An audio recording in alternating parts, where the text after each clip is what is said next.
Utility characters.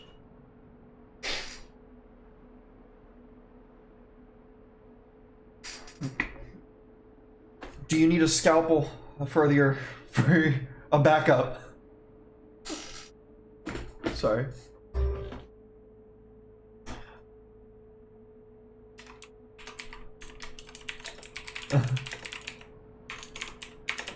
Nice.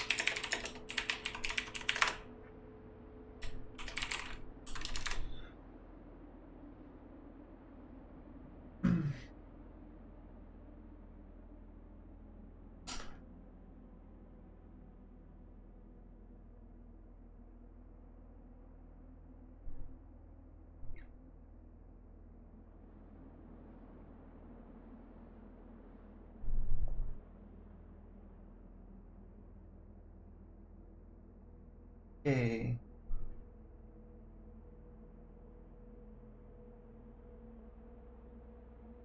I got a big fuck off crossbow. I know that much. What's that thing do? Is it cool?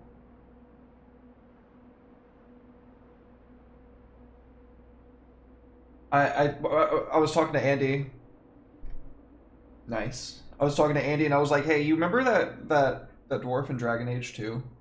His crossbow." Fuck yeah.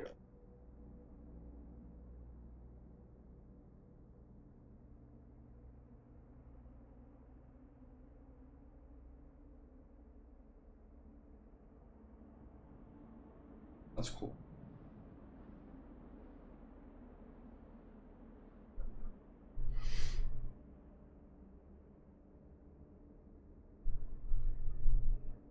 That's cool.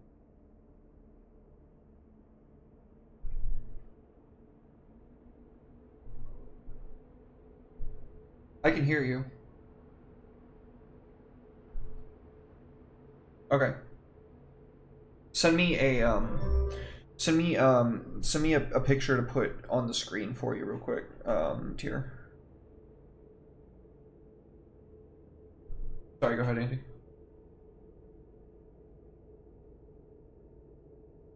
Okay, that would be great, Andy. Just do that for me real quick.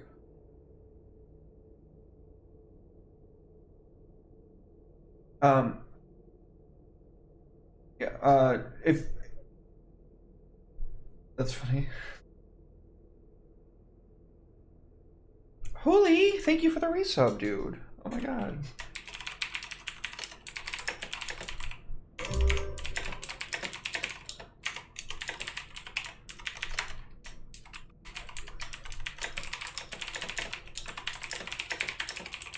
Oh, dude. Chris, thank you, man. That's so sweet. Appreciate it.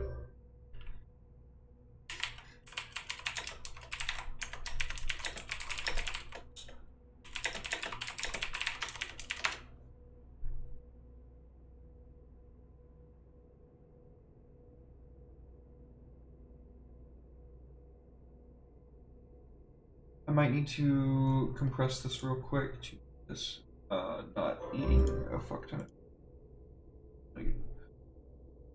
We'll just be starting a couple minutes late. Ooey, thank you.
Fuck.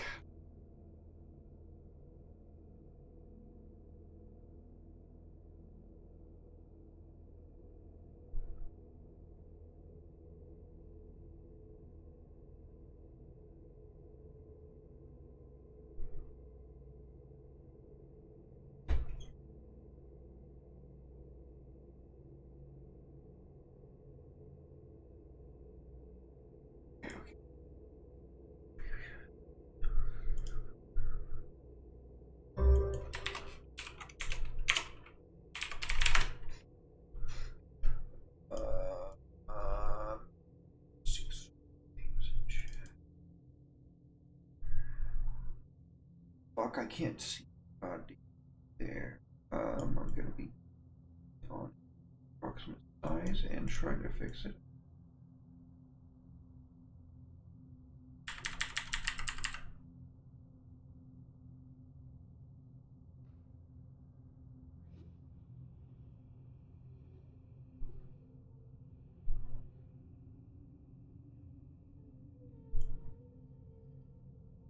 Okay.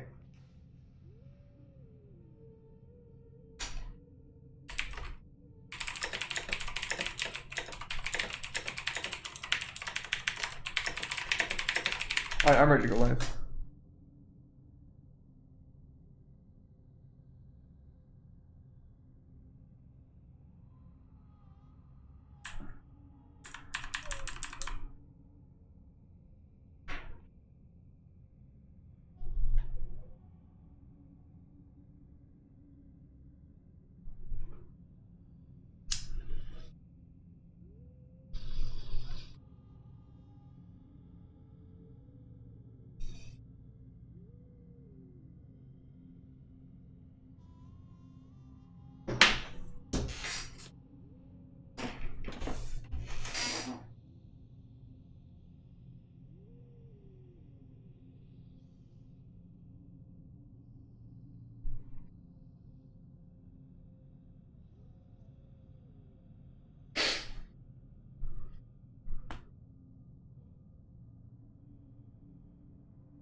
I'm ready when y'all are.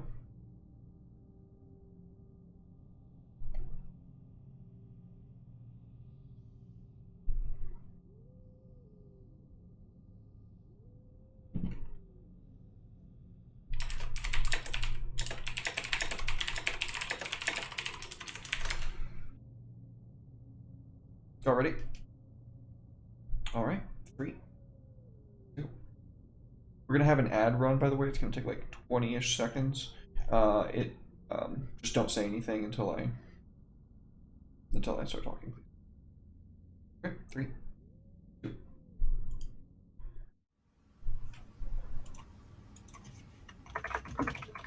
Welcome in, folks. Welcome in. I guess the ad decided it just didn't want to play. That's totally fine. Well, I'll just do it live.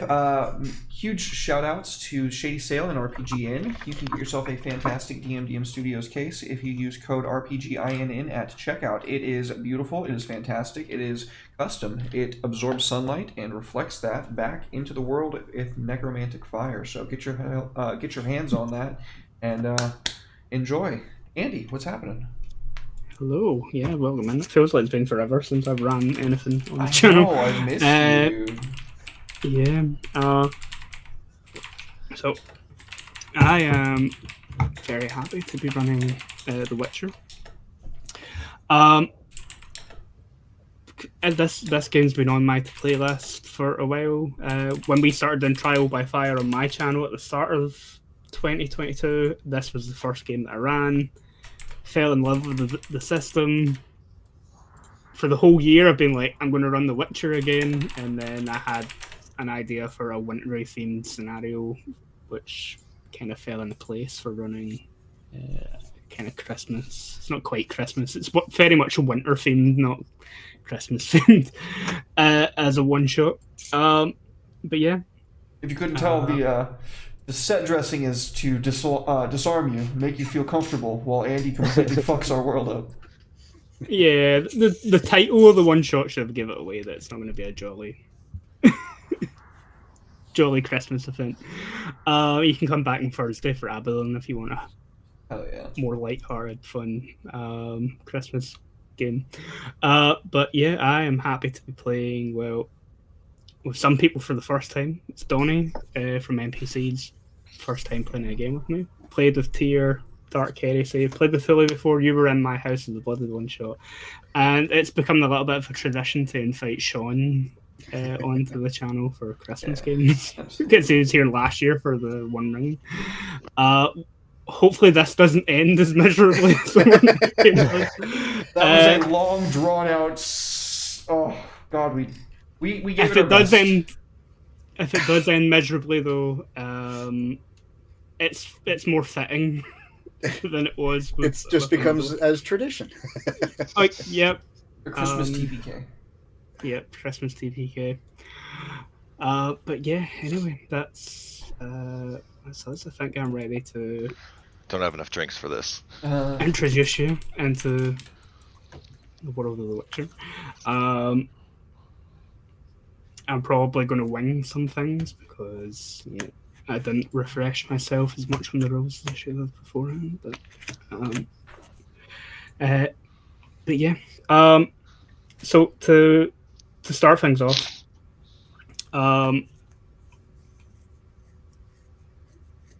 you guys are currently in the lands where the dual kingdom of Rivia and Lyria. Very much in the southern parts of the north, they've fairly recently been conquered by the Nilfgaard Empire. Queen Maeve, the Queen of Lyria and Rivia, died leading her army against the armies of Nilfgaard during the Siege of Rivia.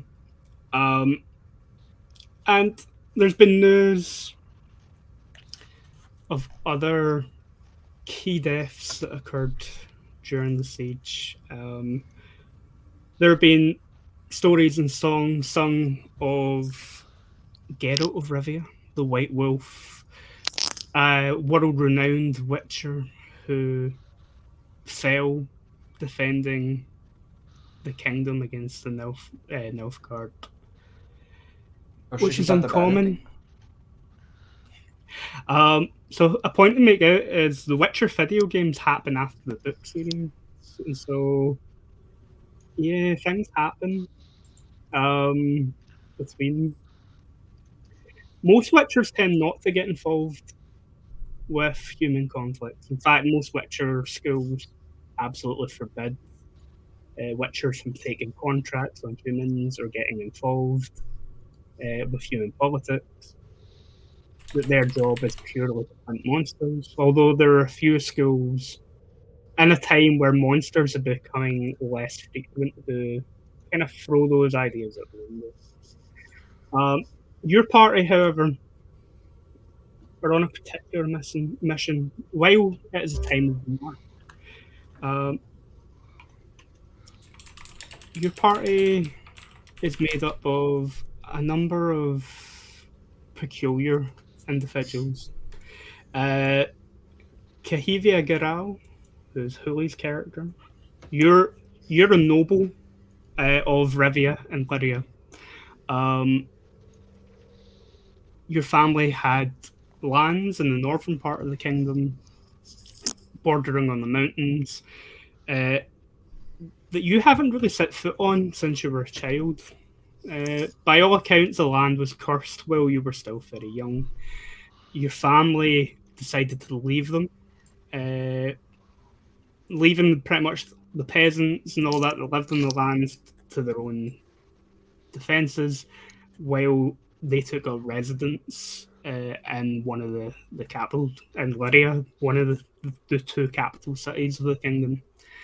And since then, you've grown up in the capital city, very much a city noble. But when the war broke out, you did what was expected of you. You took up arms. You have led men and women against Nilfgaard.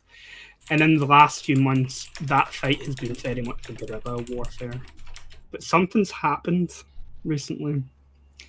From the city of Lyria, you received news that your younger sister has disappeared. And that she left willingly. That when you went back to the capital and you had to do it under disguise because both major cities and any main roads within the kingdom are currently being patrolled and held by Nilfgaard forces. It seems that your younger sister decided that she wanted to return home, not to the stately house that you were given within the city, but to the small province up in the mountains that you're pretty sure that she shouldn't even be able to remember, never mind really call it home. But such a journey is dangerous, and you have gathered other individuals to accompany you. A dwarven mercenary has decided to take the coin, take up arms, better than actually fighting a full war. And dwarves aren't really good at guerrilla warfare to begin with. They prefer a more direct approach to warfare. Being a noble, your family and house would have been advised by a mage. And the mage has decided to accompany you on this journey as well. Halxor Longfellow from Banard, one of the two great mage academies in the north, has served your family for a few years. As for the other two, Dr. Sesame, a recent captive of Nilfgaard that you and some renegade Rivian and Lyrian soldiers managed to liberate from a prison camp, has accompanied you. And if the land that you're heading to is truly as cursed as your parents made it out to be, they did flee after all. Medical advice, medical care, as well as magic, strong weapon hands are important to have. But probably the most strangest companion that you've found is a witcher from the School of the Bear. One who has only recently came out of a retirement. Maybe a decade or more now. Many of the Witcher schools throughout the north fell out of use. The common people felt that they were no longer useful. Monsters weren't a frequent thing. And the nearest school, the School of the Bear, disbanded and went their own ways. Some of their Witchers continuing to sell their sword for gold, but turning against those principles, while others decided to live a quiet life. But with the outbreak of war, amongst other things, monsters had become more frequent in the lands. And again, if your ancestral home is so cursed,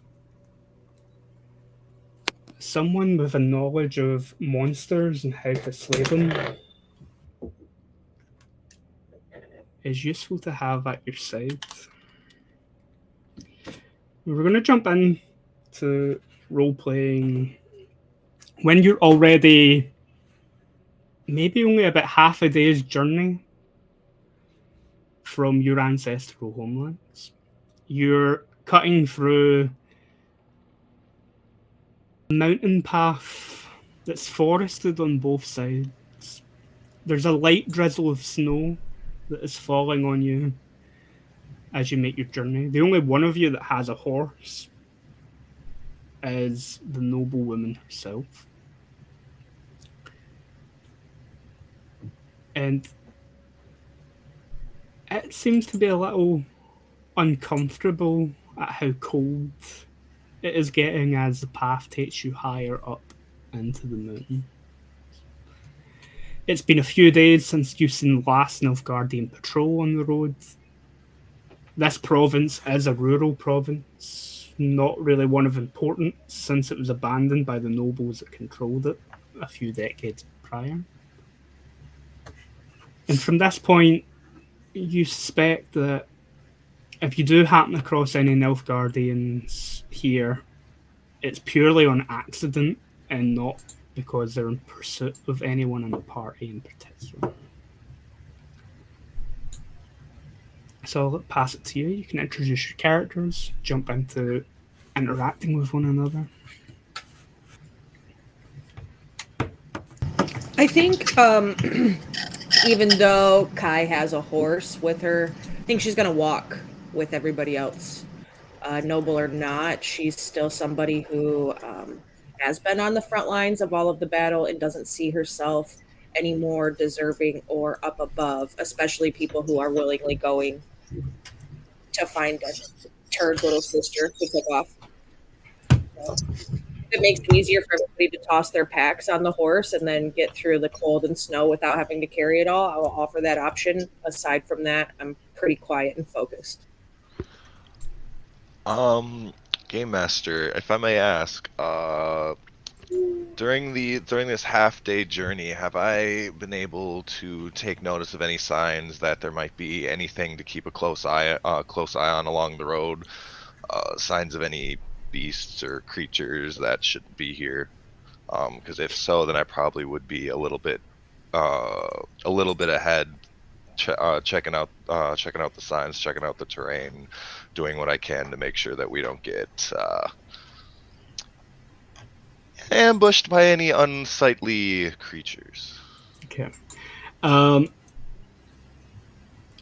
Without taking any rolls or anything, you could take a wilderness survival roll if you want more information on this. All Witchers wear an amulet that tends to vibrate if there's any.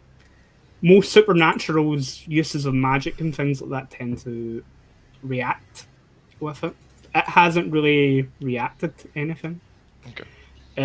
And heading into the mountains like this, you expect that there might be some animals that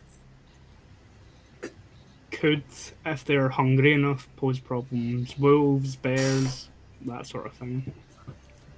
But you could take a wilderness survival roll if you wanted to. Make it icy in here. Be. I will be thorough. Yeah. Be iced out. 19. Yep. Yeah, as you're maybe traveling a little bit further ahead of the party, keeping your eye out for any signs of danger, you can see in the snow there may be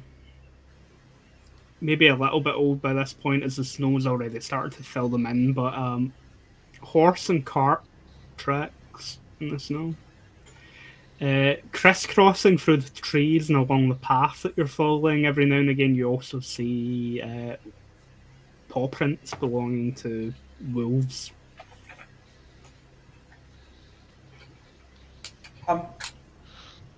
Alright, as for my character, he has been rather reserved about who he is and the such. In fact, if anyone has actually previously asked a name of him, he has only gruffly grunted and answered Witcher. He otherwise has been rather simple to be around, save for Mr. Longfellow, who he is keeping a cautious wide berth of. Okay. I'm probably sticking next to the horse that has all of our stuff on it. I've got my character, kind of in similar fashion to The Witcher, has only given a profession in lieu of a true name to the majority of folks. He carries with him a huge, heavy dwarven crossbow and got a nice little war axe to go along with it. He is finely clad in some of the best armor that gold can purchase, and he is he's not like overtly silent type. He just he doesn't really say much unless there's something to say. Like he'll quickly tell people like what he thinks if they ask him, but he's not really he doesn't go out of his way to share too much. He's used to people treating him a little bit of disdain.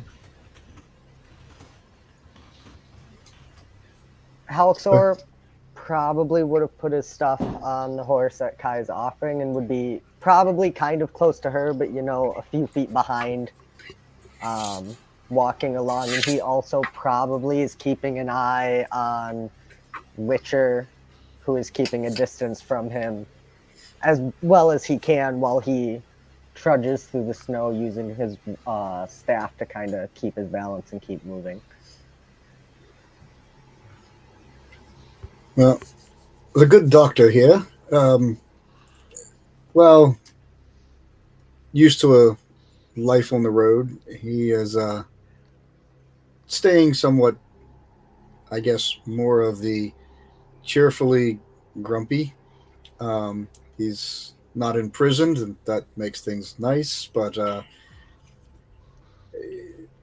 he's basically just kind of, he's tried to interact just to kind of get a feel for the people, and then realizing that, right, so I know the bedside manner to return. Got it. All right. So he just sits there and follows along and just mainly keeping to himself, but still definitely keeping an eye on the trail, on the sides, looking for anything. After getting captured by the Nilfgaard once, it makes you a bit paranoid. Okay. This is where I'm going to ask for awareness rolls from all of you.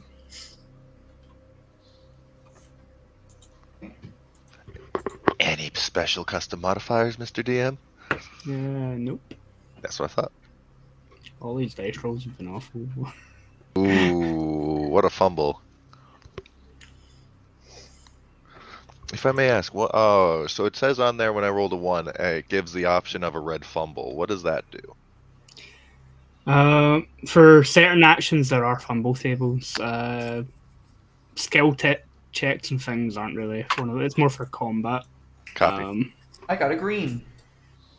You did. So let's see what we got here.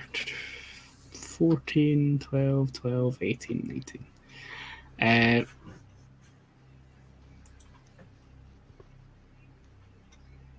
Okay.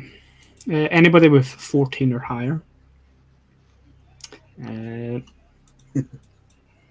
You become aware that sort of tucked off to the side of the road, or like you can barely call it a road really, in between some trees, that a cart has been knocked over onto its side. That's the first thing that you really notice. Those of you that got a 18 or higher notice that some of the snow leading off from this knocked over cart is stained red. Is there snow on top of the cart? There's a thin layer of snow on top of the cart. Maybe 2 or 3 hours. Okay, I'm gonna like put up my hand, like resting the crook of my crossbow over my like low ready position, like halt. Kind of like point out over at it, and you see that, don't you? Ted, thank you for the 3 month. Oh, for the tier 3 resub, 13 months. Oh my god, dude. Thank you so much, buddy. Love you.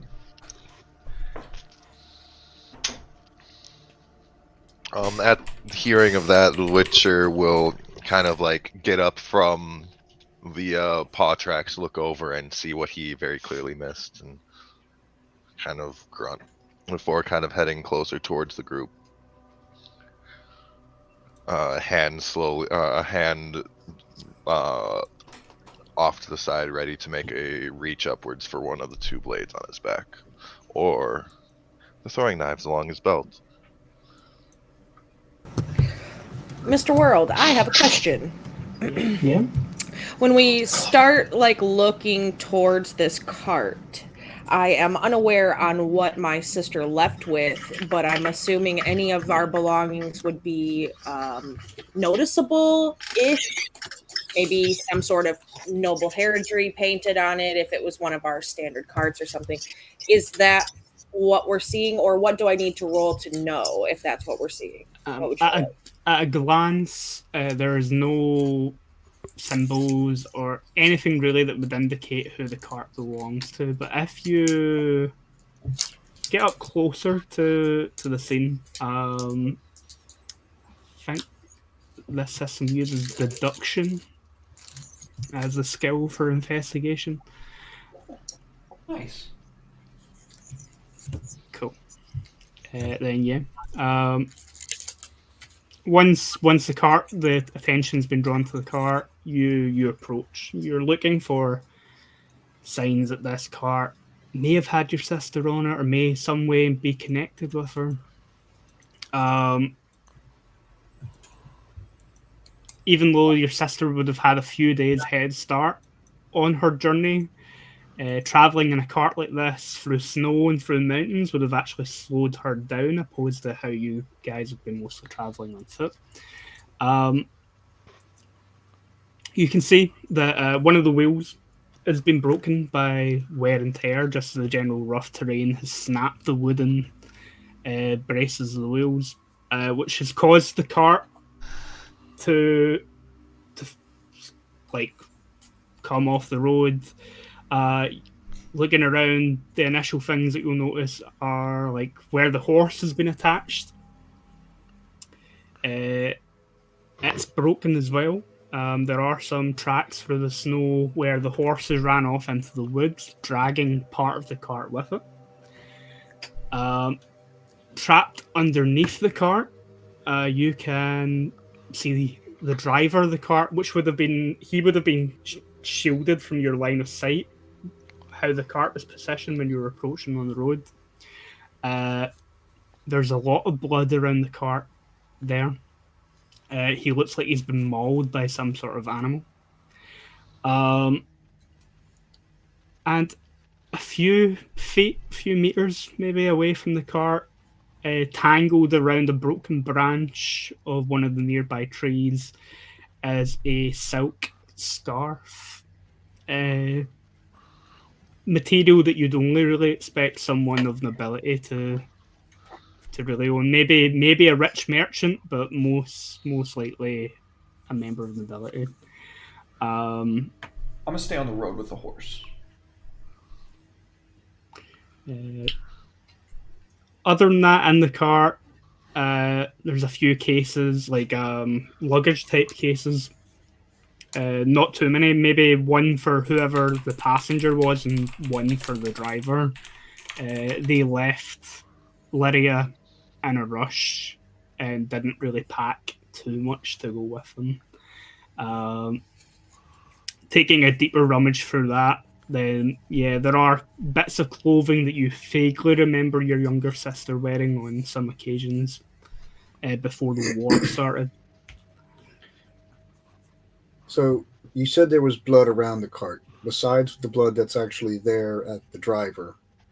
Yeah. Is there any of the tracks that might be around here that are away from that actual spot, that not wolf tracks, but anything that might show other bleeding? Okay. Like Then, potentially from her. yeah, you can give me a deduction or wilderness survival. Let you use either or. Deduction. Nice, dude. Oh, 25 is so good. Smart. Yeah. Okay. Then, yeah, you look. Being a doctor, you take a little bit of time to look at the cart driver and how he's been mangled. The blood around there. Whatever attacked him could be the cause of the blood that's dripped off. You definitely get the feeling that the blood that's dripped here has dripped from the driver and into the snow for a few feet before it stops. You reckon that whatever left the trail of blood had the blood on it from the driver, but the snow and the movement is gradually worn off until it's not left a track after a point. Okay. What surprises you about this, though? Like, you use deduction and not wilderness, so like you're not really looking too much for animal tracks or things like that. The snow seems to have been kind of dragged up almost in an attempt to hide the trail. Okay. Yeah, I took deduction because if I did find blood, I was trying to determine what type of injury it might have been. But I do have wilderness, but I'm not going to go back on it. While he is deducing on that, can I check out those tracks using wilderness survival? Yep. I got you, Doc.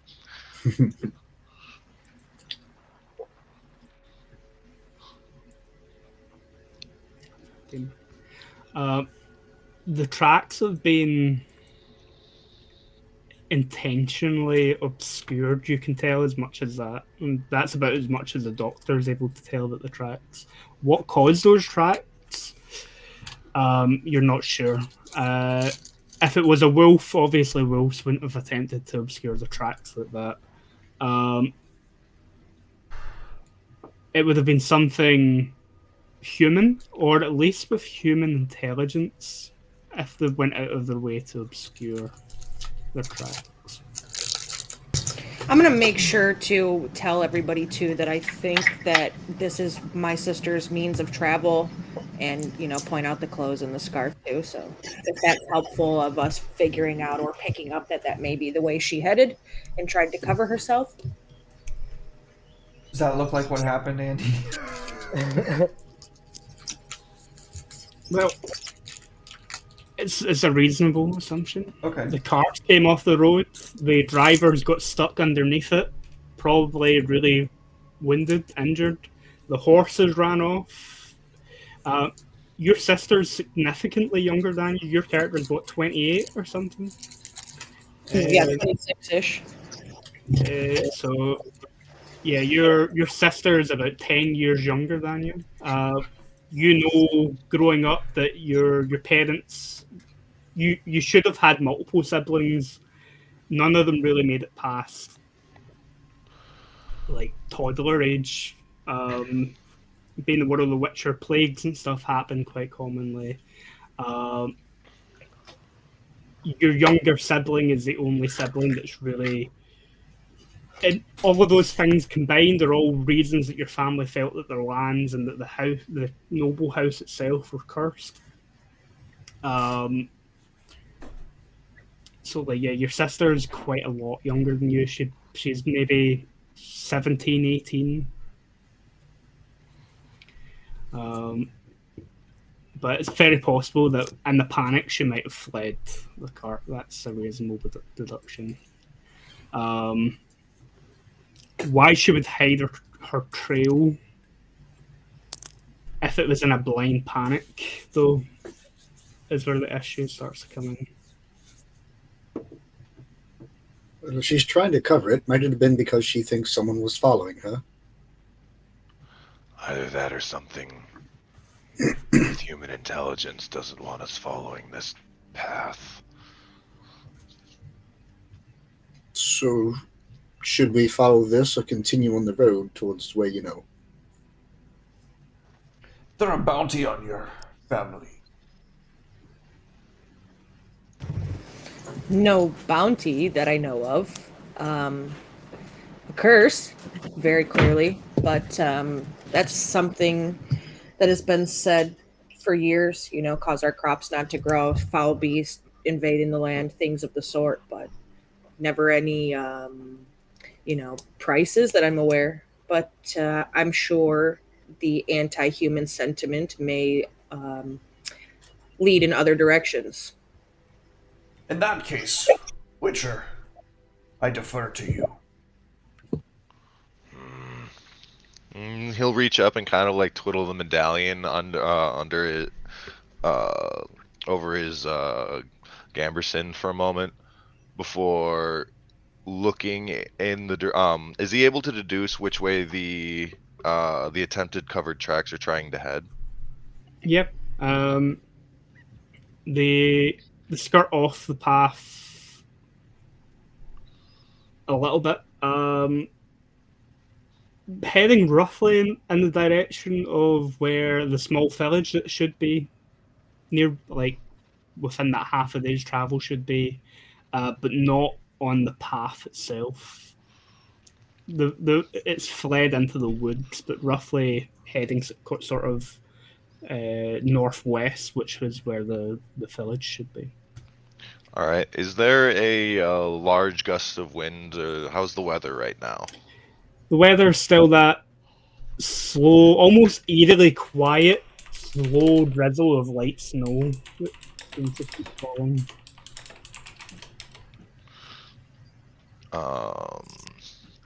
And kind of look back to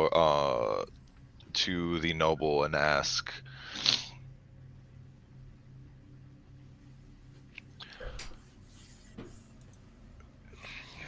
your sister, would she head in this direction, or would she panic? Well, she's quite a bit younger than me and not quite as learned, but I'm thinking since she was heading home, if something happened along the way, that she's probably panicking in the right direction, hopefully in the right direction. How deep is the snow heading off the path? Maybe about a foot and a half.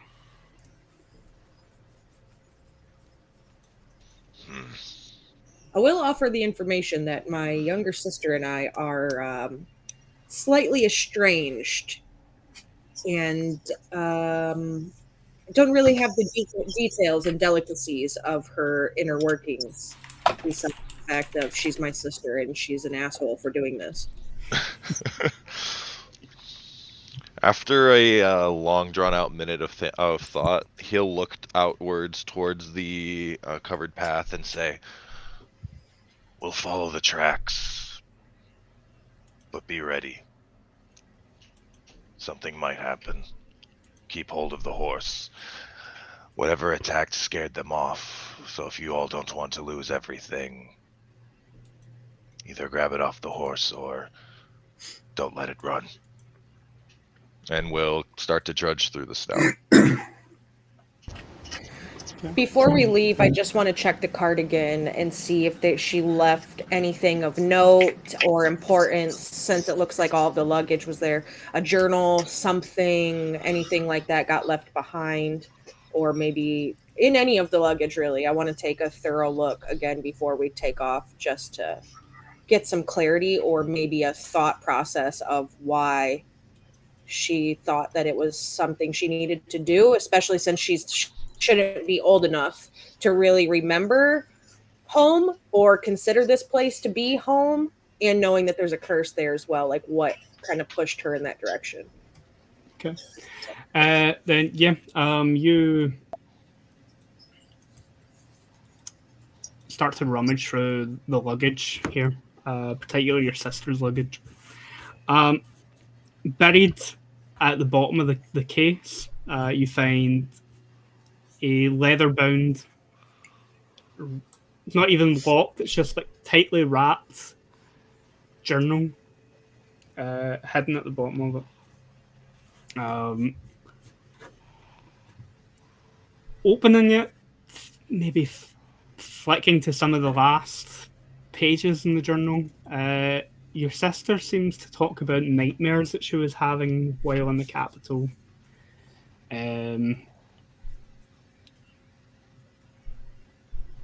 Nightmares always seem to end in blood,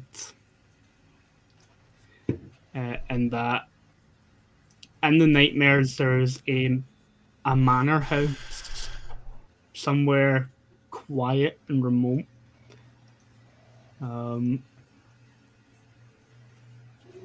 You, as you sort of read it, your own memory almost goes back to when you were maybe about 7 or 8 years old,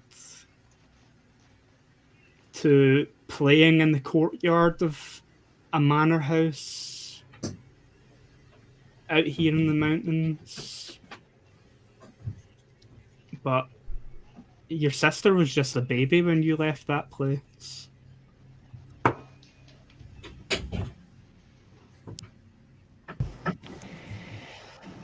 I will turn towards Halxor. Since Halxor works with our family and would know my sister, I will point that out. Like, hey, Halxor, she was having nightmares before she took off. And strangely enough, reading this kind of brought me remnants of home, but it really has me concerned and confused why she remembers much of any of this. She was just a baby. It could be, if your family is cursed as you all believe, there could be some remnants or something like that. I do believe as a mage, there is something I can do where I can like roll magical awareness or magical training as a form of awareness to detect like spells and hexes and magical beings. Have I ever gotten anything from the family when I did that to, substantiate this curse? And while we've been standing here, he probably would have tried to do something along that lines here to see if there was anything amiss with this cart. So yeah, you can give me a magical awareness roll while you're standing here. As far as in the past, so you've been in service to the family for only a handful of years at this point. Like, you're a lot older than you look, though. Yeah. Like some male mages like to look old with the big grey beard and things. Like you prefer looking young and youthful, so people underestimate you. But you remember talking to the Lord of the House. He always was a bit standoffish when talking about the curse. The Lady of the House, however, seemed to blame it on her husband's infidelities. And as far as your observations of the Lord or Lady or their two daughters has went, nothing directly about any one of them, at least in the past, has indicated that the curse lies on any one person, or if there is even a curse at all. But you probably humor the noble that you're in service to. Exactly, yeah. But yeah, you can give me that magical training roll 18. As you're standing here in the snow, however, there's a faint sense of discomfort in this area. Something that, if the party start to kind of move along the road at this point now, heading either following the tracks or even just heading towards the village, that sense of unease will start to grow in your stomach. It's like a knot of anxiety or discomfort in your gut that starts to sort of, once you try and start to kind of focus on it, you can feel it. Something in the land here isn't right. The Witcher, however, doesn't need to make any such rolls. after, if you guys are following the track or road, either way, it will lead you towards the village and into the province properly. Hmm. Your medallion will start to lightly hum, vibrate against your chest, which, Witchers rely on their amulet, but they learn not to overly rely on it because there's a lot of things that can set it off. People casting spells is one, so being around a mage isn't really great for you because who knows what they're actually up to. Curses, if you're actually dealing with one, will also trigger it, as well as monsters. As it kind of vibrates, he'll kind of glance back and ask aloud, Sorcerer, are you up to something back there? I'm not channeling at the moment, but I do also sense something off about this land. We should definitely be careful as we move forward. I don't know what is going on here exactly. I don't very much like magic. Never know what to expect with it.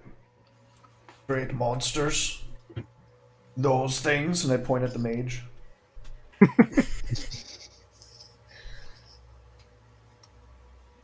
Can also turn around and backfire. Very painful. When it happens.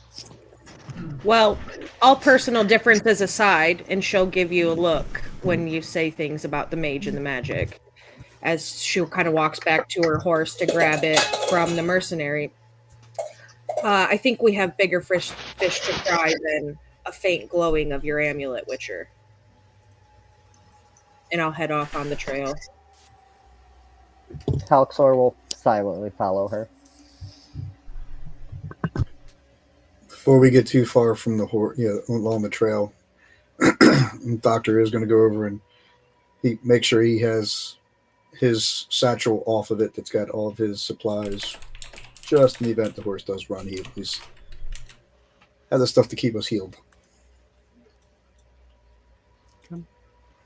You've got a fair few supplies on you for dealing with that sort of stuff, including some alchemical components for if things really go bad. That is a good point. Mr. World, is the horse acting any different as we kind of walk off the main road and onto the trail? Is there any hesitations aside from natural, I don't want to be in a foot and a half of snow? Not initially, no. But similarly to both the Witcher and the mage here, who are, one is growing more discomfortable and the other one is feeling their amulet react, the horse will probably start to become a little bit more stubborn after maybe about half a mile or so, where it will start to kind of dig its hoofs into the snow and not really, it will rear up every now and again, not really wanting to go much further. I'm going to try something on Foundry with music.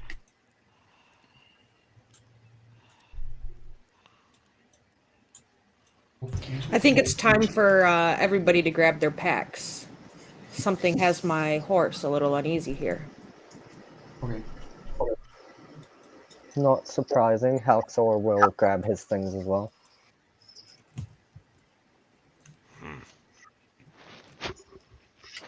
There is music, I do not hear it. Hmm. I do. I do, and it's eerie, and I don't like it. It's perfect. Might have something to do with the way that my audio is split for stream. Possibly. That's okay.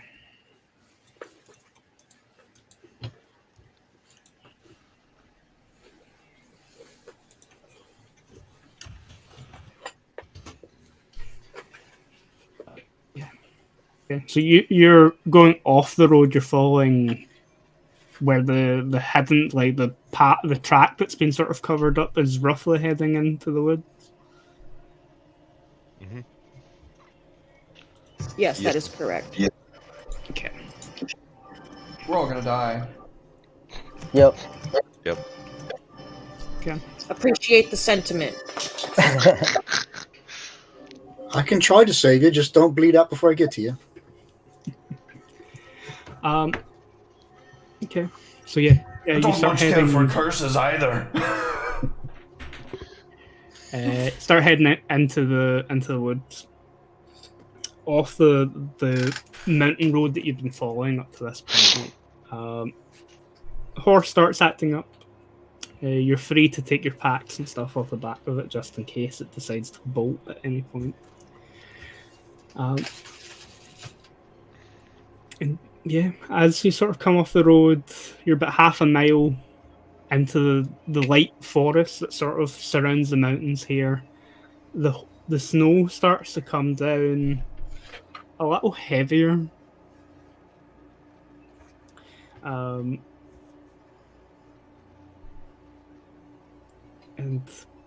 it just creates this whole atmosphere of like stillness, other than the slowly falling flakes.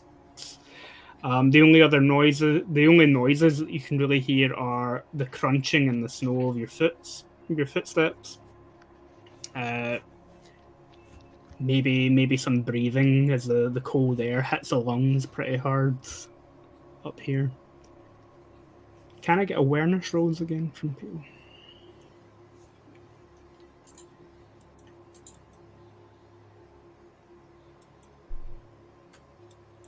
Nice. Doctor. Nice one, Doctor. Bonds roll. I That told horse you is really acting I up, was ain't it? watching off the road. Okay. I think we know where the noble's attention is. That horse is really acting up right now, ain't she? So yeah, the horse is like rearing up and thrashing and neighing right into the ear of the noble. Kind of making it difficult for them to take in what's going on elsewhere around about them. The rest of you can hear somewhere in the distance a howl, followed by other howls almost in response to the first one.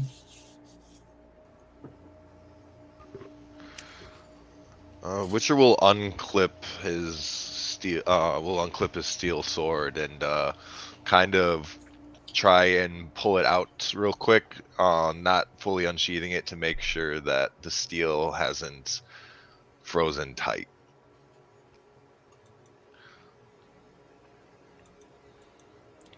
Your steel sword will scrape out of the scabbard with a satisfying rasp. Halsor will ready his staff and look at the Witcher and say, "How far away do you think they are?" Can I make a deduction on those howls? What did you rolled an 18? Okay, 20. I'm gonna say like between the two of you and the doctor with the high rolls that you all got, that you reckon that the wolves, they're most definitely wolves, are close enough that they can see the party, and they're able to. You can tell by the howls and how they're sort of resonating through the trees and snow, that if they're close enough to see you, and they're close enough to be interacting like that, then it is definitely they're definitely close enough that they might pose a threat if they feel that there's any openings or any weaknesses in the group. And the way that this horse is thrashing and kicking and seems desperate to break loose of the grip that's been held on it, that moment of weakness might be coming soon. Witcher will take a few steps backwards and offer a hand to the noble to grab hold of the reins of the horse and kind of give a look of caution. I will politely decline the help, I will unsaddle the horse as quickly as possible and smack it on the ass in the opposite fucking direction of where we're standing. Goodbye. Goodbye. Okay. The horse like doesn't waste any time. It turns in the snow, kicking snow up into your face almost as it turns and starts to gallop through the snow. Well, back what'd you go and towards do the that road. for? We could have had a fresh meal for the evening. Oh my goodness. Or we could have become a fresh meal. Horse isn't That's- so bad once you get past the stringy texture. Lived off of many battlefields with horse alone. It was that or 8 people. I'll tell you which choice I made.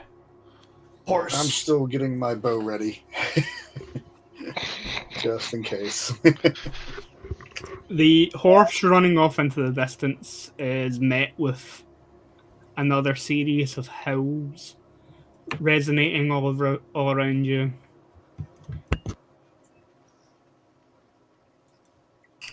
I guess Wolf is an alright second. I want to load up my crossbow. Very tough. If I oh, go on. Say, Halxor and the Doctor with your 20 and above rolls. By this point, like if you're still keeping an eye out on your surroundings, you can see the silhouettes of a few wolves moving through the tree line in the snow, but they seem to be heading in the direction that the horse went in. Well, I'm hoping that that was not a rental horse. If it is, I do believe you're not going to be able to return it. It does seem like it might have bought us the time. We might be able to move ahead quietly and avoid the wolves if we move quickly. That was the plan. Not a rental. I think there's more at home, but I was quite accustomed to that one. Might make its way out. You may see it again. And you will kind of nod towards Longfellow at their notion and continue along the trail. Are you doing it more cautiously this time? Or- Yes. then I will take stealth rolls from everybody.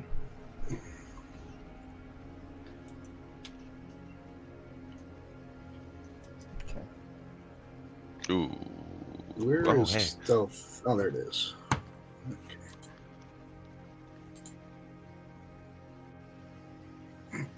The doctor is on it today.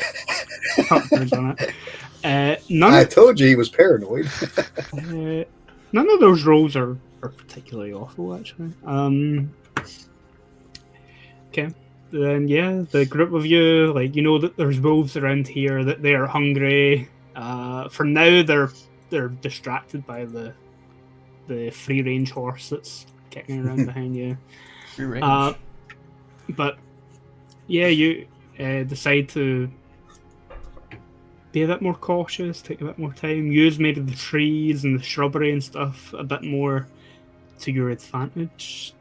Cover your approach or your journey through the woods here.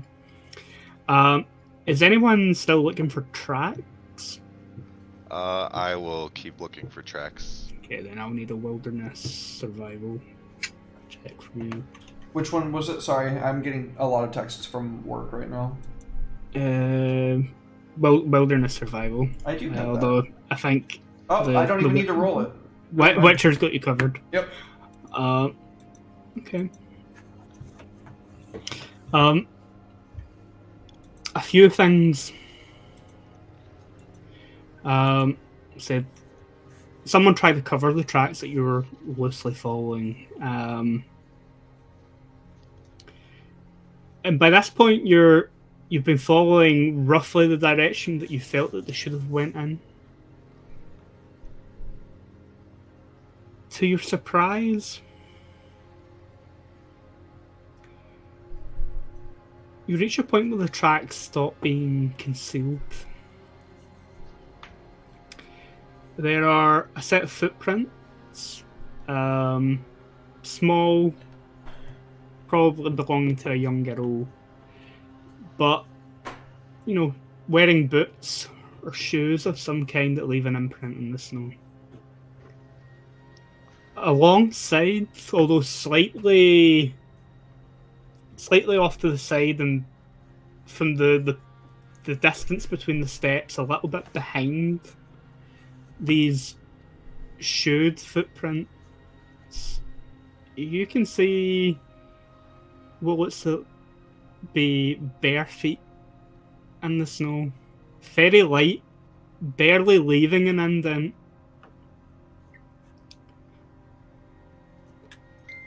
Would the length of these second set of footprints They give- also indicate a small girl. would the length of the second set of steps indicate that they might be running? Like No, longer strides? by the point that they stop being covered, the boot prints look like they're no longer running.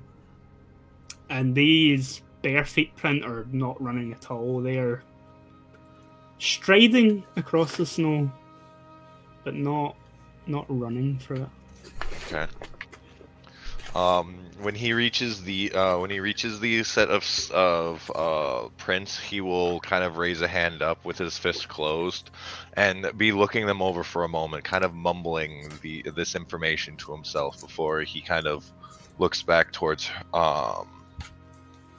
Garal and say,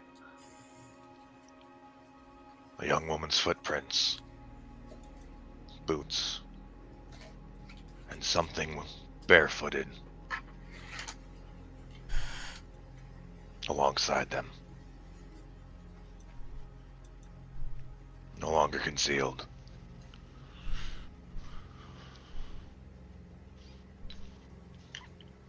Do they look fresh, Witcher?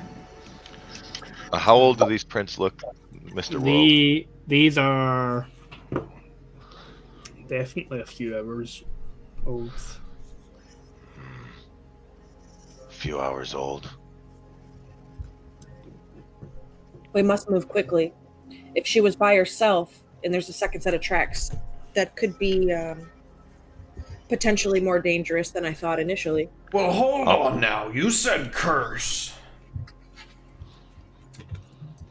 Witcher, what kind of curse is this? I don't know anything about this. I shoot stuff until it dies, for the most part. And he'll kind of look back towards the mage and say, "He'd be the one to know more. However," and he'll kind of like bring a hand to his chin for a moment as he thinks over. In this mountainous, snowy region, what kind of creatures do I know that could be that like this kind of area that can handle walking through the snow barefooted like this? That would be a Witcher training role. Yep. Magic and skills, no. Profession and race, here we go.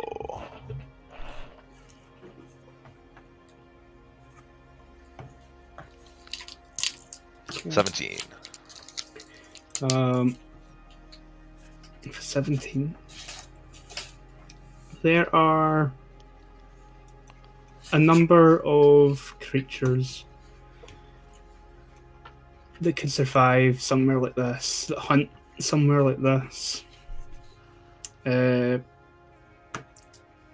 those that leave human footprints, there's a handful. Oh my god, I love that tankard. There's a few things like various necrophages or even ogroids that have human enough feet that could maybe be here. But there are far more dangerous things as well, particularly looking at the size of these footprints. Things that most Witcher schools don't even tend to take contracts on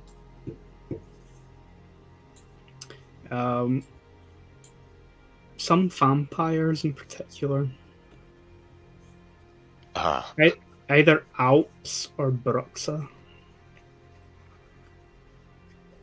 tend to take the forms of young women, and like solitary places or nearby rural towns and villages to hunt.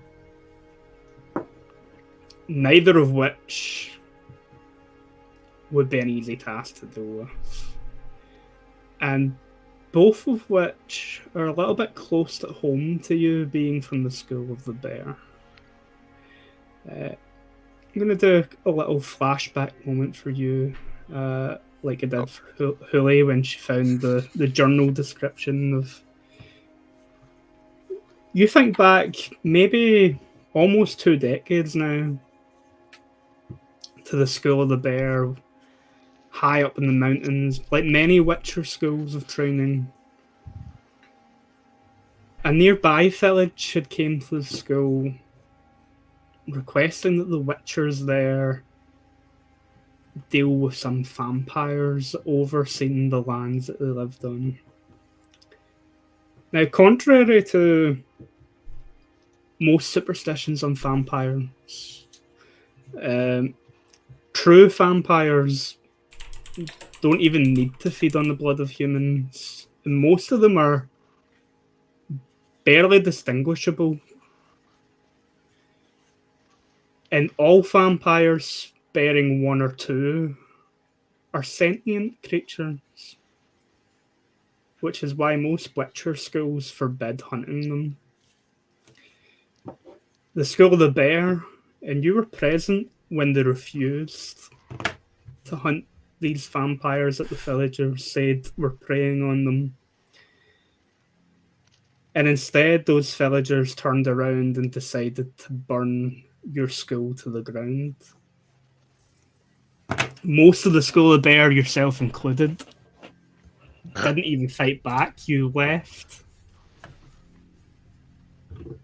and abandoned it. And many abandoned the way of the bear entirely.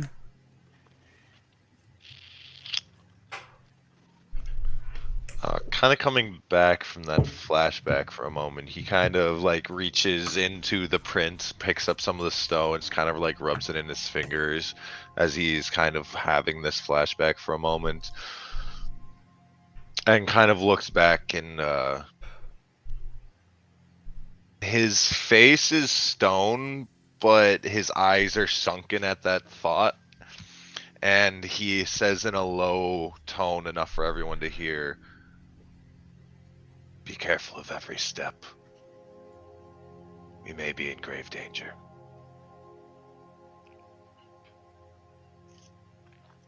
Some other things for you to note about vampires as a Witcher is they don't set your amulet off. And some of them don't even fear sunlight.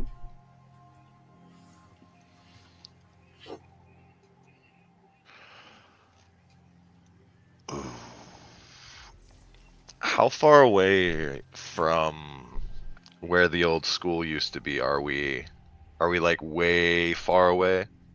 Yeah, this is a completely different region section. of the north. Yeah, okay. That's right. But similarities are similarities.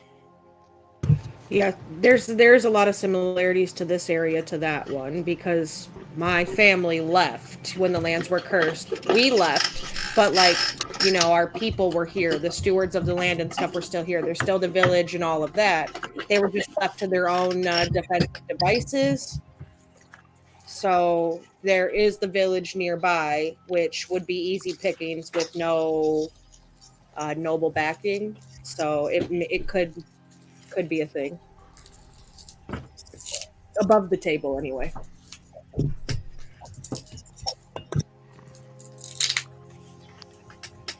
That could also be pickings for any number of things.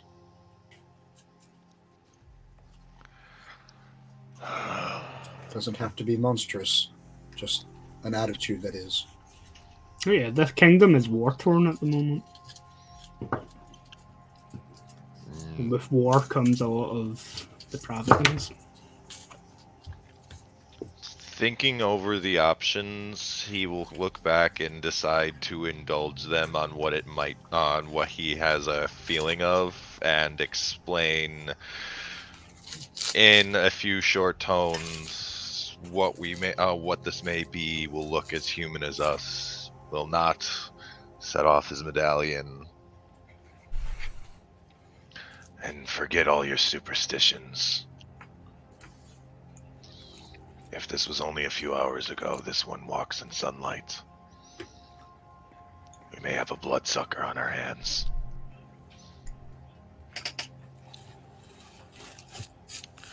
Can it live without a head?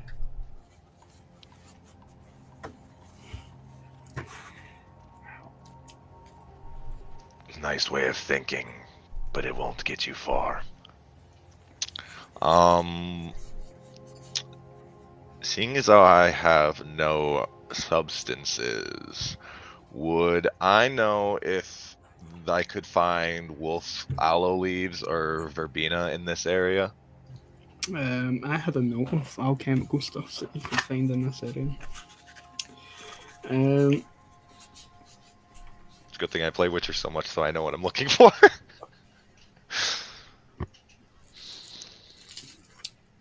You could find both sallow leaves. That will require a wilderness survival roll.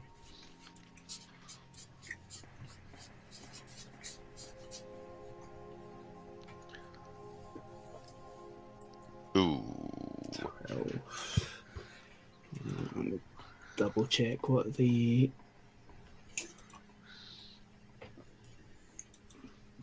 DC to find those is. Probably higher than that. Soul is the region. Yeah, no.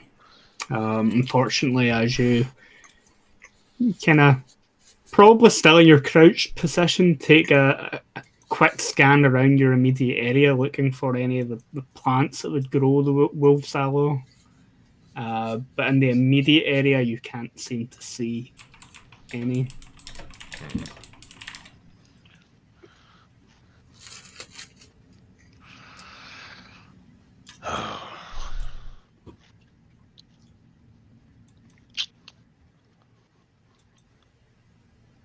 Sorcerer.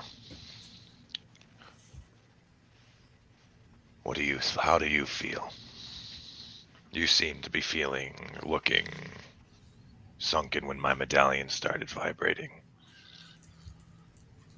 Every step we take, I feel more and more discomfort. If what lies ahead is truly as dangerous as you claim, perhaps we should take a little time and prepare ourselves in case there is something ahead. I might be able to bolster you or someone else. You'll then look to the dwarf and ask, would you need anything to make sure your axe or your weapons could do what you say? Cut the head. If you do, take the time now. I don't think I do, Andy, do I? I don't even Your think I know about this. your axe is as sharp as it's going to be. Yeah, like I don't even think that I know about like oils and mutagens and shit. Yeah. Nah. He will look to the doctor and the mage, however, and say,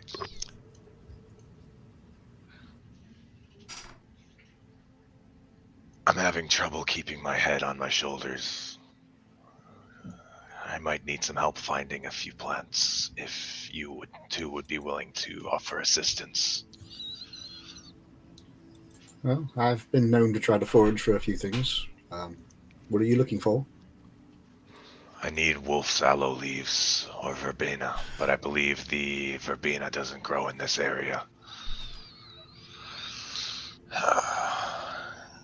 If you know anything of alchemy, I also need aether and fulgur. Most of my supplies were used up when I made my various healing stuff for the trip, but I'm familiar with some of those. So Yeah. If you want to give me an alchemy roll, Sean.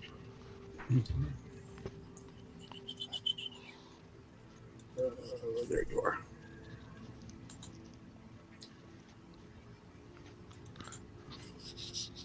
If I can, I'd like to make sure that his axe has oil on it. My silver blade will help, but 15. For the aether, hellebore petals should grow in the forests, similar to these. Dog tallow, you just sent a good supply of. Well, for Fulgur, dog tallow is a good thing, and you just sent a good supply of it, chasing after a horse.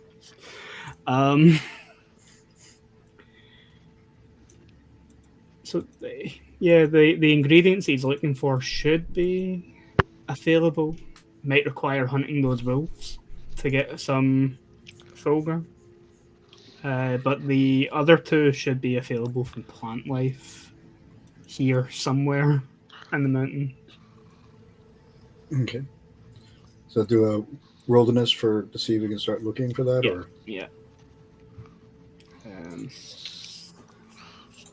or has there been any more howling as if from the wolves, perhaps In the catching their... distance behind you, you might have even heard the sad neighing of a horse being taken down.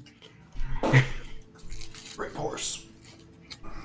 Yeah. Died so others might live. So knowing some of the plants he's looking for, 21 for the wilderness survival check as we're walking on a little bit here. Okay. The roll being that high, I'll let you find both.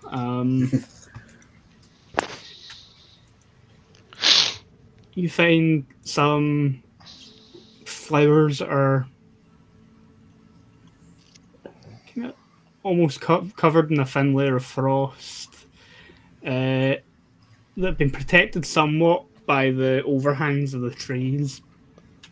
That are the hellebore flowers. And the petals from that cover the aether ingredient. Wandering a little bit further off, you find some wolf's aloe, which is a kind of thick, bushy plant that grows in mountains and wooded areas like this. And that definitely covers one of the other ingredients, the sol, alchemical ingredient. So come back and say, well, I was able to come up with this. Hopefully this will be what you're needing. And Tell you just how much you find, actually.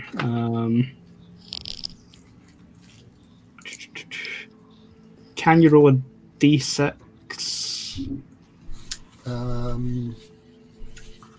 So how do I do just the individuals? In the chat section, and just Yeah, slash roll space 1d6. I rolled that one to see if it worked.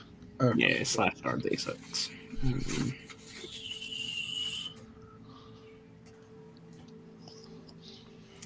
So if you do this twice, one will be for the hellebore leaves and the other petals, and the other one will be for the aloe. You said slash R? Yep, space and then D6.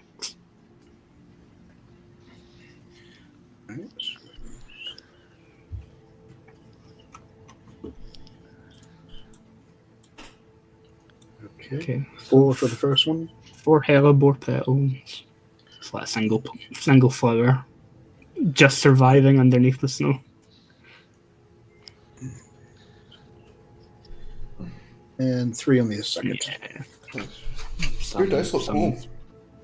Some bullfell. You can customize. Yeah, you can customize them in your settings. That's dope.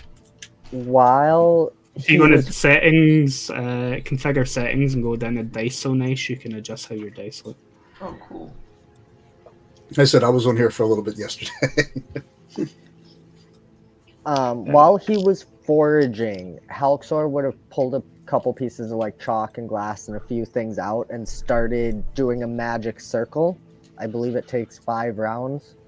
Okay, so you Um, probably find like a rocky outcrop that's large enough to draw the sigil on that you clear the snow off of. Yep. And when it is done, he would call Witcher over and explain to him that this should bolster your magic and give you a little extra resistance, if you will. He'll hold a finger up and say, before we do that, after gathering the supplies and thanking the doctor kindly with a gruff smile and putting them into his pack, he's going to look in the direction of the howls and the neighing and say, but first there's one more I need. And unfortunately, I have to go and find those wolves. I don't expect all of you to come and follow me, but if any of you want to assist, it would be appreciated. However, I might be able to take care of it myself. I do suspect you might want to practice to swing your axe a little bit. You've been looking a little antsy over there. Well, He'll say at the dwarf. if you're going into battle, this would still be something that is worth taking, I would say. Whether it's wolves or vampires. How long does this ritual last? I believe it should last 5 hours. And if you want to use it now, I have no qualms. It's that all you have to do is enter the circle. Oh. And he will just step into the circle, have it after having a pretty bad magical backlash in the past. He kind of abandoned learning anything else. Donnie, you need to do a few things for this. Definitely. Do I have to like roll it? Yeah, you'll need to roll your ritual casting skill. Okay. And that is under. I have ritual crafting. Yep. Roddy, what's up? Hey. Yeah, that's all roll. And it'll cost you. Yeah, you've already taken the stamina. Yep. The 3 stamina. Correct. So he gets an extra bolster to his figure based off of your ritual crafting skill. Is that how that works? Vigor threshold equal to half the caster's ritual crafting skill, which is 3. So I think you round up. Okay, so then he gets an extra 2 vigor. Yeah. So yeah, your figure threshold for the next 5 hours now is 3 instead of 1, which will make your Witcher signs a lot more useful. Yeah. He'll immediately kind of feel that the vigorous bolster, and you can almost feel the magic tingle and ripple through you. Like, it probably makes you feel uncomfortable, since you had the accident as a kid. But, you actually kind of see him like flinch for a moment as it kind of like goes all throughout, but then he kind of reaches over and pats you on the back and gives an affirmative nod before he starts to head in the direction where the wolves were, waiting up for a moment for anyone if they're following before heading off. Yeah, I'm not gonna let you go get killed by wolves by yourself. Yeah, I'll probably go with you if it'll help.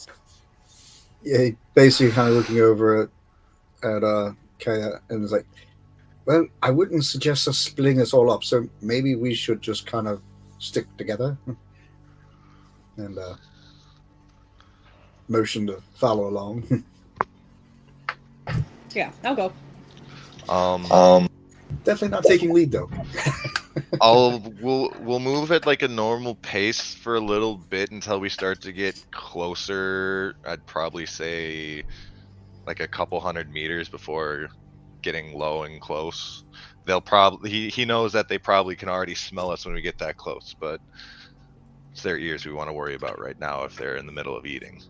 Yeah. Okay. Then you start leading the group roughly back the direction you came in. The poor horse didn't even quite make it to the road before the wolves caught him. Maybe not so much to the Witcher's surprise, but when you reach the pack of wolves, there are 6 of them, all feasting on this horse, tearing chunks out of it. But one of them, they're all grey wolves, like you'd expect to find in the mountains, bar one. The largest of the 6 has almost reddish brown fur, and as it turns to when you draw closer, you can see a red gleam in the eyes. This one, presumably the one leading this pack, is a warg and not just a mundane wolf. I have a couple questions. Mm-hmm. What's a warg? And well, you can give me a roll in character if you want the in world explanation. The common knowledge of what a warg is. 15. Okay. I have 1 so in monster lore for some reason. Because you might have, as a mercenary, you might have had to, That's fair.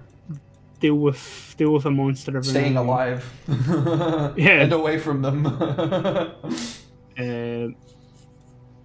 So wargs. Wargs are something that a lot of scholars in the world of The Witcher don't quite understand. They always tend to appear when a wolf pack grows to a certain size. And no one, even Witchers, are sure if one of the wolves, the alpha wolf, goes through a metamorphosis and becomes a warg. Because they're significantly bigger than your regular wolf, and also that little bit more intelligent. Or if when a wolf pack grows to a certain size, it draws the attention of a warg who then takes over control. But all they know is that wargs are big, nasty wolves. They're more intelligent than normal wolves, and times like this where there's war and stuff going on, where wolf packs have plenty to feed on battlefields and things like that, wargs become a lot more common. Less commonly is you'll get packs made entirely of wargs, and that's usually something pretty scary to behold. But this one is a pack of wolves led by a warg. Next question. Fluid. Can I hurt it with my weapons? Yeah, silver is no good against wargs or wolves. Steel, as with most animal life, is how you deal with them. I ready my crossbow, looking at the Witcher, like, tell me when to take the shot, because I'm a fucking shooting. The wargs are the wolf. The warg is definitely aware that you're there, and so I'm going to take initiative from everyone. Ah, fuck. I was trying to avoid that specifically, but that's fair. Okay, where's the initiative button? Let me set up a combat encounter. Oh, It it's should just a be button on. up there, huh? Yep.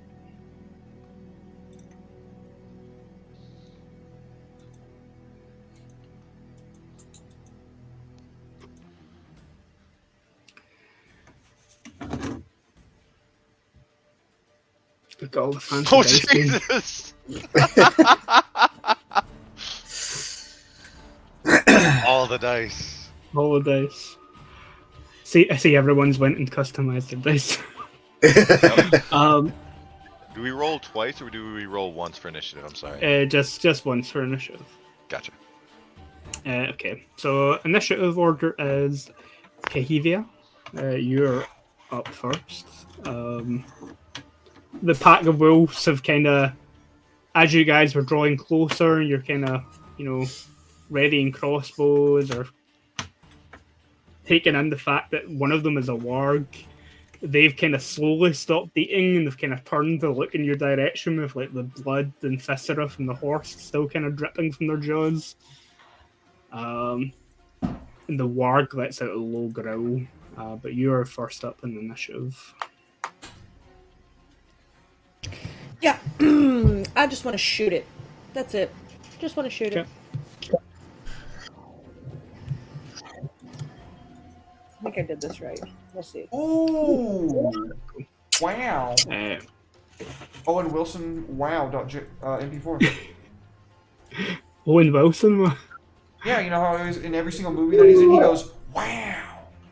Wow. Yeah, that vaguely makes sense. Okay, just bringing up the combat stuff here.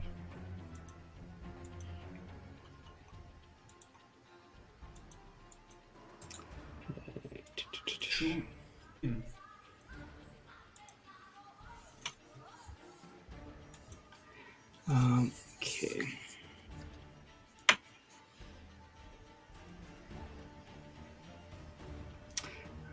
So you have rolled 21. Can you roll the big green critical button for me? That's on your attack I did. roll. That's the last one there, the 1d10 times 10 with a total of 4.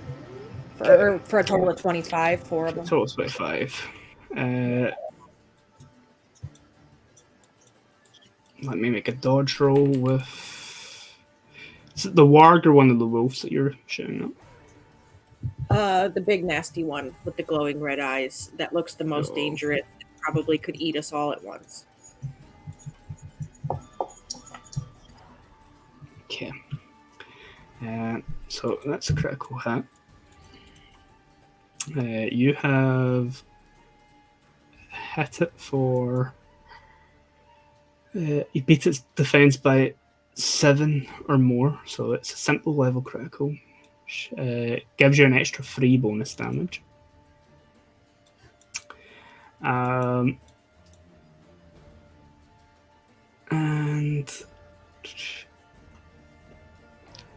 quickly roll a d10.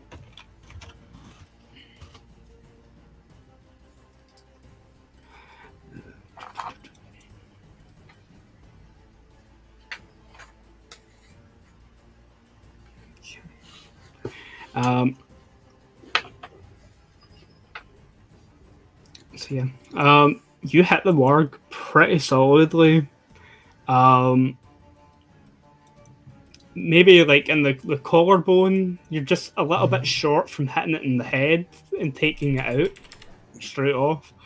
But that is even those of you that might have not hunted before, like that's most likely going to be a pretty fatal wound. Nice. It's not going to kill it outright, but that's most of this thing's health in a single shotgun. Oh, hell yeah. Well, it is my professional opinion as a medical profession here. Ow, that's hurt. I forgot I could push that button. Oh, that's cool.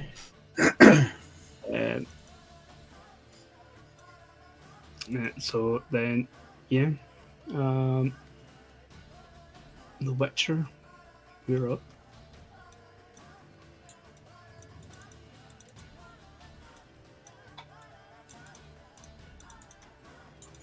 That plugin's a lot cooler if you're using a battle map and stuff because it'll just pull your attention to whatever token is. Yeah, that's a cool plugin, dude. Yeah, one. How far are they? Meters wise. Apologies.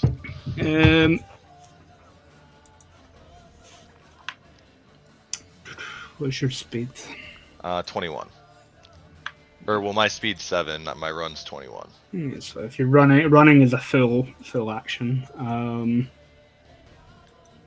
They're probably about 15 meters away, so not close enough that you can get to them in a single round, but like closer than your full run technically goes for. Although you're traveling in snow, so your movement's actually reduced a little bit here. All right. Is using what amount of action is using a sign? Is that like a half action or full action? As a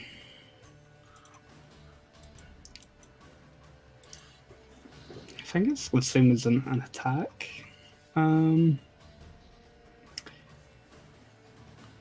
Yeah, actions.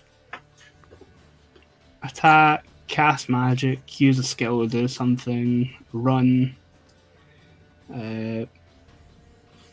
pick up, draw a weapon or item, actively dodge, aim or take a recovery action. So All right. You know what? I have 3 of them. I will throw a throwing knife at that warg to, knowing that's a fatal wound, but it'll still have a chance. And if it's on its last legs, it's going to come at us Cool, like cool. a wolf backed into a corner. yeah.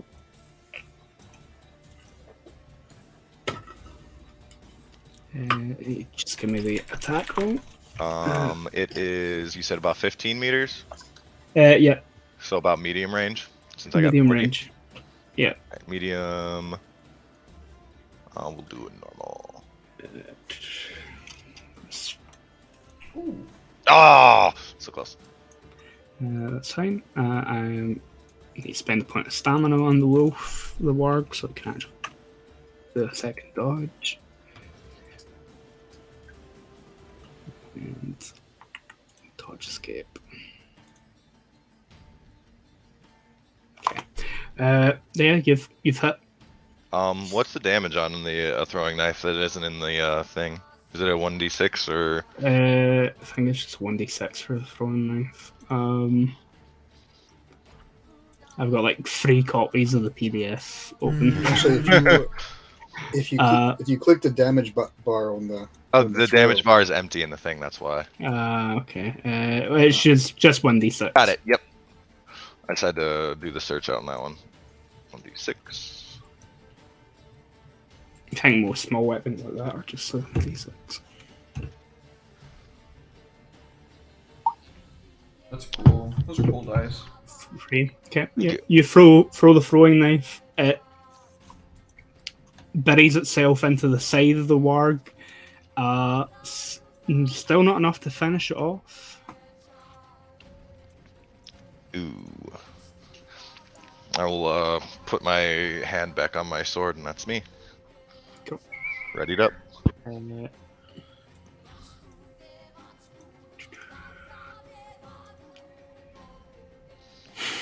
The warg. I'm going to assume since you threw a knife at it that you're probably closer than the person that shot it with the ball. Yep. So yeah, it's gonna come charging at you. Gonna make a bite attack.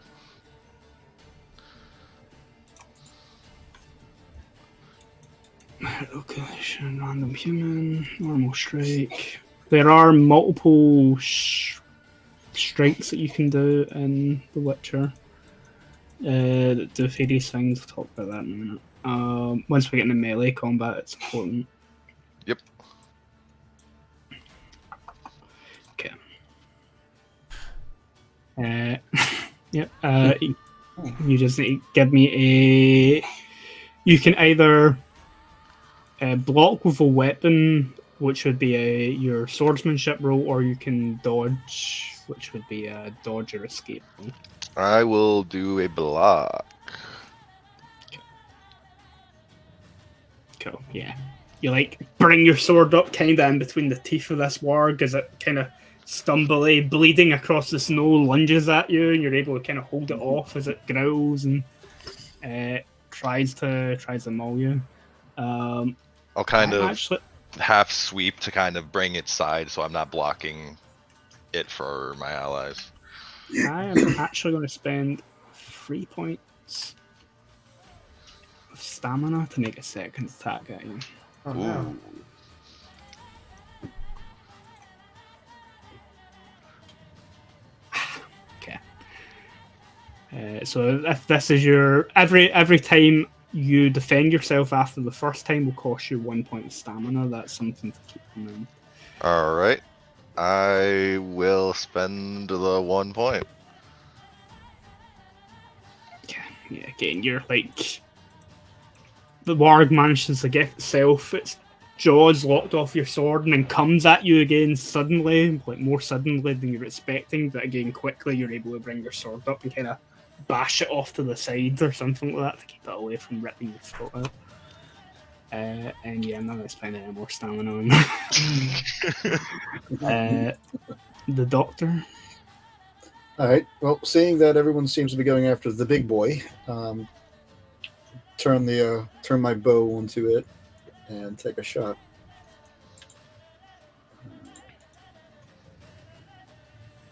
Nice. So 18. Okay, let's see what I can do here.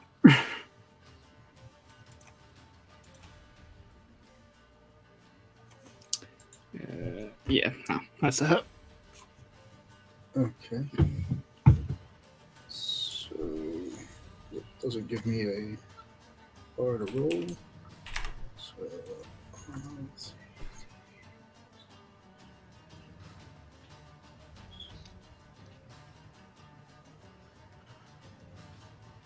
Oh, nice. A total of 18.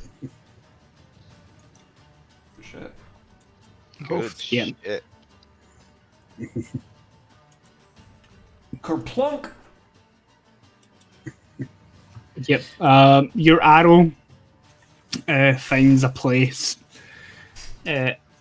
between the ribs of this warg, puncturing the heart. The thing lets out a last yelp and growl as it collapses, letting out his last breath into the snow. The snow around about it starts to turn red as the blood seeps out. The other wolves. There's still a few of those. Enough that they probably won't have to start making courage checks to see if they're going to stick around yet. Yeah, the big one is definitely dealt with. Now there's just 5 smaller, but yet still dangerous wolves Nice. for the party to deal with. And Halxor Europe. So seeing that one go down, how far away would you say the other wolves are from us? They're also about 15 meters away. Okay, I have a speed of 5, so I'm gonna move up a little bit until I'm about 12 meters away. Okay. And then I'm going to do Anya at one of the wolves. So I believe I have to do spellcasting for that, right? Yeah. Or do I just click it in the spell?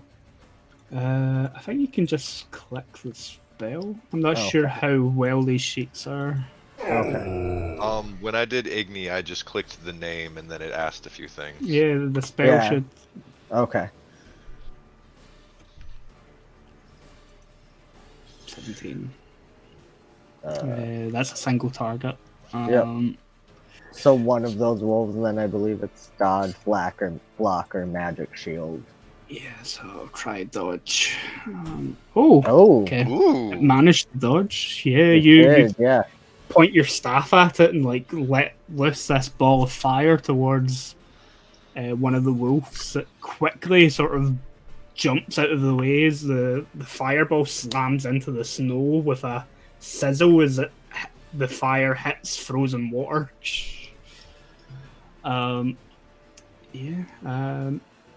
Keep in mind you can spend stamina to take additional actions if you. Oh, okay. How does that so work it's exactly? 3 points of stamina to take an extra action. Okay. We will do that, and we're just gonna throw one more at them. So that's 8 total, I believe, right? Yep. Okay. Thought combat music might have been better for that. Okay, that's better. Oh yeah. Let me spend stamina on this blade.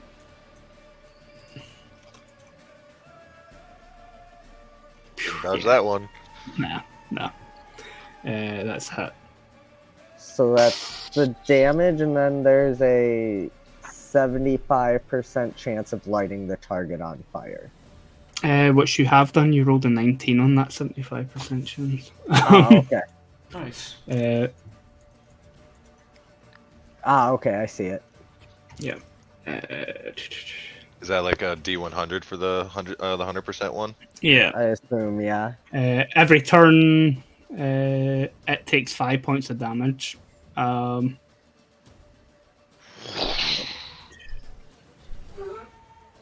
Cool. Okay. So it's still standing. The fur is on fire. You can smell that burnt hair sort of smell. Kind of fill the space that you're in. Right. I believe that's everything then. Cool. So yeah, that is one smoking wolf. Burning. It's a mercenary. I would like to shoot my crossbow not at that one. Not the one that's on fire, a different one. Yep.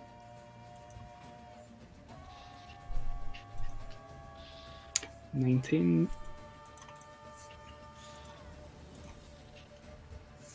I'm also sorry. Fumble. What does that mean? Okay. That's a critical hit. Let me see it's how a much. critical hit? Uh-huh. Oh no. Oh no. You have beat it by how much? 8. Okay, simple critical. So whatever damage you do here, it will be increased by 3 points. Okay. It is a... I don't know where I'm hitting it. Where did it say I hit it? Did it say if I hit it? Yeah, you've hit it. No, I mean, like, did you did it use say the where? skill or did you use the item in your inventory? I used the skill. Okay. Yeah. If you go your inventory, everything's already plugged in there I'll for just roll that then. the damage and stuff. Blam. So yeah, you've hit it. If you just push the damage button. Oh, that's really beautiful damage. Not as good as it could have been, but yeah. Okay. Yep. Crossbow bolt funks into the side of this wolf. It lets out a yelp as the blood starts to kind of well under the fur. Oof, that damage makes me sad. Can I only shoot this once a round? The crossbow is slow to reload. That's what I What figured. you could do is you could technically spend your stamina to reload it this round, so it's ready to shoot again next turn. Okay, I'll do that. But I have a feeling this fight's probably not going to last Yeah. too long. This is they introduce you to how combat works, right? I do want to clarify, I think I passed my vigor last turn. I think it's only if it's a single spell, or it might be in a single turn. Actually, let me double check that. For magic, so magic, how it works.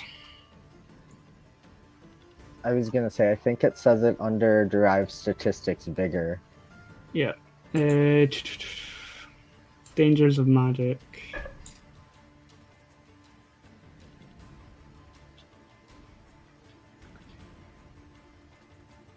This is going too much magic for their bodies.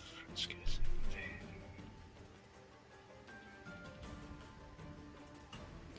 me. So I think, yeah, if you go over your figure in a single round, bad things happen. Perils. You take damage. Yeah. But it's only a single. It's like for every point over your figure you go, you take that much damage. Yeah. And I think I was only one over. Yeah, so you Oh, take no. like there's a little bit of fire that backlashes when you cast the spell, essentially, that kind of burns your own hand or something like that in the process. But yeah. Is he able to be affected by his own ritual, the one that boosts the vigor? Yeah. I am, but it's only for one person. Oh, okay, got you. His figure threshold is pretty high as it is. Yeah. So it's generally more beneficial for you to use it, benefit from the ritual. Naturally. So these wolves have been taking some hits. Let's make some courage rolls first before they decide to maul anything. Okay.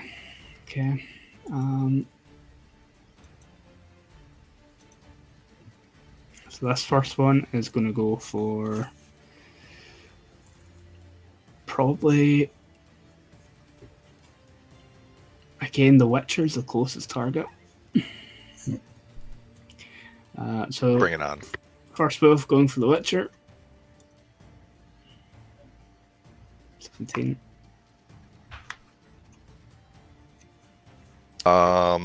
Now, is it per thing that attacks or per time that you get attacked per round? Per time that you get attacked per round. All right, and it's cost 1 stamina, you said? 1 stamina each time. All right. Okay, all good with that one. Keeps spinning his blade and backs it off. Next wolf. I like that so much. It's so cute. I think this one is going to start charging into the tree line, going for. The little plug-in thing. It's so cute. The mage is probably the next closest target. Yeah, the plug-in is a lot of fun. So that's going to go for Halpsor. That's fumble. Fumble! Fumble. Almost like that Fumble Colts game. table.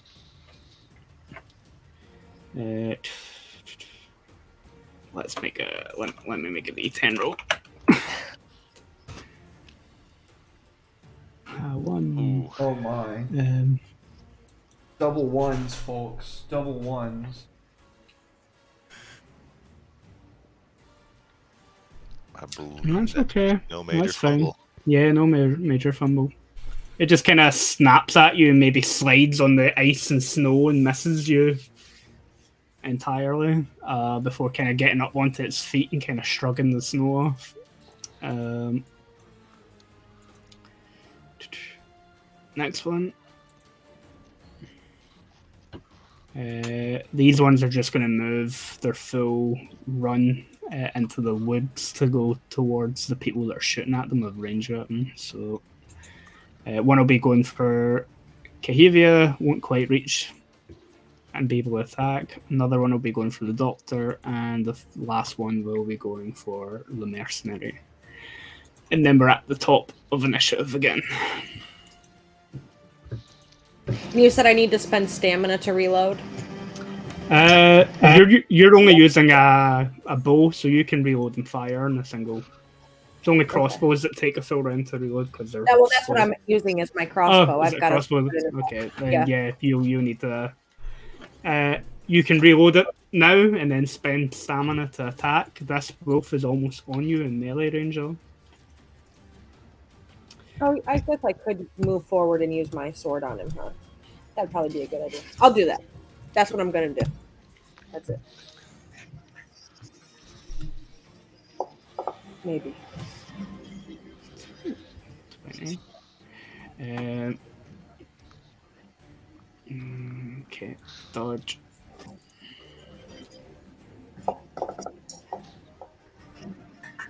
Okay, you've hit, so you can do your damage. Nice. Okay, yeah, that's one dead wolf. Damn. So yeah, the wolf came running towards you, teeth baring, growling, and you like just drop your crossbow, and in the same round that you draw the sword from the sheath, you cut this wolf like head almost clean off as you sidestep it as it lunges for you. Nice.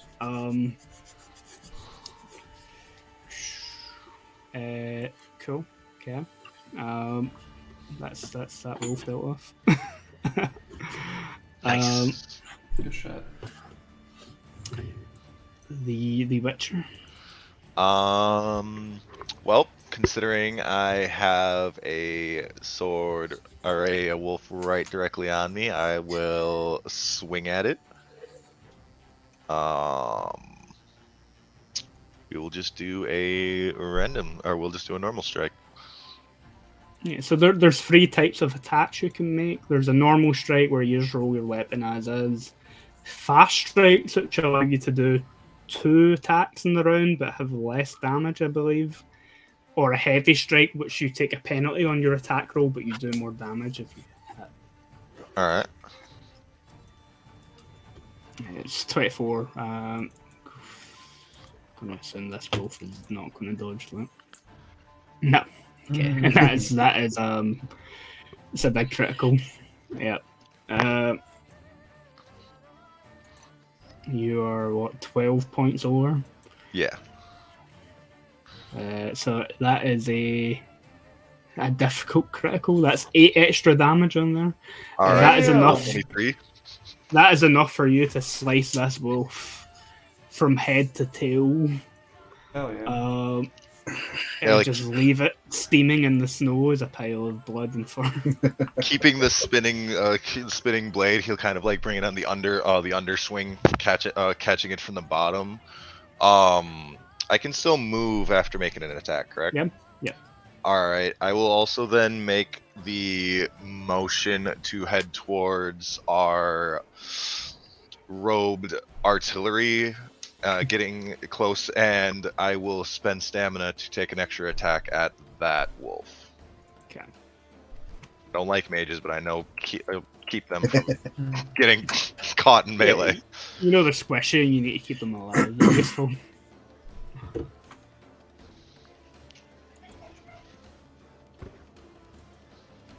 Okay. Dodge. That is. That's another. 10 over. Plus, 10 yeah, over. plus 5 damage to whatever your roll damage was here. Yeah, that is another dead wolf. So 22. yeah, Halxor, as you're like standing, your fingers are kind of singed from the second fireball that you launched, and this wolf is like trying to rip your throat out. Before you even can react, you see the blade of the Witcher just slice through it as he appears seemingly from nowhere to help you. Okay, Warg is dead. Why is it still coming up with him? Yeah, Doctor. Okay. I see the one charging at me. I already had an arrow notched, so I'm gonna go ahead and take the arrow shot, and then I'll pull my dagger after that if he's still coming at me. Cool. I think you might have a bonus for being close range. You're pretty much point blank. You have a +5. Because I really need to be able to hit with this and have the chance. So. All right. This So is one of the you said +5 to that. yeah. This is one of the wounded ones. All right, and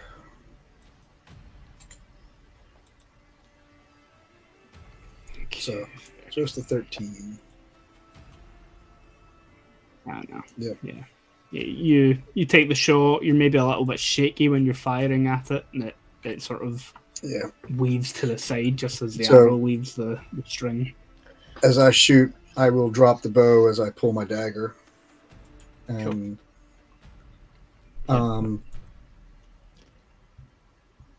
so I guess do the stamina to take the stab shot at it as it's kind Yeah. of probably spinning on me. Yep. So- 3 points of stamina will let you do an attack. Okay. So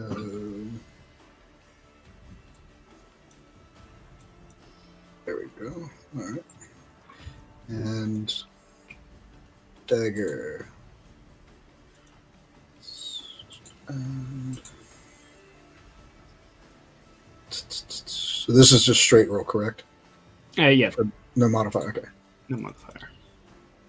Ooh, that's a nice one.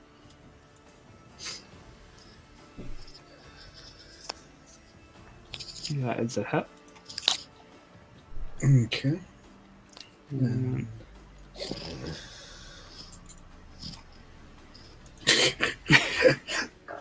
That's why I wanted to use the bow. It's so much. Chances so much more. well, luckily for you, this one was already wounded. This is the one that not only did it come running at you, you might have just happened to be in its way while it was trying to escape. This is the one that is smouldering and on fire. Okay. And so that 3 is enough to finish it off. So as the wolf, like, you drop the bow in a panic, you pull your dagger out and lunge at it just as it lunges at you. The smell of burning fur getting up your nostrils as you just drive the knife in here. And send it plummeting onto its back into the snow with a hiss as the snow puts the flames out. So that's a dead wolf. It is now the mage's turn. Halthor kind of taking a step back from the wolf that slid past him, and then Witcher stepping up and killing it is going to take a step back and just say, "Thank you," and take a recovery action to catch his breath. Okay. Right? That gives me that stamina back then. Yeah, it should give you some stamina. I can't remember how much off the top of my head. By taking your turn, catch your breath, you can gain back an amount of stamina equal to your recovery stat. Out of combat, recovery actions can be used to recover HP.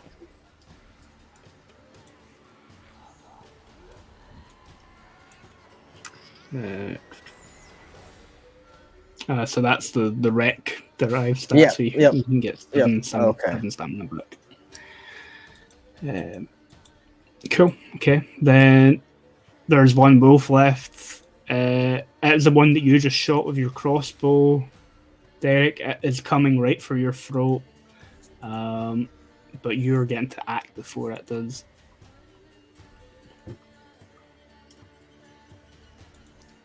Wolf 23 is Point blank shot. Yeah.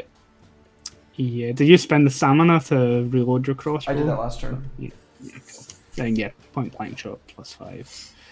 I don't think this wolf can dodge that. Yo, that is an unbelievable. That is twice that I have rolled 3 ones. So many ones. That is twice that I've rolled 3 ones for damage. But between the first shot and the second shot, it's enough to put it down. It's the last kill of the combat, so I'll let you describe how you're ending this fight.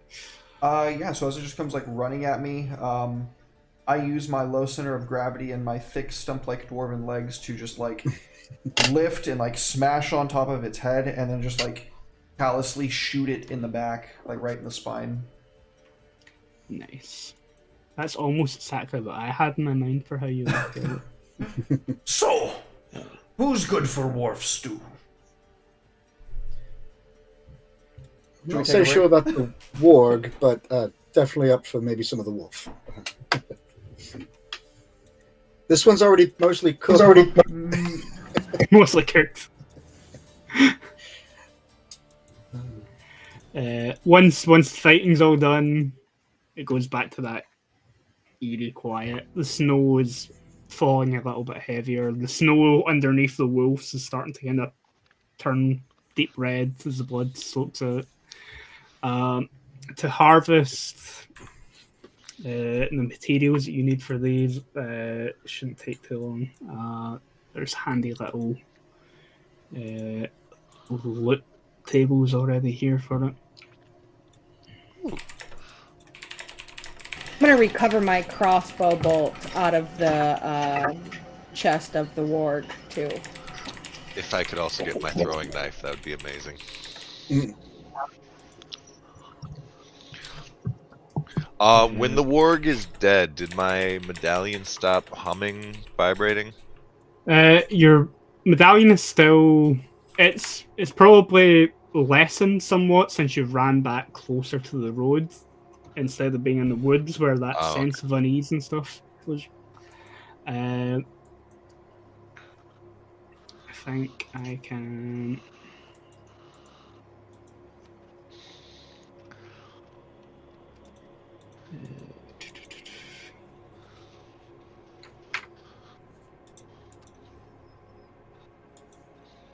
I can give you guys access to.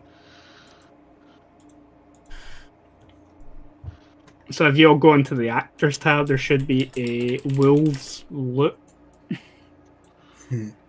option. That'll tell you how much is there in terms of loot and stuff. Sweet, sweet. For the Witcher's purposes, the dog towel is the thing that you're looking for. It's Yeah, that's the Fulgur, right? yeah. That's plenty of Fulgur. Yep. I'm not thinking any of this works out for any of the things I'm currently needing for my recipes. Andy, should we take a bio break? Yeah, that sounds like a good point. We just did the first combat. Seems like a good place to start off. Cool. All right, don't go anywhere, anybody. We're gonna take a quick 5 to 10. We'll be right back with more Dark Sins on White Snow. And we're clear.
Welcome back, folks. Thank you so very much for sitting tight. I surely do appreciate it. Andy, what's happening?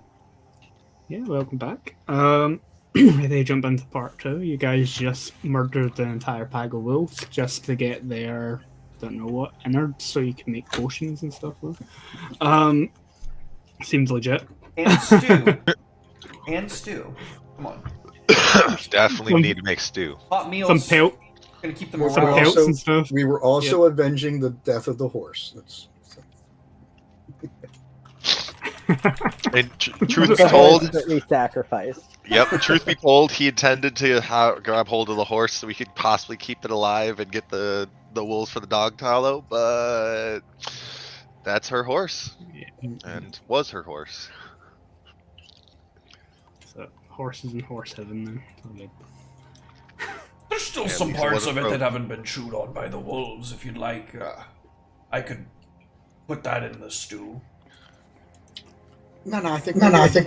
Yeah, I'll chew on some tree bark, I guess, instead. I'm good. I don't want to eat my horse. Or for me. Have at it, buddy. Eat it all of it. Bowls for yourself. But separate stew pot, please. I'll put the horse Well- meat in after. Wolf stew, horse stew, separate pots. Cool. So yeah, you've got some wolf fed or dog tallow or whatever it's called. I'm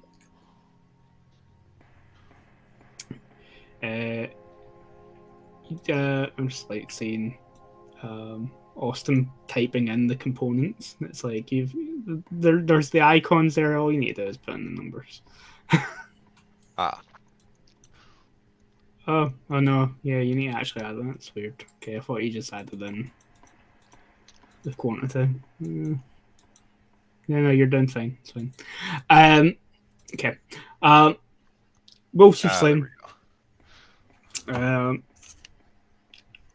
Can you had to like hike quite a fair bit back to get to catch up to these wolves from where you'd found the footprints and all that sort of stuff. The snow, maybe about 15, 20 minutes away through the snow. The snow has gotten heavier since you abandoned the tracks to go hunt down wolves. Heavy snow does not make easy hunting. Mm-mm. But the horse almost made it back to the mountain path, which you can still kind of see roughly outlined, even through the snow. And you know that will lead you directly to the village that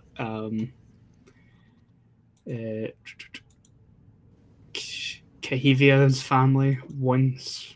Technically, they still do own it, but they've just been absent caretakers for about 20 years.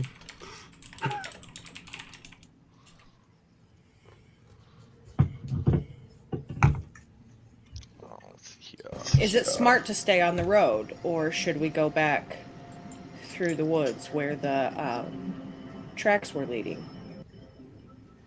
How late in the day is it getting, Mr. World?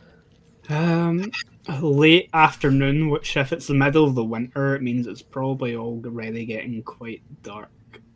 Perhaps we won't have much luck tracking in the darkness and the snow. Perhaps we would do better to find shelter for the night and then come back tomorrow. Well, I would think that the shelter is probably going to be the village, isn't it? That More would, than likely. that would I think probably that's be the think best that's bet. best. Yeah. Where there's one pack of wolves, there's more. Especially if it's been easy pickings in this neck of the woods, you know? If nothing is- else, we've just created quite a bit of a, shall we say, a snootful for them to pick up on. And probably quite of a bit of ruckus as well. So I don't know if staying in this area for the evening is smart. I think it's best to move on. I will agree with that one. The tracks may almost get covered by the time we get there, and without much daylight, it will be hard for everyone else to see. I think they were So- pretty indicative of heading to the same direction we're heading anyway, so I think we're going to meet them one way or the other. This is your mission, after all. Well, yes, but I also am not in the business of being an asshole, you know? I'll go with the majority and not, especially since these are people that chose to come with. Money included, of course, but they didn't have I like that course of action, though. I agree. The sooner we get to shelter, the more information I can gather, and the more time I'll be able to have to properly create the oils we may need. And the I quicker will we can find my sister, the quicker I can smack her on the ear. I will ask, and he'll look towards the doctor and the mage, that we keep an eye out for perhaps more wolf's aloe. At this point, I have enough components to make one oil, and I'd like to try and make enough so all of you have a chance, should the worst come. Well, definitely keep an eye open. All in favor of not having the worst. The Witcher will give a little chuckle while raising a hand up, wiping the blood off of his face now, and taking a rag and cleaning off his sword before sheathing it. He'll also clean off the throwing knife that he would have used to cut off most of the wolf hide. He will offer one of the hides to everyone as it is cold outside. Even if it might be bloody and damp, it's insulation. Be good to throw on the ground under our mats, you know, whenever we do camp for the night. Extra padding, extra layer of warmth. Really was hoping not to have to do that on the ground, though. Agreed, I would much rather get to the village. Perhaps there's an inn. Yes, but we don't know what state the village is in.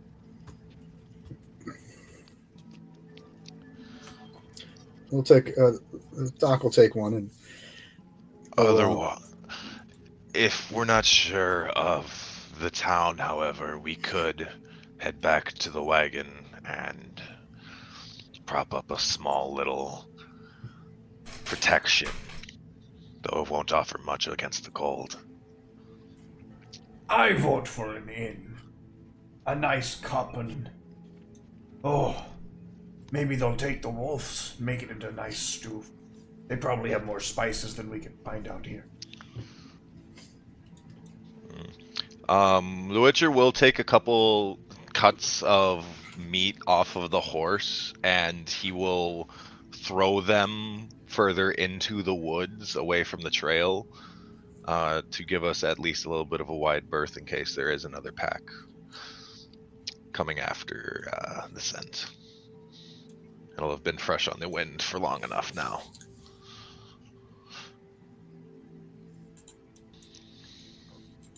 Okay.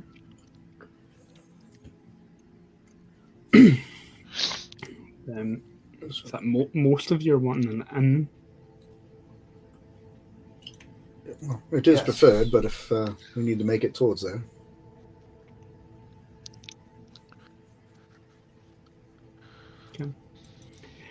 So yeah, heading towards the village is probably your best bet if you're looking for something with solid walls to keep the snow off you for the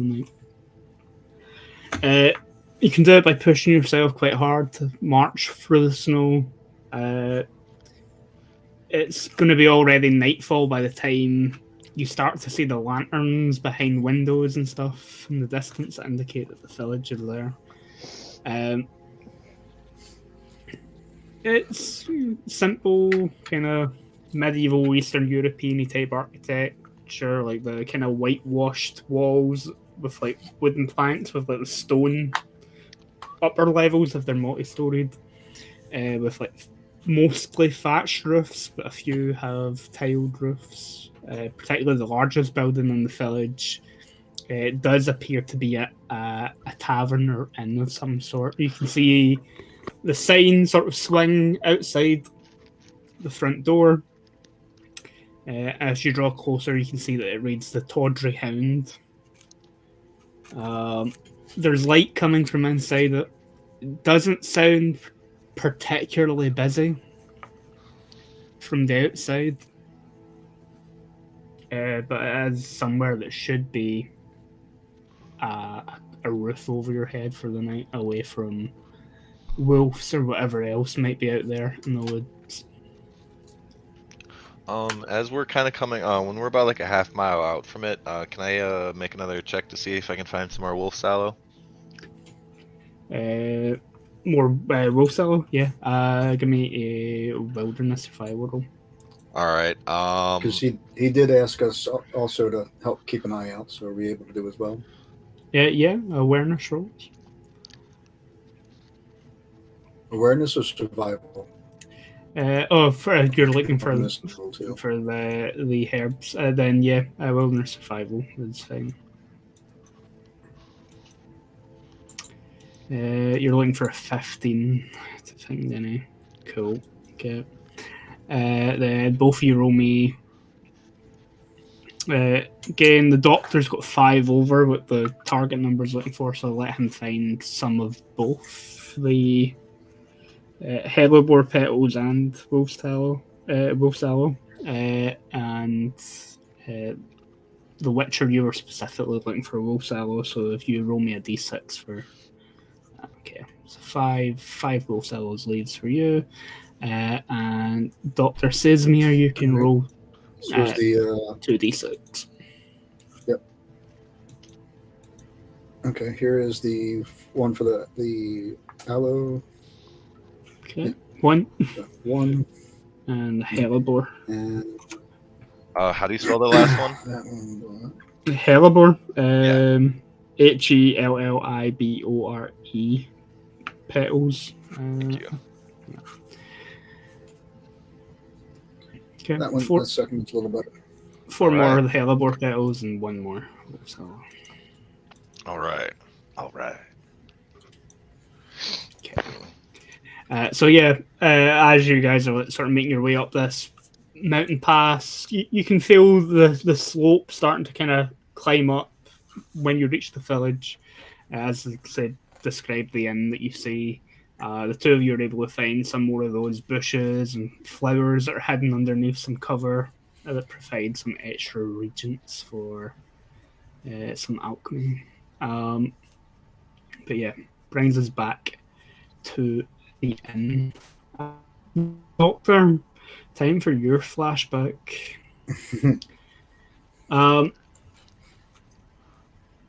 Your life has been a fairly tragic one, on and off. Not only did you lose your mother in your youth, the plague, the fact that she was one of the first victims of that plague caused you and your father to be driven out of the city as she was accused of witchcraft. And you've seen similar things happen in your journeys as a physician, particularly in small, closed-off villages like this, where the people who live within them are mostly ignorant of what happens in the outside world and how things actually work. It makes you wonder what sort of greeting you and your companions, particularly the dwarf and witcher within your company, might receive once you open these doors into this inn.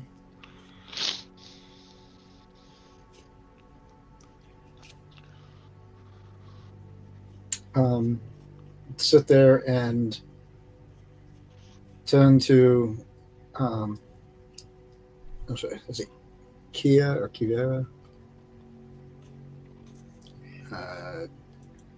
Kai works.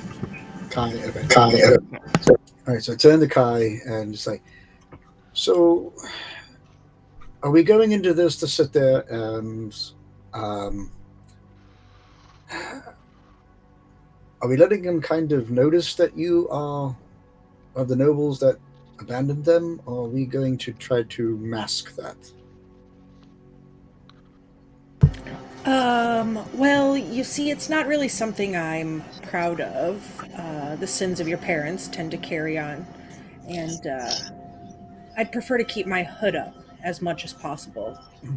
Fair enough. Just reliving my past and certain things, but I was just trying to figure out what type of influence we might have for the going forward in this. I know some of these regions don't always, you know, nothing personal. Good dwarf and witcher, but they don't always look favorably. So maybe as low about, just stay to the back. Maybe I can see about just getting a couple rooms and not necessarily using the common room as for a gathering hall for us. Maybe.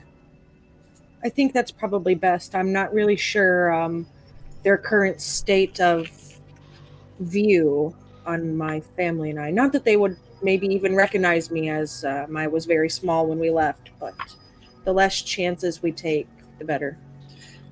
Right. Well, so I think I probably have, unfortunately, the better chance of having a peaceful interaction. Fingers crossed. So How I much guess do you, how much money do you have on you? well, don't have a whole lot. I've only got a few coins that I've made since my liberation. Um, Now, knowing the area, would what currency would they be using here? Crowns is fine. Okay, I've got about 50 or so crowns at the moment. It's more than I have. If you need more, let me know. I'm hoping the rooms are not that expensive. And he'll kind of look back at the dwarf and kind of shrug and say, expect an upcharge if they are aware. That's why I'm trying to Especially get for them myself. to agree on a price beforehand. So, I don't mind sharing. Is what's the accommodations going to be requiring? A bed would be nice. But I meant, Preferably without fleas. I meant more along the lines of how many rooms are we looking to try to get? I don't think anybody's gonna want to share a room with me.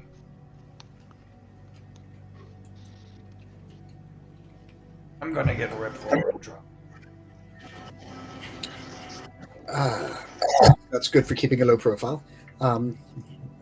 Lady Kia, are you needing your own, or I'm not really accustomed to my own sleep space, as I've spent many a night in tents on the battlefield, so it doesn't really matter. I could put my head on a rock and sleep if I needed to. I need So- only a safe space to work. so 2 rooms, 4 in one, and the dwarf in the other? Is that what we're going for? Sounds Sounds like a fine. plan. All right, let's see what we can do. I'd say hang back just a bit. If you want to come inside, I'd say just stay closest table to the door. I'll go see what I can work up, Yeah. and I'll head into we'll head into the tavern and see what we can come up with. Yeah. As you open the tavern door, the heat that comes out to meet you is about the warmest reception that you're going to receive in this tiny village. But as you can feel it almost like wash away some of the cold that's sitting on your cheeks from the long walk and up to the village, especially in as the sun started to set. There's a lot of empty tables. The people who are here seem to be locals.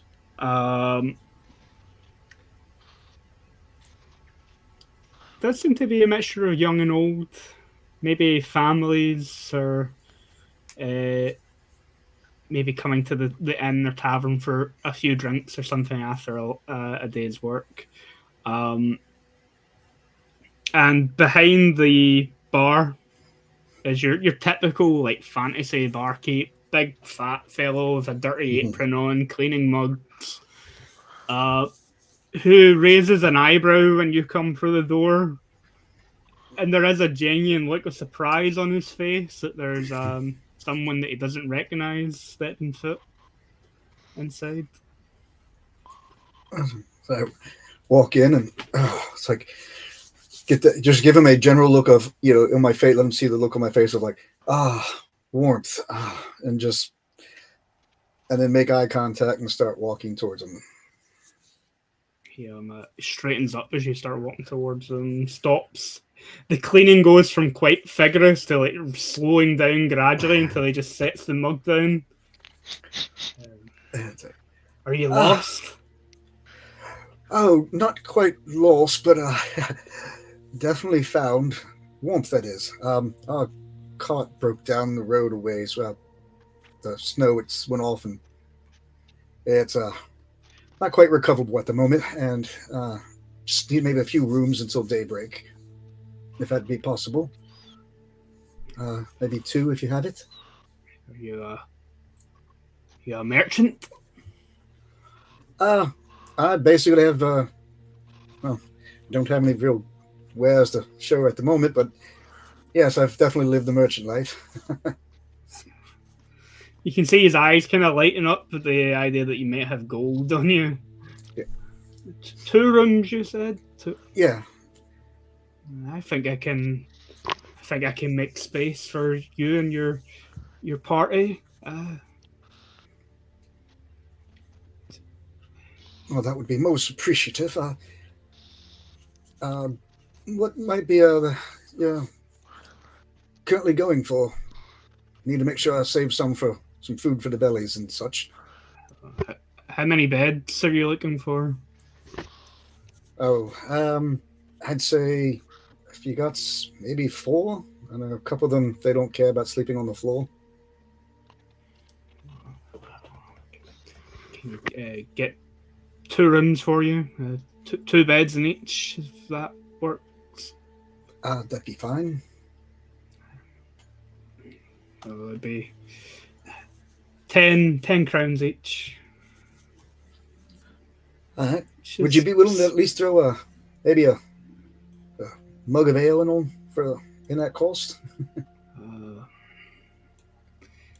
You see him kind of look around the half-dead tavern. Well, I think I can. We'll cover we'll pay for the meals, but I kind of promised them a little treat, and so maybe just the one mug each. 1 mug each. You see him kind of trying to work out in his head how much that would.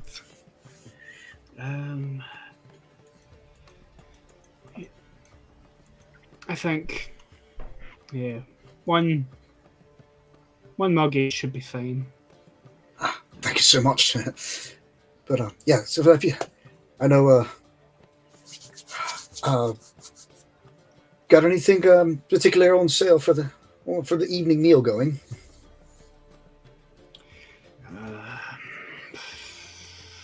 Yeah.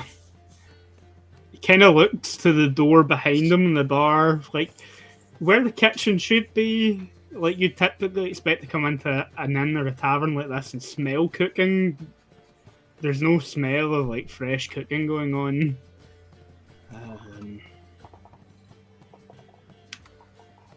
I'll go see what I can rustle up. Well, that's fine. So, all right. Well, here let's settle this up then, and I'll get the 20 crowns out, and I sit there. He'll pay that off, and while you do that, the rooms are which way? We'll get that all settled in there, and then we'll be back down for the drink and meal. The stairs over there. Head up. Take whatever 2 rooms you feel fit your needs. Much appreciated. Much appreciated. And go back over to the group. All right. Well, I got us 2 rooms upstairs, and we get settled in. We can come back down. I got us all a free mug of ale. Looking strictly at directly at the dwarf. After that, it's on you. All the rest of the mugs after that are on you. All of them. All of them. Well, at least the ones you're drinking. All right, that's what I was checking. But he's Some going to see people what are all he has in the tricksy with kitchen. their words. Yeah. No. Hey, but I did get you one for free. Hey, so. You have my thanks. But we can head up, and he said any of the 2 rooms upstairs that are open we can have. So go set that up and maybe drop off some of our gear for the moment, and also see what the actual accommodations are. Okay. As the rest of you.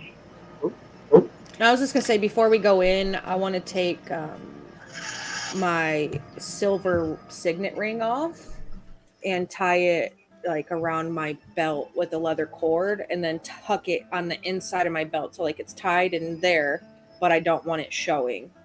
So there'd be like a tan line on my finger where that ring usually sits, but I don't want it visible because it has my family signet on it. And it's on my drinking hand, so I need my drinking hand prepared. Fair. Yeah, as the group of you come in,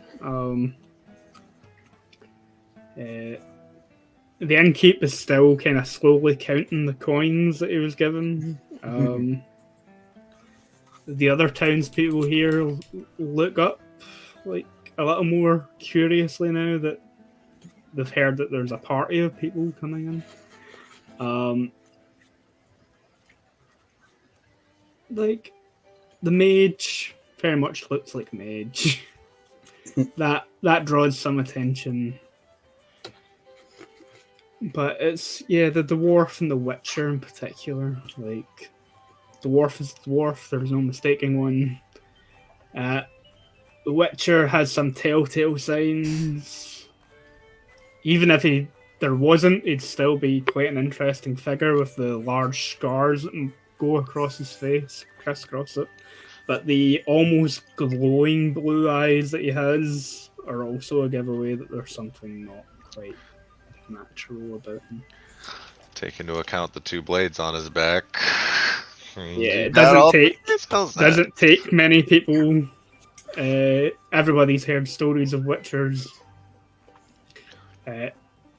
Recently, the big story that's been spreading all over the kingdom, regardless how remote it is that a witcher died trying to defend the kingdom from Nilfgaard. But they watch you all come in. The person to draw the least amount of attention is probably the person in this village that should be the most standoutish, which would be the noblewoman leading the group. But yeah, you can grab yourself a table. As I said, the place is practically empty other than a few. There's maybe like 5 or 6 people here, villagers having a drink. So there's plenty of tables. It looks like this village at some point might have seen more traffic once upon a time, judging by the size of the inn. That whatever the family did here, being in the mountains, probably mining and things like that were its major source of income, as well as whatever they could get from the land, animal hides, timber, and all that sort of stuff. Is that business is dried up, and so the inn is much bigger than it needs to be for the amount of people frequenting at the moment. So you can get yourself a table quite far away from the other people that are here. Keep them coming. Oh god. You can see the innkeeper's eyes lighting up, but he doesn't care that you're a dwarf. It's like, well, that's more coin. Comes over with a tray with the 6 pints of ale, puts it down in between you. Then you see him disappear into the kitchen. When he turns around, I look to the rest of my crew and I go, "Well, that's wonderful, but I wonder what you guys are gonna drink." And I arranged this one. Now you have to fight the rest of them to get all of those. Witcher will take his mug and just kind of slide it towards the dwarf and say, "It's all yours." What a friend. And he'll just kind of shrug, considering alcohol all that well. I'm gonna slowly like reach up to grab mine, but not like the slowly of like cinematic dramatic slow, but the kind of slow when you put your hand in front of like a rabid animal's mouth to try to calm them down. That's the kind of reach I'm gonna do for my mug of ale, while side-eyeing the dwarf as I pull it back. He's just deadpanning you the whole time, like. Yeah, I'm just gonna like pull it back, take a slow sip, watch you, make sure there's no blades coming at me, and then I'll set it. While that's happening, Halxor is just gonna grab his while the dwarf is distracted by Kai. Wait a minute, I have so many. Where is it? I will. I may bet an eyelash or two while I'm at it, just to keep you from biting me. I will set the tray back down and just grab all, the one that was intended for me and the one that was intended for the Witcher, and with a harumph, I will make my way back to the table.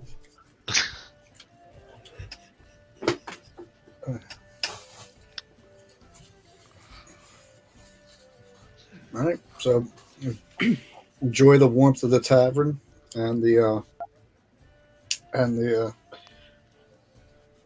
calmness of a table with a drink with companions, and just not anything else for the moment. But definitely keeping an eye on the bartender and any of the other town folks that are doing any much more than just the normal "who are they" gawk. Trying to watch for anybody that might actually be either trying to notice or just paying a little too much attention to the table. Yeah. If you're looking for that sort of thing, the skill that I'm going to require is a human perception roll. It's like insight in D&D. Yep. Looking for I'm actually trained in that. Where is that one underneath again? Empathy. Empathy. Figures. I will definitely make a roll too. Yeah. I'm trained in it, but I'm not very empathetic. I'm seeing Dwarvish drinking zones. Loudly. I lack a lot of empathy. I'm a Witcher after all. While they're kind of like actively watching and looking to see if people are looking for us, my more direction here is I want to be listening, actively listening. So I'm gonna just like keep my head down, pay attention to my drink, very much just like ears open to conversations aside from what's happening close at the table. So pretty much tuning these guys out while trying to listen to other things. Then, I've rolled awareness. You can roll something different if you wish. No, awareness is fine. You've got a 20 for that. 20. Okay. So, two things are happening here. Kai, you are listening in. You see the bartender go into the kitchen. You hear him shouting at someone, presumably whoever works for him. He's probably a family business, so it's either a wife or a child that he's shouting at to start putting the oven on and find whatever food that they can, that they've got guests for the first time in months. And these ones look like they have money, unlike the last ones that arrived. You can also hear some of the villagers that are here talking about the Witcher, for one.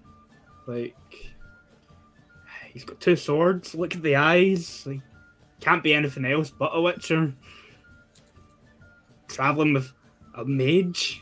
That dwarf, look at that axe, I bet you could cut don't know, a tree that's a few hundred years old down with a few swings of that thing.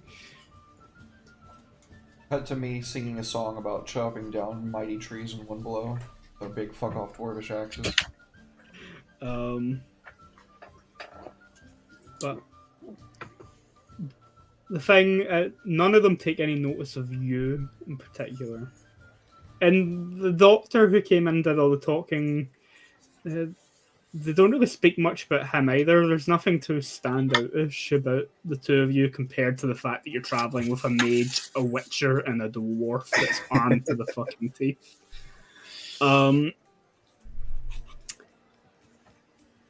mage, however, as you're observing the room, and the behaviours are what you would expect from a remote village like this, seeing a party like yours arrive. You start to notice there's a few young men and women who are maybe somewhere between Kai's age and her younger sisters that have an uncanny resemblance to the lord of their noble house. Maybe it's in the eyes, maybe it's in the facial structure, nose shape. There's at least 2 or 3 people who are in their late teens to early 20s in this tavern, with the older people who have some similarities to the lord that you've been serving over the last 4 or 5 years. Found the lost siblings.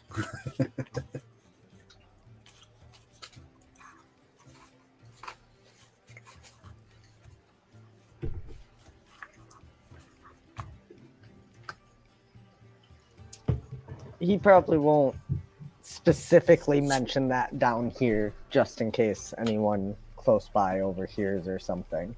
But he is noting it for when we are more private. Oh, apologies. Had to tend to baby real quick. No worries. You only got stabbed 3 times. You're fine. Oh, it's fine.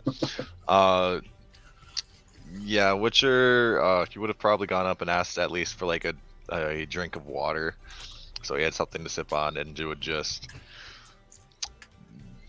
not really seeing pretty much so many people like glancing and looking over, just kind of like kept his head down and just was listening like that, like everyone else a little bit. Saving his questions that he has for the barkeep until after we eat. Okay. The bartender will come back out from the kitchen, come back over to the table to see if there's any more drinks needed. His wife and daughter are preparing food in the kitchen. I thought some guests like yourselves might appreciate a mulled wine. I found an old bottle in there that we're heating and adding spices to. It's cold How night. thoughtful. That would be But as he's explaining this, and the smells of cooking are just starting to emanate from the kitchen. Damn it, we're doing it again, Andy. It's unavoidable. It's unavoidable. You Make people hungry. you hear a screech and the voice of an older woman telling someone to get out. How do you even get in this kitchen? And then a few bangs on a worktop. The bartender. One moment, I'll go check what that is. Nothing should be disturbing the guests.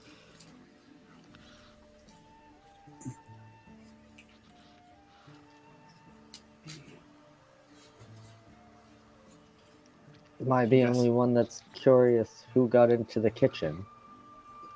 I'm sorry, what? I'm sorry. I said, am I the only one who's a bit curious about who snuck into the kitchen? many empty mugs of ale are on our table? How many are finished so far? Presumably the dwarfs finished the 2 that he had. They have a kitchen here. I'm still I am basically in just slow drinking. I'm not downing it. This is a wonderful establishment. I want to empty my mug and grab the other mugs and like head towards the kitchen where you would take dirty dishes if you were a busboy, in the whole like I serve the good doctor as his like apprentice and servant sort of mindset, and be nosy when I get there. Okay. You take the mugs up to, there's like a sort of sliding window between the bar and the kitchen that's aged and a little bit ajar that you can kind of peek into. You can hear a door in the kitchen slamming shut, and you can see the red-faced, sort of middle-aged woman. I don't know how she got in. Some dirty little urchin girl just walking right into the kitchen just as we're making food for maybe she's with the guests. Maybe you should ask them.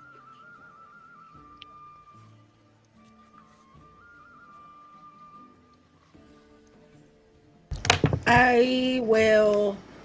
When she says that, dirty little urchin girl, maybe she's with the guest, I'll pipe up and say something to her like, "Oh, Calliope, yeah, that's my younger sister. She gets off. Where did she go?" We chased her off out the back of the inn.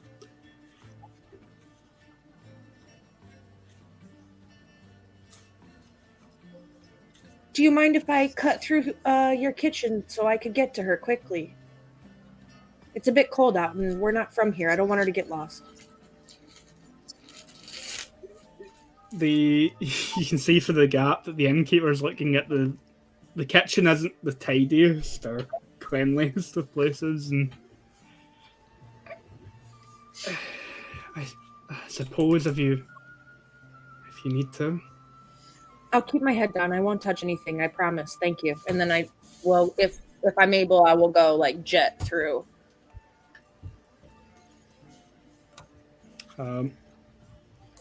You cut through the back door, and it leads you out into the back of the building, which leads onto the forest around the village. It's deep with snow. And at a glance, the snow doesn't even look like it's been disturbed.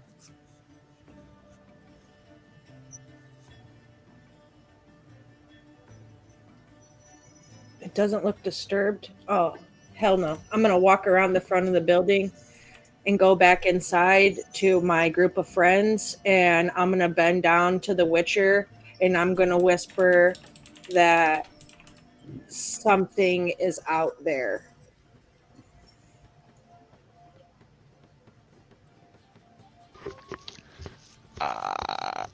Has my medallion ever stopped vibrating since we got to the town?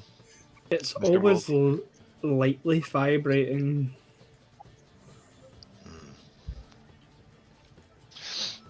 He'll take a moment to down the rest of the water that he has, and then he kind of gets up gruffly and like knocks on the table once, leaving a crown on it, and is going to head out the front door. Is going to actually head out the front door. Yeah, I'll have mentioned in the whisperings of the girl in the kitchen and the no footprints. So that way you're aware of that as well. Okay. And I'll just give a nod towards the others, like kind of as the Witcher gets up and walks out, like without wanting to say anything aloud. I'm just going to nod to them like, hey, something's up, and then follow after. We're not going to get to see those beds tonight. Indeed. Helxor will down the rest of his ale and then get up and start following.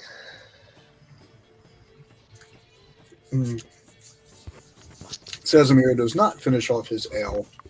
He looks at it longingly and pushes it forward on the table as he gets up to follow out. Thorf is downing that immediately. Yeah, I was about to say that actually. Definitely. As soon as the Witcher gets outside, I'm gonna take a look around, see if I can't see any, see or hear anything,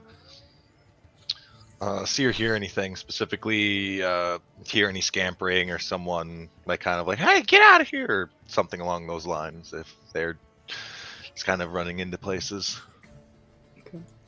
Give me an awareness roll. Already on it.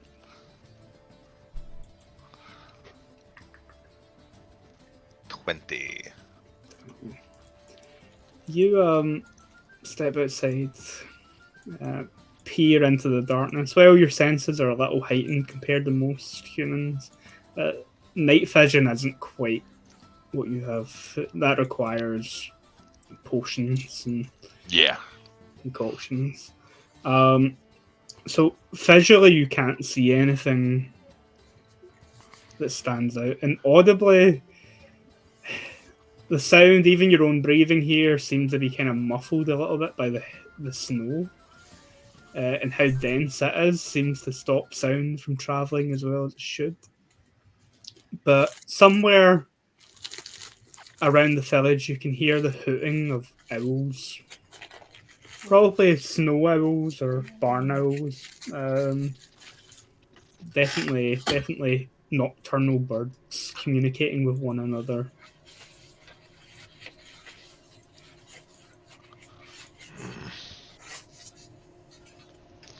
We'll kind of look back at Kai as she's coming out, probably, I'm guessing, at this point, and asks, "Did they say which way they went? She went when they chased her out." No, all she said was that she chased her out the back door, and they did let me cut through the kitchen, and I went out and looked, hoping to find tracks, thinking maybe it was my sister, but there was nothing. Nothing. That's what pressed me for concern. You had mentioned before things that were able to appear human or of the light, but definitely weren't. With there being a visual presence, but no tracks, it certainly kicked up some hackles. It doesn't exactly make it simple. It's getting later. How simple is it?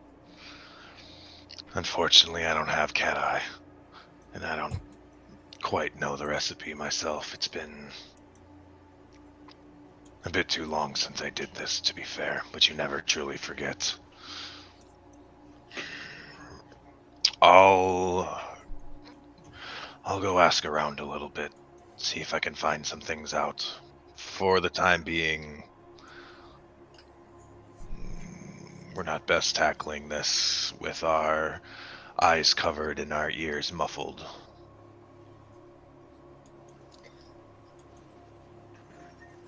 Are we alone out here? Yeah. Lady Kai, before we go back in, did you perhaps take note of the features of some of the patrons within? They struck me as quite familiar. I noticed a little. My father wasn't always a nice man. Mother has said over the years, I'm sure you've heard her late night, what's a nice way to call it? Cussing him out, I suppose you could say. Just thought with looking for your sister, it might be worth paying attention if some of these people may know the history of your father like you do. Perhaps someone does bear ill will. It wouldn't surprise me. We did kind of leave the land in a state of duress, and My mother's not ever been one to welcome a bastard child into our home.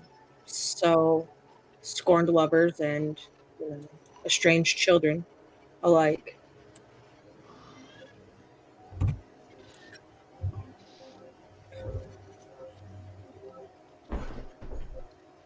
Well, that's going to make for a bit of a colder family reception if we don't find your sister first. Let's not think along that lines. We're going to find her. No, I just meant if others in town find her first and realize the resemblance.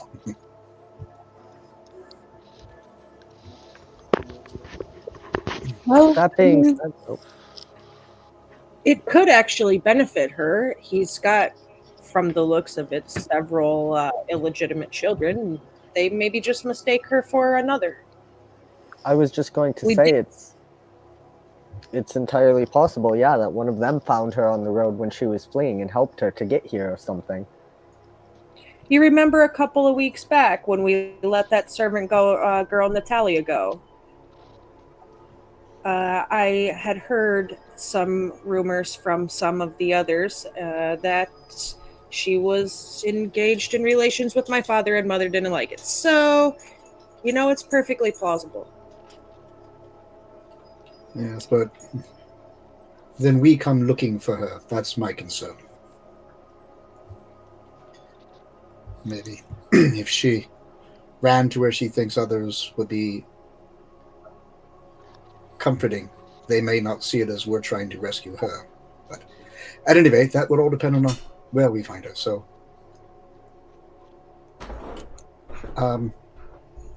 since we are kind of, unless we want to strike up the torches and start circling the village, looking for any tracks, do we wait until morning or let our good Witcher friend here decide to maybe do what he can do?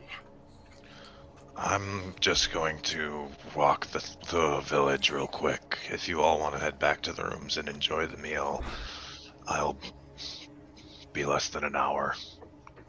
Doubt even that long. I think I'll accompany you, Witcher, so you're not alone. I appreciate the sentiment, but you are free to stay if you truly wish. No, I'll go with. So be it.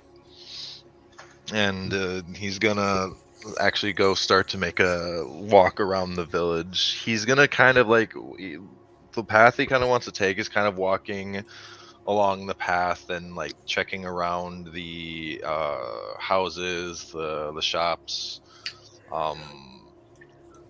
see if there's anybody out, perhaps enjoying a nice smoke or grabbing some firewood to bring in, or to see if everyone is, for the most part, just staying within their homes and kind of get a feel for how the state of the village is, knowing full well that it'll, if anything, it would be more bustling during the day as opposed to the night.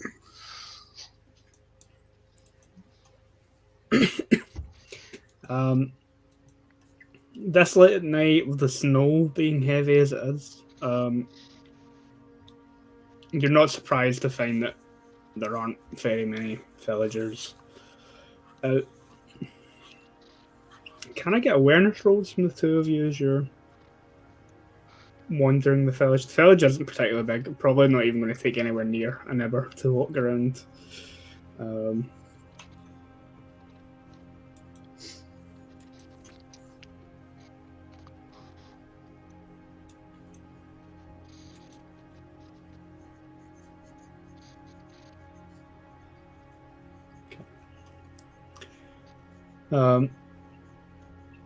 You somewhere in the village you hear a window break.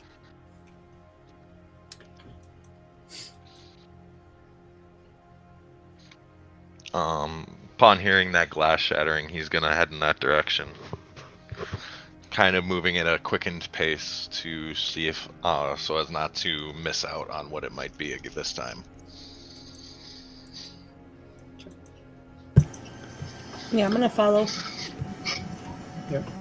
Um, as fast as you're trying to move, the snow will hinder you. It's quite deep parts of the Naturally. village. You eventually get to a small, family house hovel. Only a single story. You notice it's like the back window that's been broken in that would lead into the kitchen or the pantry of the house.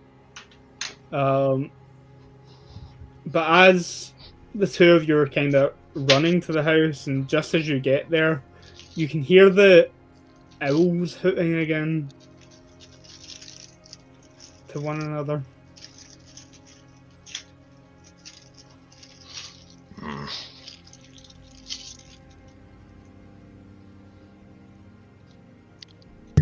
I'm not gonna like fully draw my sword, but I'll pop the button on the scabbard and kind of like slide it up with my thumb a little, just to kind of be ready because I don't like scary noises in the night. Taking some slow steps, Witcher will move towards the broken window and kind of try and peer in.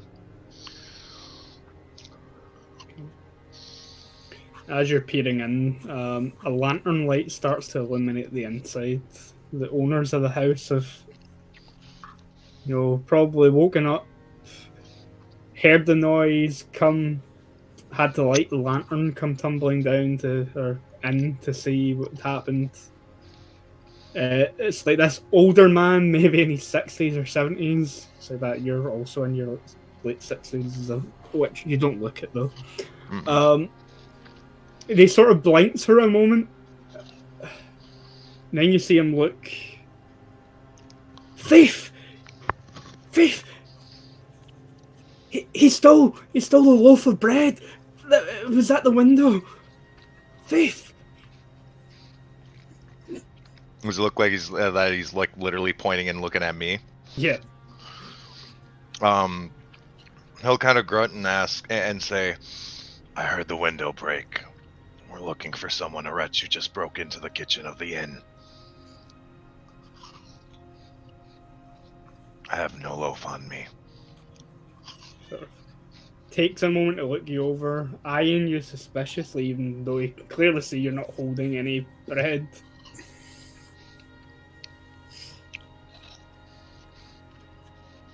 Who's to say you didn't eat it?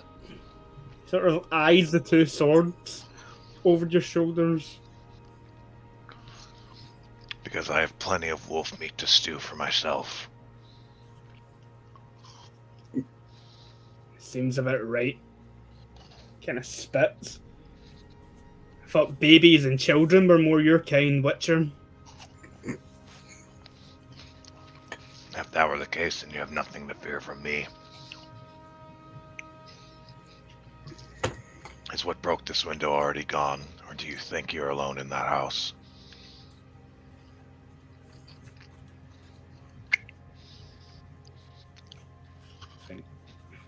The only monster I see creeping around it in the dark here is you. And my apologies for disturbing your night. I'm just trying to find the wretch.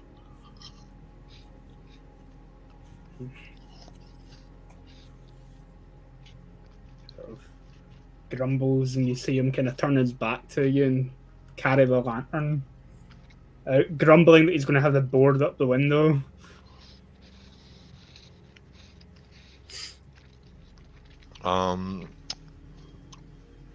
Witcher will kind of look around on the ground. Is there any glass on the outside, or does it appear that all the glass is on the inside, being broken from the outside? It's been broken from the outside. Most of the glass is inside. Is there any blood or anything on any of the glass shards? There doesn't seem to be any blood or anything on the glass shards. And like over at the inn, no tracks. You could give me a wilderness survival roll. On it. Ooh.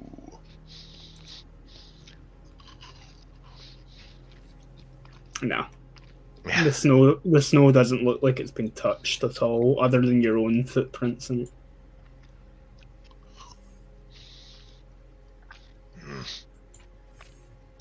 We'll kind of look back and head back towards Kai and say, and kind of grunts a little gruffly. And at this point, to keep looking around is just going to bring more ire to everyone. Soon they'll be grabbing torches and pitchforks to chase me away from their kids. We best wait for the morning. Sorry. Back at the tavern, you guys didn't go a walk through the village in the middle of the night.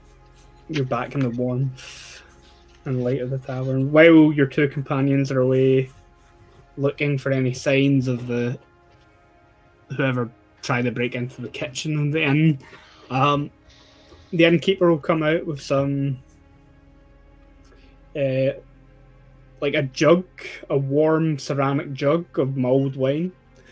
And it's nothing too fancy. You're talking like maybe bread, some cheese. It'll probably be smoked and dried meats that they've probably prepared to keep them over the winter, that's been stewed along with some root vegetables and stuff. But like a bowl of that with to kind of put along with it, and some bowls that you can divide it up amongst yourselves with. Thank you so much, my good man.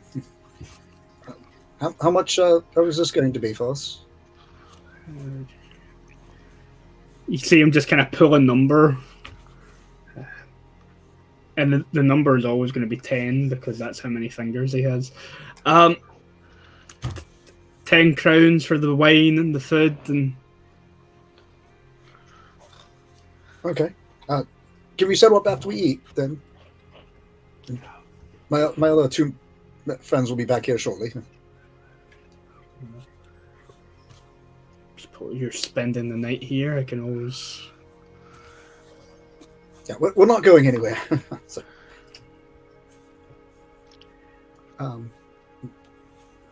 yeah. By the way, all the ales that he's drinking, pointing to the dwarf, he'll be paying for those.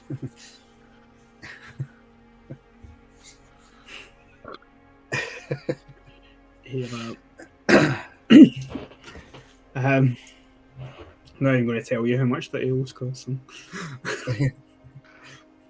So, sit there and just smile up graciously at him as I start to dish out a bowl of stew for myself, and wait for the others to get back so that hey, I'm not spending all of my crowns.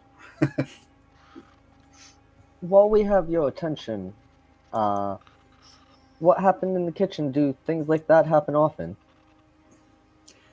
The innkeeper kind of looks at you for a moment. Not often, no. We seldom use the kitchen past our own meals.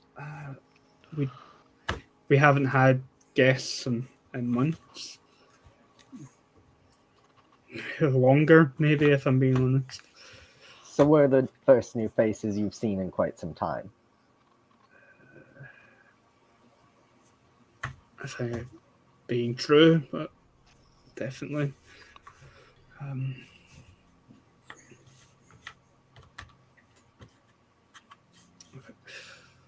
I've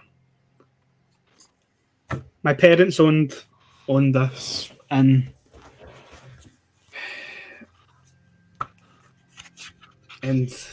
business was starting to dwindle when they still owned it. Wasn't even enough coin for me to take up and leave to go somewhere else. Well, trust me, my good man. With everything happening to the south, probably better off staying here. It's quite refreshing here. What's going on, South? Oh, just all the walls and the raiders and such like that. Nilfgaard is trying to own everything. We're at war? On and off, pretty much, yeah. It's been It quite can- some time. Suppose maybe that's the news that you would get from a lord if you had one. You haven't Oh. had one of those in some time either. Who in the village kind of takes control, gets everyone together without a lord? The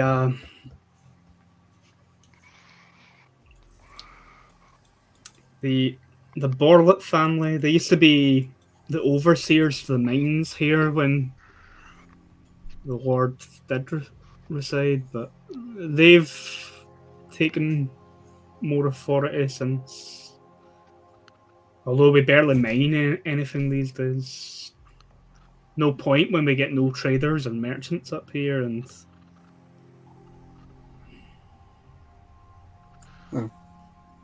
Get things straightened away, new cart and such, and I'll try to see what we can definitely do about maybe trying to get some more traffic put your way at some point.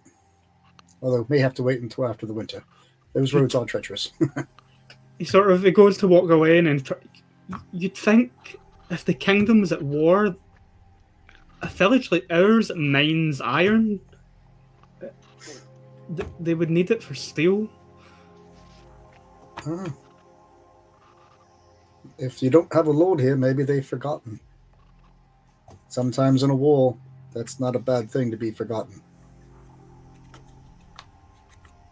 But they find out you have it here, then business might pick up. Maybe the Nilfgaardians will find us here and realise that we're worth something. Not necessarily the best thing to wish for, my friend. But if you don't mind, I'm going to get back to this. This is a very nice thing to go into a very cold stomach. Of course. And enjoy it. Apologies that it's not much fancier than. Oh, trust me, my friend. It's fancier than I would have had out in the woods. As he's walking away for the second time, the door of the inn will open and your two companions can return.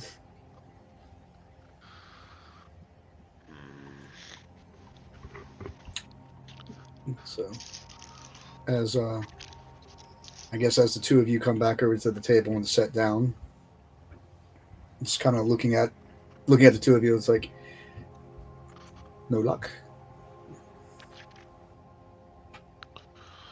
Well, I apparently stole a loaf of bread. Other than that, Well, that would go really good with the stew. Do you have any left?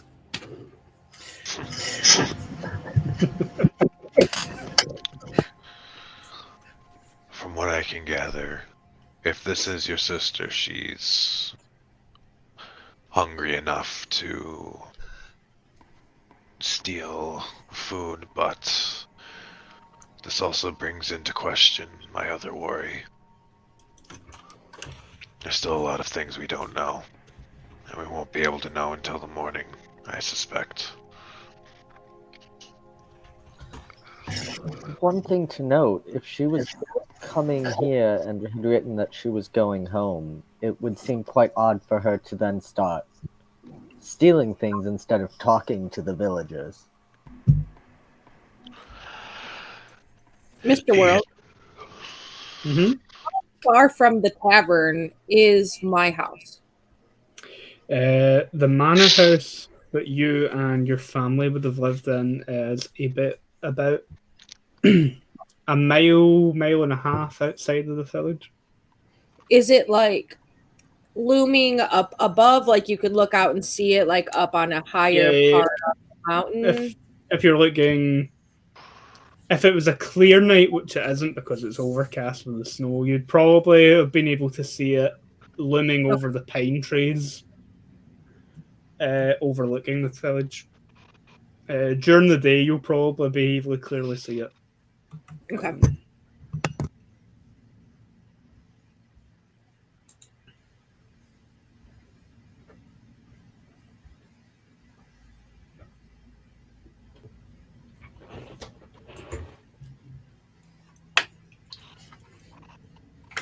Oh, by the way, the mulled wine, and I would suggest that those of you just coming back in from walking may at least have a little bit in the belly, help warm it up, and the stew. Yeah, we're going to need a few crowns from all of you if you've got some, because I'm trying not to completely tap myself out.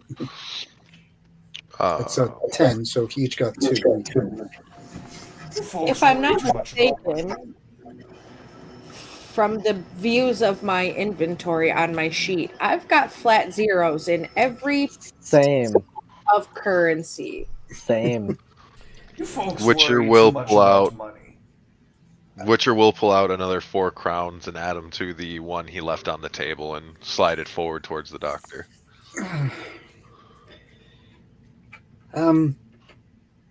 Really need to get. Don't take it personally, but really need to get Richard Nobles. Oh, seriously. Oh, just kidding. Just kidding. But really, bigger coin purse next time we come out. I'll get the other 5 out of my purse. Right. Well, we're not staying here tomorrow. And I'll put that aside for the put that in my jacket pocket for when he comes back out next to pay the innkeep for the meal.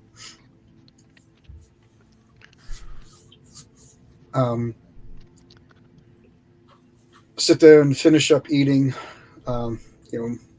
my serving, and have about a half a mug of the mulled wine.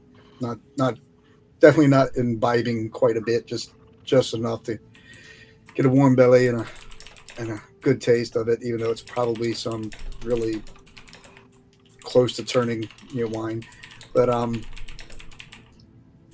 so looking over at the Witcher, I was like, so my good man, were you wanting to do anything tonight for that oil? Once we get to the rooms, I'll Yes. see about doing such. The preparations will take a little time. That's why I was kind of thinking before we all try to start turning in, maybe get that out of the way first. I'll be doing that, and for the time that I need to wait for boiling, I'll meditate while we wait in the meantime. So if the innkeep hasn't come out, I'll go up to the counter before I head up to the room and pay off our tab for the meal and the wine, and then head on up to the room, turn in for the evening. Okay. Then the mercenary. The moment you stand up from your chair, give me an endurance roll. Yeah. Endurance or physique? Mm-hmm. Endurance. Oh hell yeah! I got no modifiers. Ooh, but 10 body. Yeah, it's 10 body saved you. You're a little bit tipsy. You're not properly intoxicated. It's only ale. It's not particularly strong. Probably watered down as well. I let But out a you mighty feel a little belch. bit of buzz when you stand up. I was just saying I let out a mighty belch. And then I make my way upstairs. But yeah, the rooms are upstairs. They're fairly standard. Beds, pretty thin mattress. Probably quite thin blankets over the top. Pillows with straw that's maybe a little bit mouldy by this point in them. But they are adjoining, and there is a fireplace that connects the two rooms. Make sure that's going good. Get some heat in here. You can tell that someone has been up to light the fireplace for you. Either the innkeeper's wife or their child has been up and did that for. Witcher will be quick with his meal and, at the behest of the doctor, take a drink of the wine before following up after him. Probably another 5 or 10 minutes after. Cool. Moving quickly and not trying to draw any more ire. Last thing he needs is people grabbing pitchforks and trying to protect their children from something that's not trying to eat them.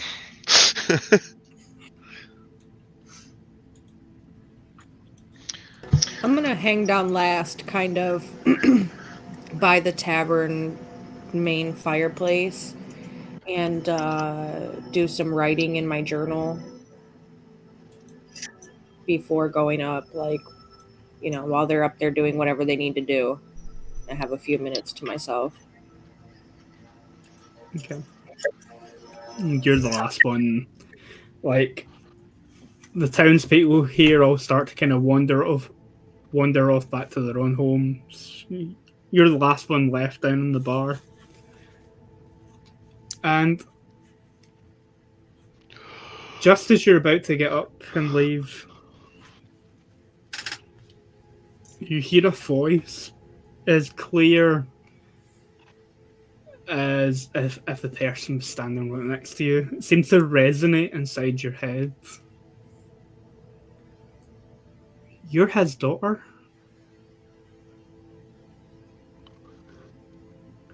But I'm gonna look up and see, like, there's no one there. what is Even looking out the window, there's no one there. The innkeeper's already starting to kind of tidy things away, and it's most definitely not his voice. It is a woman's voice.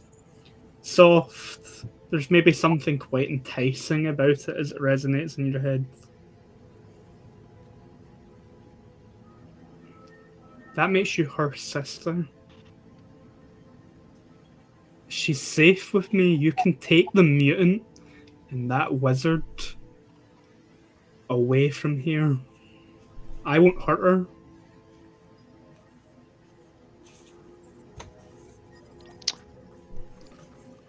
And there's nobody. You said there's nobody around, so it's all like pretty much a telepathy sort of thing. Yeah. Yeah. Oh, balls. They're probably fucking invisible. Yeah. I'm I guess gonna yard. jet out. I'm gonna jet out of the tavern and head towards the manor. Okay.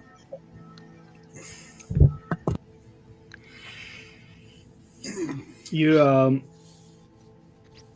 you just go right through that front door.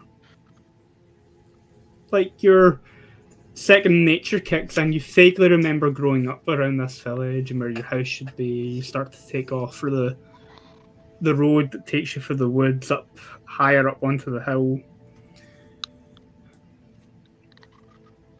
While your companions are either sleeping off the drink or preparing to concoct some alchemic potions,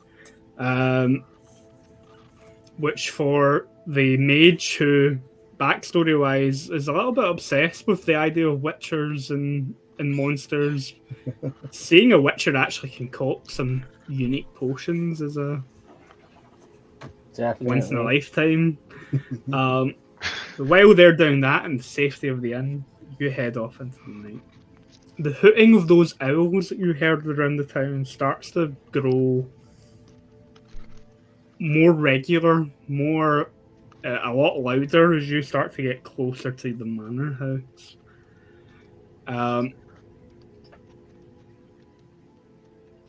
And not far from the house itself, appearing almost suddenly in front of you on the road, standing barefoot on the snow, in a dress that's a little bit tattered and dirty, but would have been regal and elegant at some point. with a red cloak sort of over her head and tatteredly fluttering around in the breeze here. A woman, probably not any older than about 20 years old, is standing in front of you with skin as pale and almost as luminescent as the moon itself. Stares at you. She'll be safe here.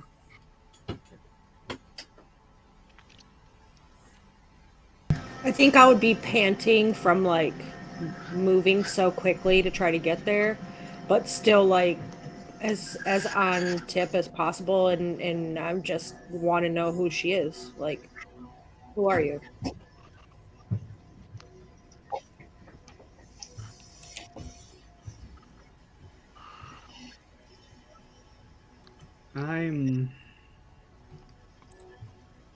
I'm the girl's mother.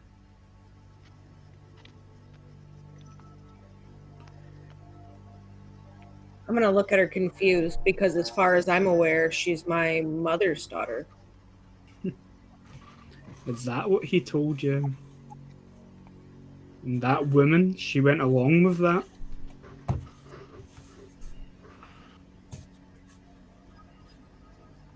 I'm just like have a look of confusion. Like I mean, she yes?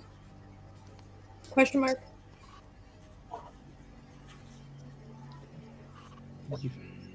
You never once wondered why growing up.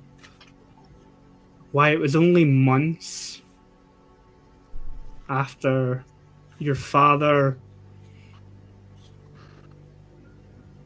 brought that child home that he decided to leave.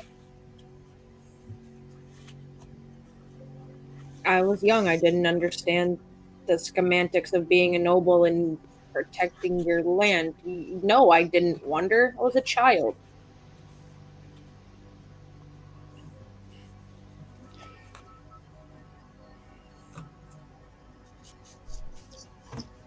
And the nobility of these lands, they still hire those mutants to hunt creatures like me. Creatures like your sister will become. What are you talking about?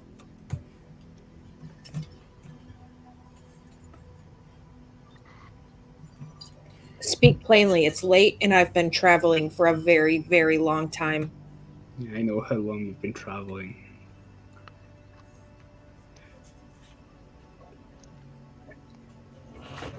She disappears again. Can you give me an awareness check?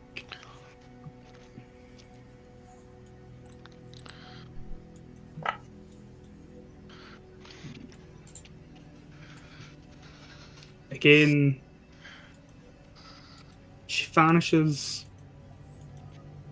And then the next thing you feel is a pair of cold, icy fingers stroking the side of your neck as she reappears behind you, walking around you. It would be an easy thing.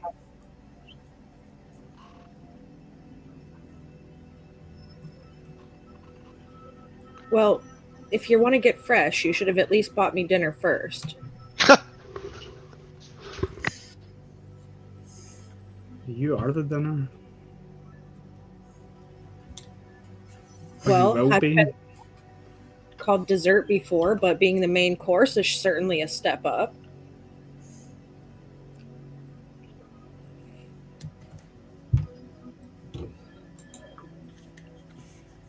I just want to see my sister. I don't want any problems. I just want my sister. That's it. If she wants to stay, she can stay. I just want to know she's okay.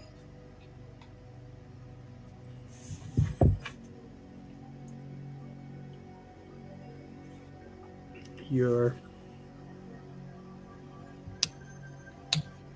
sister is going through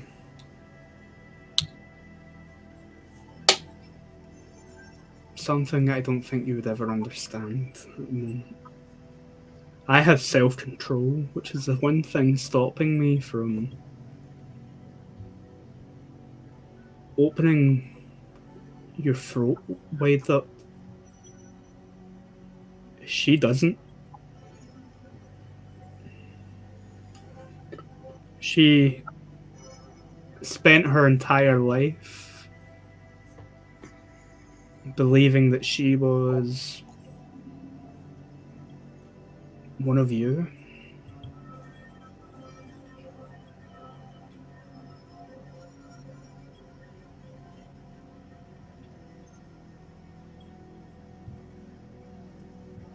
Yeah, I mean, I spent her entire life believing she was one of us too. I mean, I don't know. I don't really. I'm very confused, lady, and it's very late, and this is too much. She'll suddenly spin you around in the snow to face her. And when you look up, it's no longer the smooth, delicate features of a young 20-year-old maiden that you're looking at, but the twisted, almost bat-like nose, deep, glowing red eyes, and the thin lips that have peeled back to reveal rows of jagged teeth. This is what your sister is. Well, that certainly speaks plainly. I take the mutant, that wizard, and the rest of your companions and leave. Just answer me one question.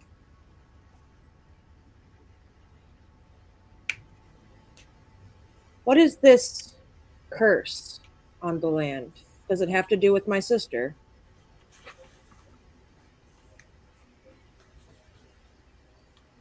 The curse. Not everyone knows exactly how curses come to pass.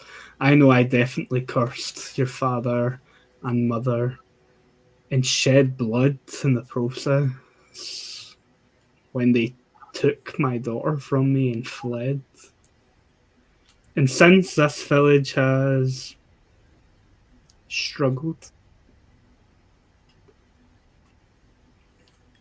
plants struggle to grow here. The mines have dried up of whatever wealth that they had. The townspeople here eke a living. I make it worse for them anytime any travellers try to reach this place. I satiate my thirst and vengeance upon them. And now that you have my sister, will you leave the village alone? Isn't that what this curse was about the whole time, my sister? Perhaps. Your father, is he still alive? Last I knew, unfortunately so, yes.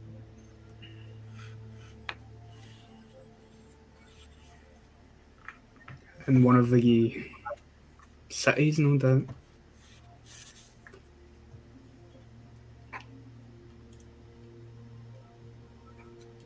So if my dad dies, the curse goes away.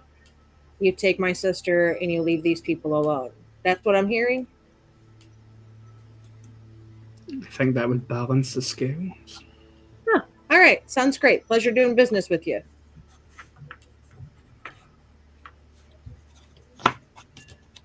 She'll disappear again.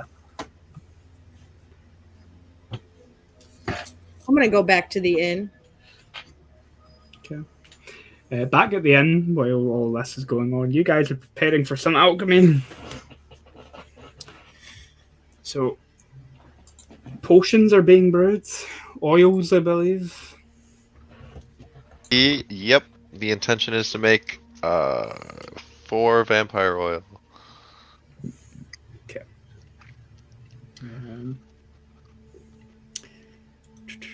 That will require some alchemy rolls from yourself. I think the formula will tell you what the difficulty of that is. DC 16. Yep, 16. Each dose takes 15 minutes to concoct. All right. Am I making 4 rolls or am I making? Yeah, one you'll roll? you'll be making 4 rolls, 1 for each. Okay. And then on a fail, the what you calls it are lost, correct? Yeah, the components are lost. All right. Let's see here. Do. That's a lost one.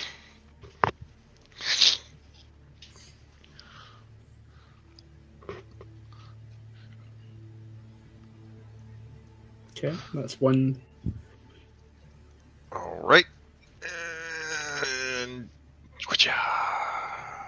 that's 2. Ooh. Okay. The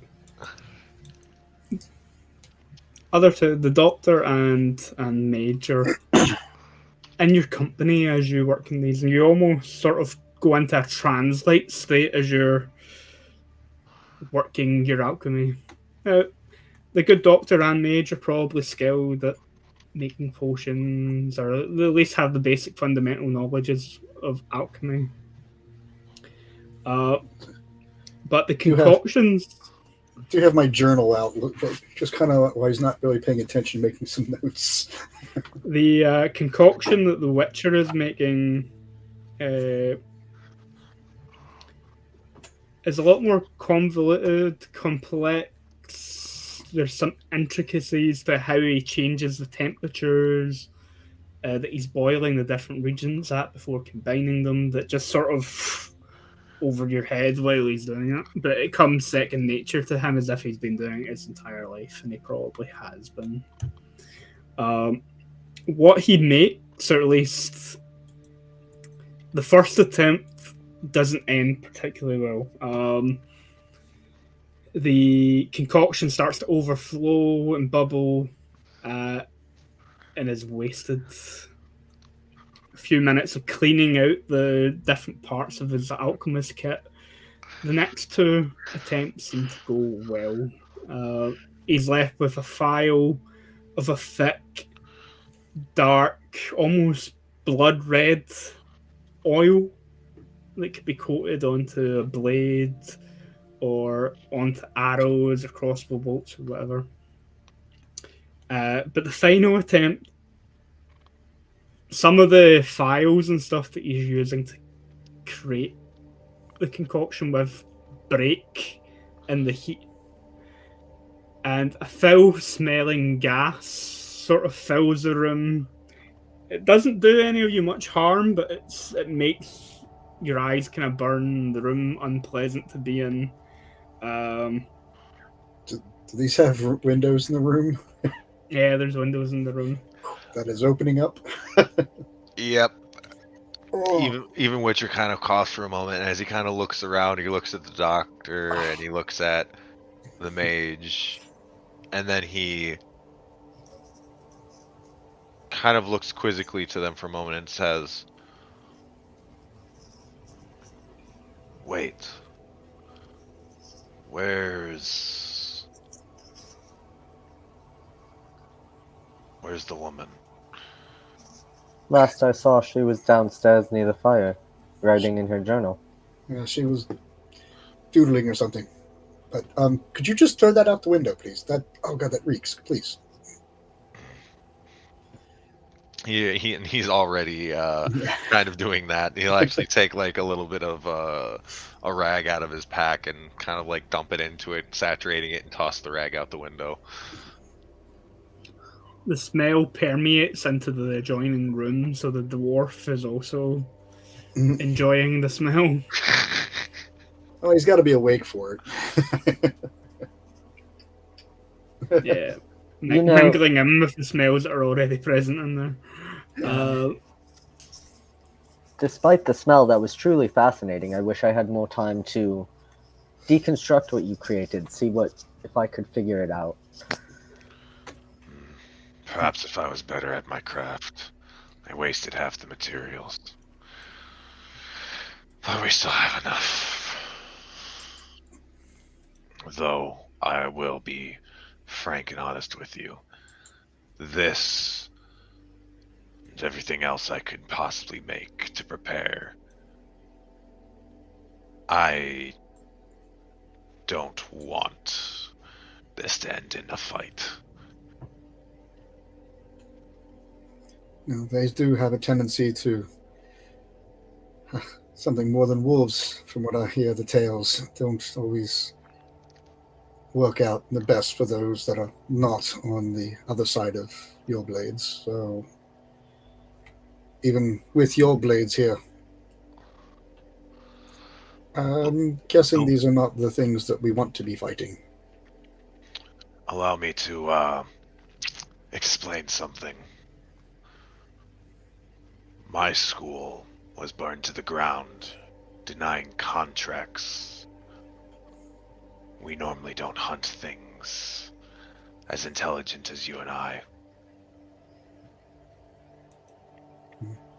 It's good to have I said I'd help. rules. And that's the only reason I'm willing to do this much. I'll defend myself.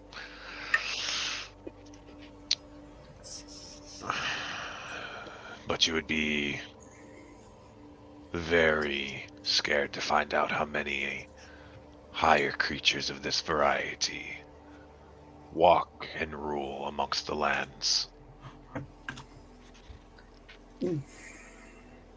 I think you would be surprised. That seems like an unfortunate rule when, in my experience, some of the worst monsters are of the human variety. There's no denying that. That's the reason why I believe witches also don't take contracts against the men. Guess it's fortunate that I retired as a witcher, isn't it? Otherwise, your dance card would be quite full with contracts for monsters. But, well, it is getting late, and if we've let this air out enough, maybe we should try to get the good lady up here. We're going to need to rest and everyone ready to go for the morning. Certainly, let me go downstairs and check on her. I'll be right back. Okay. You head down. It's only been about an hour. Kai's probably been going to be out a little bit longer than that. You come down, the innkeep who's in the middle of just kind of tidying things away sort of looks up at you. Did I smell something? Trust me when I say that you are better off thinking that you imagined it. That being said, the woman that came with us, that was in our party, where did she go? Did you see? She looked a little surprised, and she stormed out of here without a word. Without another word, Halxor is going to go back up to the others. She's gone. Something happened. She stormed out of here. I don't believe she would have gone off on her own without due cause. We may want to get our friend and go make sure that nothing terrible has happened.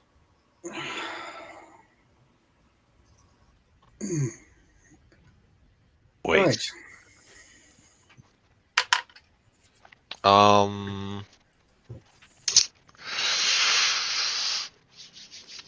Mr. World, may I make a Witcher training test to see how much I know about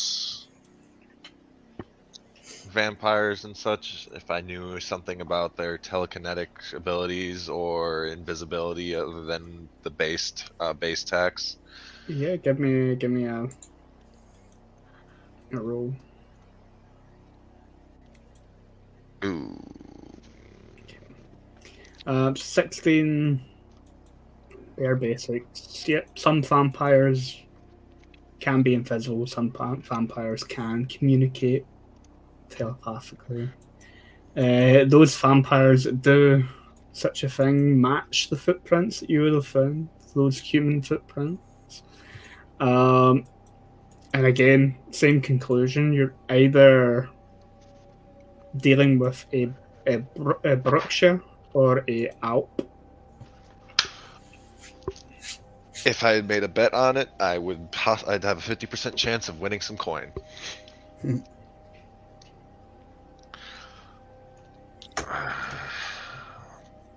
Bruxa.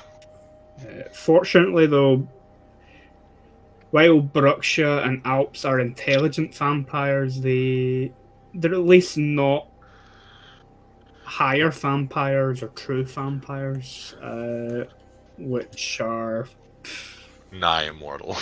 yeah. The only thing that can kill a true vampire is another true vampire in The Witcher universe. The best I could do is put him into a sleep in a coma for a few decades. Bruxa, though, are like the next step down, but that step down is quite a big step. Yeah. He'll kind of look a little sullen for a moment and say, This might sound dark for the moment, but of the two variety that I think it could be,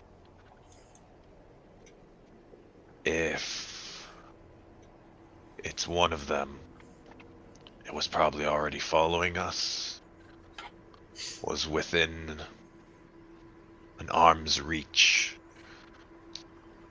and if it's pulled her away, she may already be dead. Chances are, however, that she might come back. So, do you coat your blade with that oil now before she comes back? In case it's not her coming back? Perhaps discussing these things may not be the best use of our time right now. And he will start banging on like the adjoining door to try and get the dwarf's attention. Trouble, you need to get up. But I was sleeping. he'll take one of his vials and he'll come over towards the other door as well. And he's not even going to knock. He's just going to try opening it. Barge in. You know how long it takes me to put armor back on? Yes. Dwarf lying naked in the bed. Witcher, who hasn't even taken the time to take off his Gambleson, is going to kind of walk over towards where he has his equipment and put one of the vials down onto it and say, Take your time, get ready, and Last Coach your match, you're axe gonna with- help me. It'll be quicker with two of us. fine. Heavy armor. Bro. he will go to help him put on his gear. Like, as well as going, like, literally over to the bed and picking him up out of the bed, like, All right, fine. If I'm helping, we're doing this quick. It's a lot easier to Dressed take off by dwarf. yourself. To fucking put on by yourself takes forever. yep. You'll be surprised that the Witcher knows his way around heavier armor. The School of the Bear, their expertise is wearing heavy armor. Yep. Doesn't really he's- encumber us in the winter. Yeah. But yeah, there's a few differences between that school and the Wolf, which is Geralt's school. But yeah, you can get him ready in probably about 10 minutes, pretty quick for heavier armor. And down the stairs. How sorry, Probably by Barney? the time you woke him up, got him ready. By this point, Kai's probably already wandered back to the tavern if she's coming back to the Yeah. I figure the good cinematic scene is we open a door as she's coming up to it. Yeah, you guys are ready to head out into the cold just as she's like kind of reaching to open it. Oh, Lady Kai, you're back. Good. We were just going to make sure you were all right. Yeah. And my face will be like super red from the cold and the wind, like, and all of that. But my eyes look like I just saw a ghost. Are The you? big doc are will you take all a few right? steps back.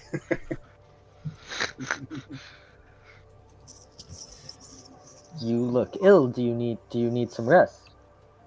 Well, I don't think rest is going to change it. I found her. You found your sister. Where is she? With her mother.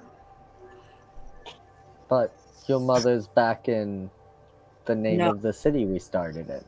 With her mother.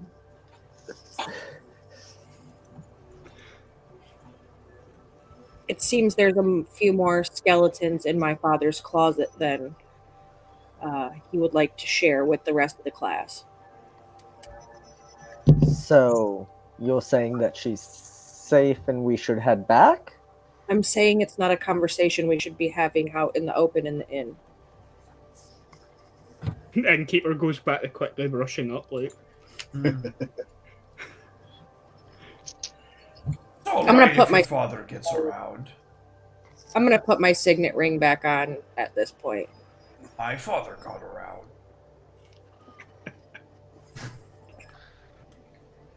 Yes, but getting around and getting around are two totally different things. I think my dad's like two trailer park vampires go around the outside kind of thing, and it's not really working out for the rest of the fam, you know? I know that one well.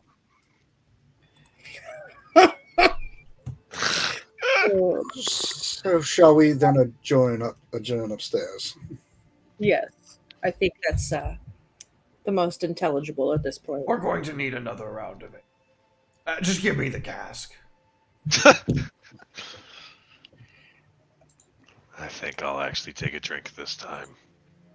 Seeing the look on her face and all that, he was about to ask her something, but thinks he can deduce a couple things. As they're talking to her and everything else, Casimir would like to sit there and just kind of looking her over, do a quick diagnosis just to see if there's if he notices any changes other than the whole potential weather-induced conditions. So I have diagnosed as one of my professions, but I'm not sure how to actually do that one. I will also ask how many hours it's been since I technically stepped into our mage's ritual circle. You just click the little cube next to the word diagnose, and it'll make a diagnosis roll for you. Okay. Okay, there it is.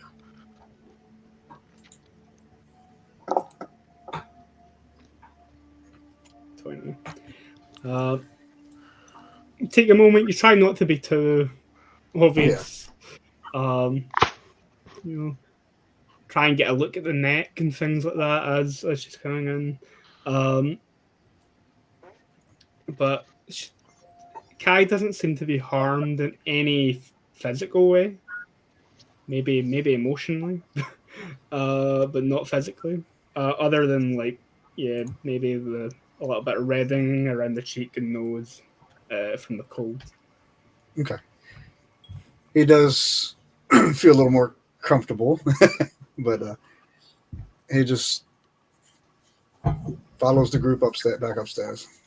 In the same vein as we go, can I do magical training again? Mm-hmm. To see if there's anything going on with her? Yep. Hey. You take a moment, you try and tap into the energy of magic around about you, around about her. And nothing other than that uncomfortable sinking feeling in your stomach seems to be, but that hasn't left since you first noticed it when you arrived Right. here.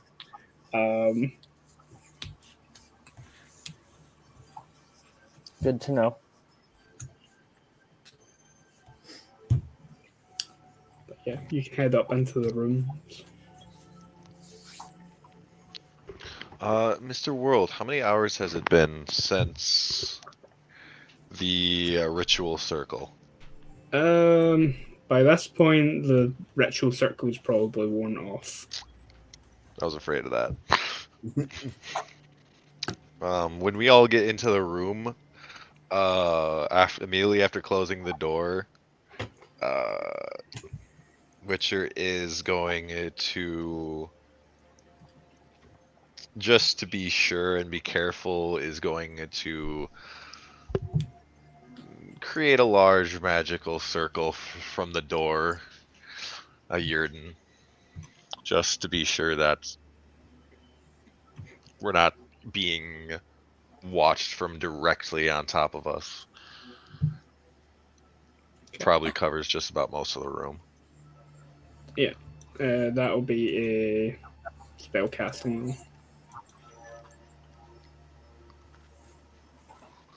Okay.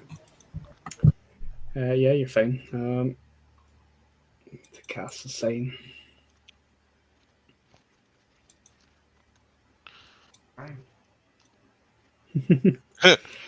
So now, yeah, you're safely in the room. You've kind of created this barrier to any outside tampering. Also, anything that's invisible or incorporeal becomes corporeal. Yeah.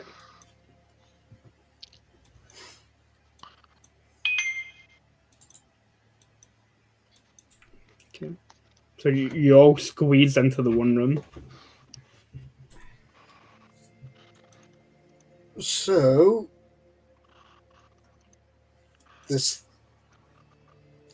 a thing happened, and you might want to fill us in a little more detail. Yeah, I was sitting there, writing in my journal. Something I do to wind down every evening, recount of the day, sort of thing. And somebody recognized me, a woman, and I looked up, and there wasn't anybody there. And then she started speaking of my sister and about how she was safe, and my instinct said to go home. So I went to the manor, and the woman appeared and said that she is my sister's mother, and my father's a scumbag and stole her, and essentially she's the one that cursed the land because he's a scumbag. So it's this kind of like whole weird emotional soup right now of be a good noble or be a good daughter, and I feel like the loss of my dad would be the good thing for a lot of people, and I'm really sitting in an awkward position. But my sister will be safe with the lady, I guess. She's going to teach her how to be a proper bloodsucker.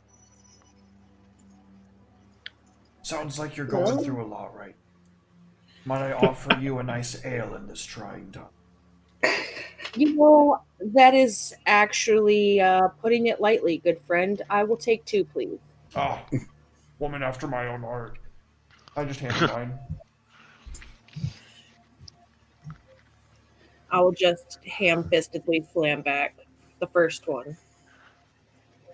It's just really an interesting thing, because I guess I don't really know what's the proper thing to do here. Like, kill the lady and try to get my sister, who is apparently bloodthirsty AF because she has had no training on how to control herself, or bring an end to the person who caused all of this and would save a lot more emotional damage in the future.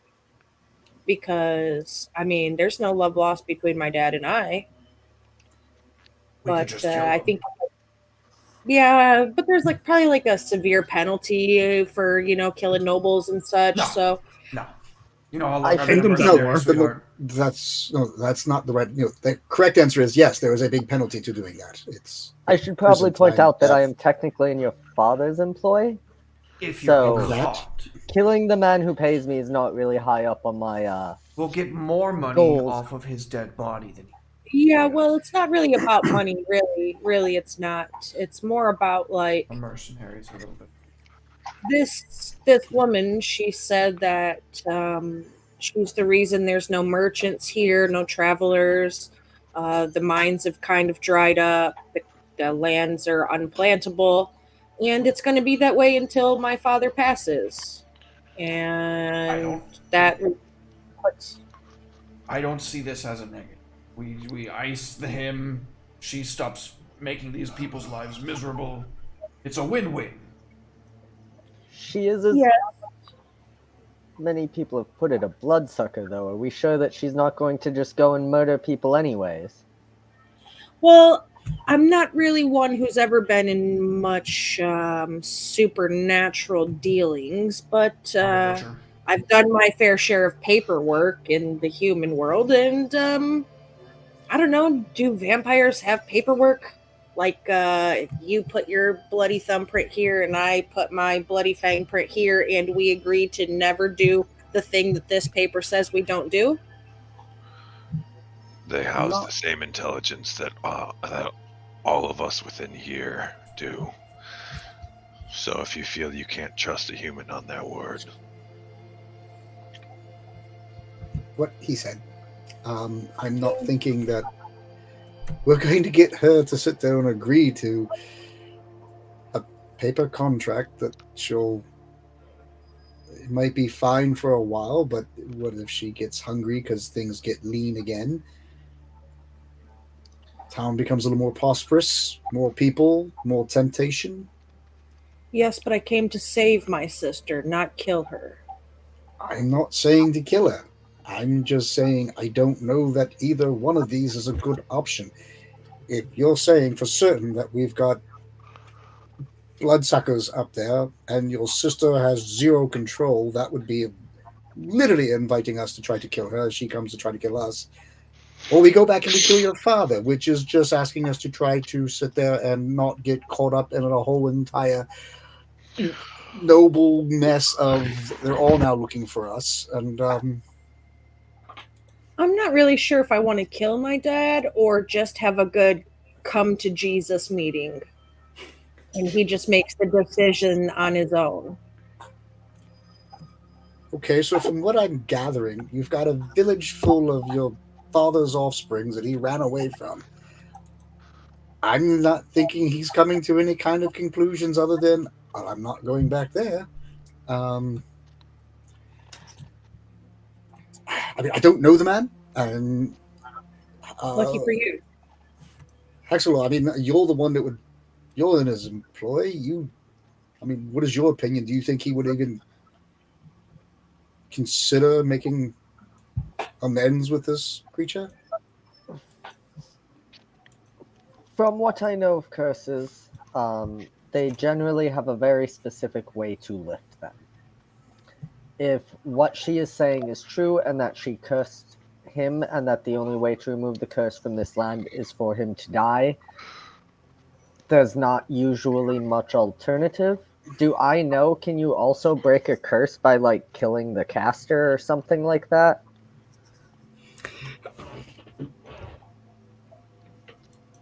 Give me a.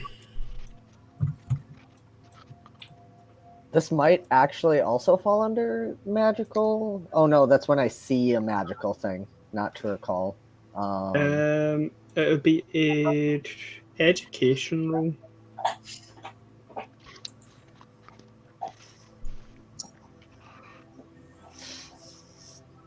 Okay, 17.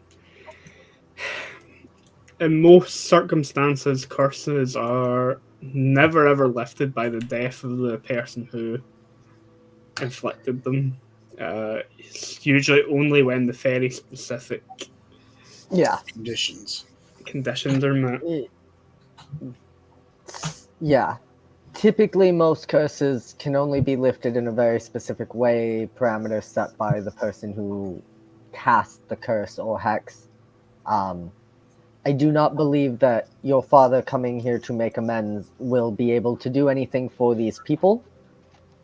I also do not know how much I would take this stranger at her word. Did she provide you any kind of proof or evidence that she is your sister's mother? Or that your sister is safe, for that matter? Well, she didn't kill me, so that was nice. Could have went a lot worse. She did show me a lot of teeth and touch me with her cold, icy fingers, and still let me walk away. She did say that if my father got dead, that she would fuck off entirely with my sister and leave these people alone. So that's what she offered. I'm not saying that he should come here and make amends. I'm just saying he should come here and say he's sorry to his old girlfriend and let her rip his face off and then leave everybody else alone for the rest of eternity. But I mean, clearly I'm the minority in that. No, I think distinction. that sounds fair. That's 2 votes for No, that. that would be the best case scenario for all parties involved, because then In- it doesn't put us into a situation of we now have gods looking for us. But what would be the likelihood that your father would ever return to this village? Well, he is soft on my sister. He has always shown a little more, care in her direction. Sort of a prized child, so to speak. What if we gave him a reason to come here? What if we didn't tell him the truth? We didn't get him try to come here to apologize. What if we made him think that it's prosperous and there's no problem? What if we convinced him that it was safe to return and he could regain his seat of power? And then once he's here, as you all have said, she does our work for us.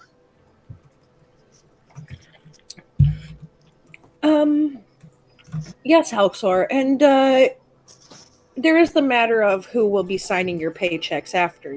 You're okay with that, right? You'll get his inheritance, right? I was going to say, I do assume that as long as I am not directly implicated in your father's murder, that either you or your mother would keep me employed. Well, you did have a sudden change of heart, so I just wanted to make sure that you're a good mage. Listen, your father pays me, but I came out here with 0 coins, so he doesn't pay me that well. You know what? I also came here with 0 coins, so clearly my inheritance is there lacking of. You guys came out here with 0 coin? Like looking around confused. Like who's paying me? Yeah, as the dwarf's like, I've got to see this through now if I'm getting paid.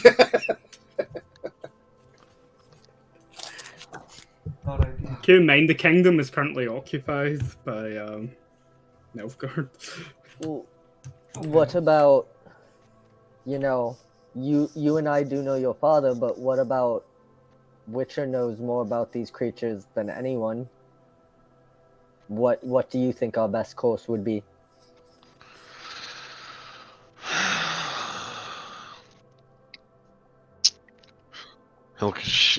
Which will kind of, now breaking his silence, look to Kai and ask, Did she mention anything else? Any other conditions she had?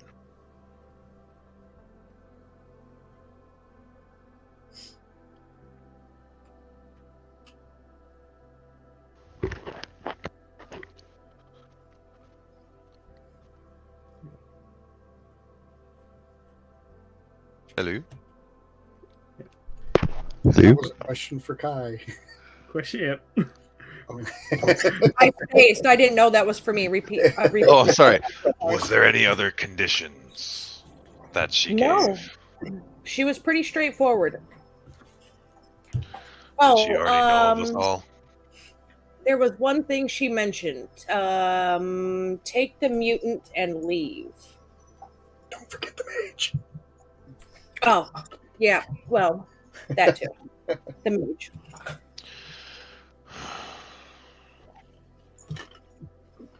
The job is to get your sister back. However, I'm not exactly fond. We held no ties with each other necessarily. It was refusal over vampires that destroyed my school and had people rioting. I've prepared oils to defend ourselves.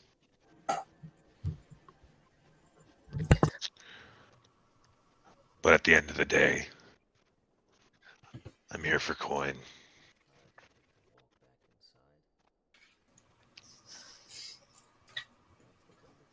We could also ask the locals. If this And woman if is killing people, people will have gone missing. I think it's all more. this is true, There's no one coming here. I mean, the innkeep, he didn't even know that there was actually a war going on. So that means Yeah. there's nobody coming to the village. She was very specific in saying that she was keeping folks from coming here. But she also knew how long we were traveling, so she's been watching the whole time. just as I feared.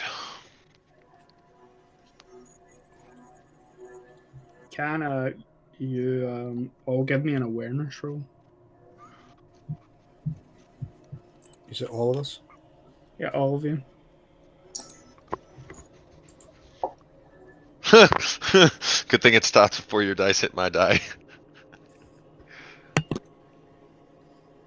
wonder if they can hit each other and impact each other. I think we can.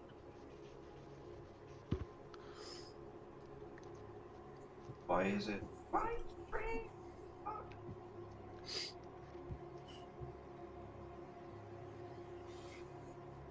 Ah, Humble. Wow. oof. Still buzzing. So, yeah, I suppose it makes sense that the dwarf is still buzzing from the alcohol, and Kai has other things occupying their mind. I'm on edge.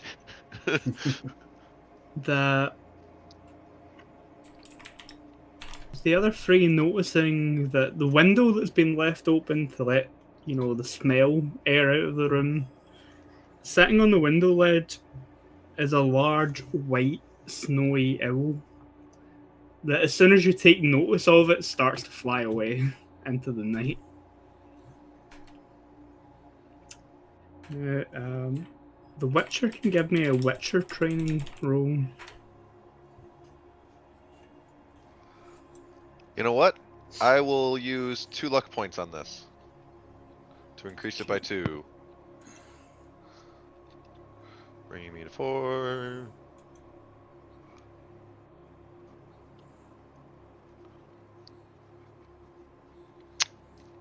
Cool. 18 is plenty. The bird, saying the birds, the description that Kai gave you of how it interacted with her, its powers, its appearance. It's a Baruxia. I'd win money. Now, said Baruxia are like a step below being true vampires. They still need to feed on blood to survive, but terrifyingly unlike a lot of other vampires, sunlight most definitely doesn't bother them.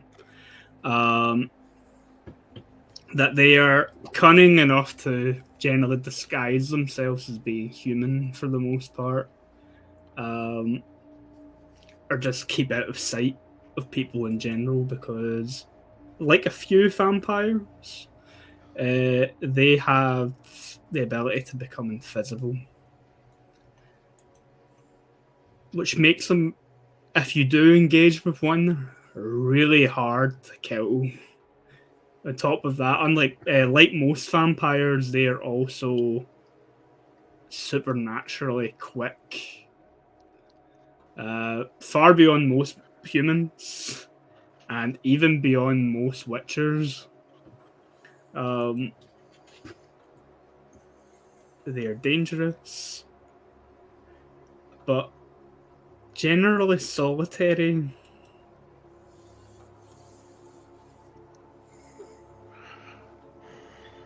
The fact that this Now one, aware of our plan.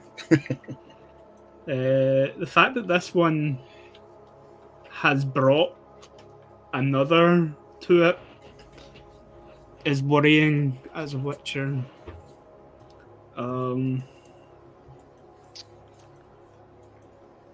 Because assembled vampires, as human-like as they are, in groups, that is not a good sign.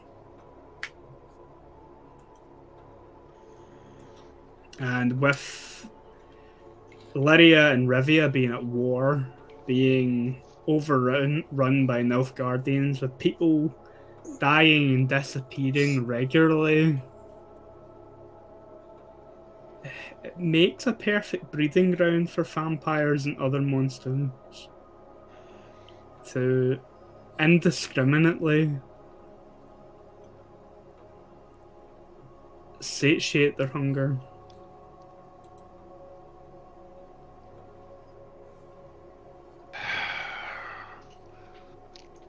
I will get up at this point and go over and close the windows and throw the little latch to lock it.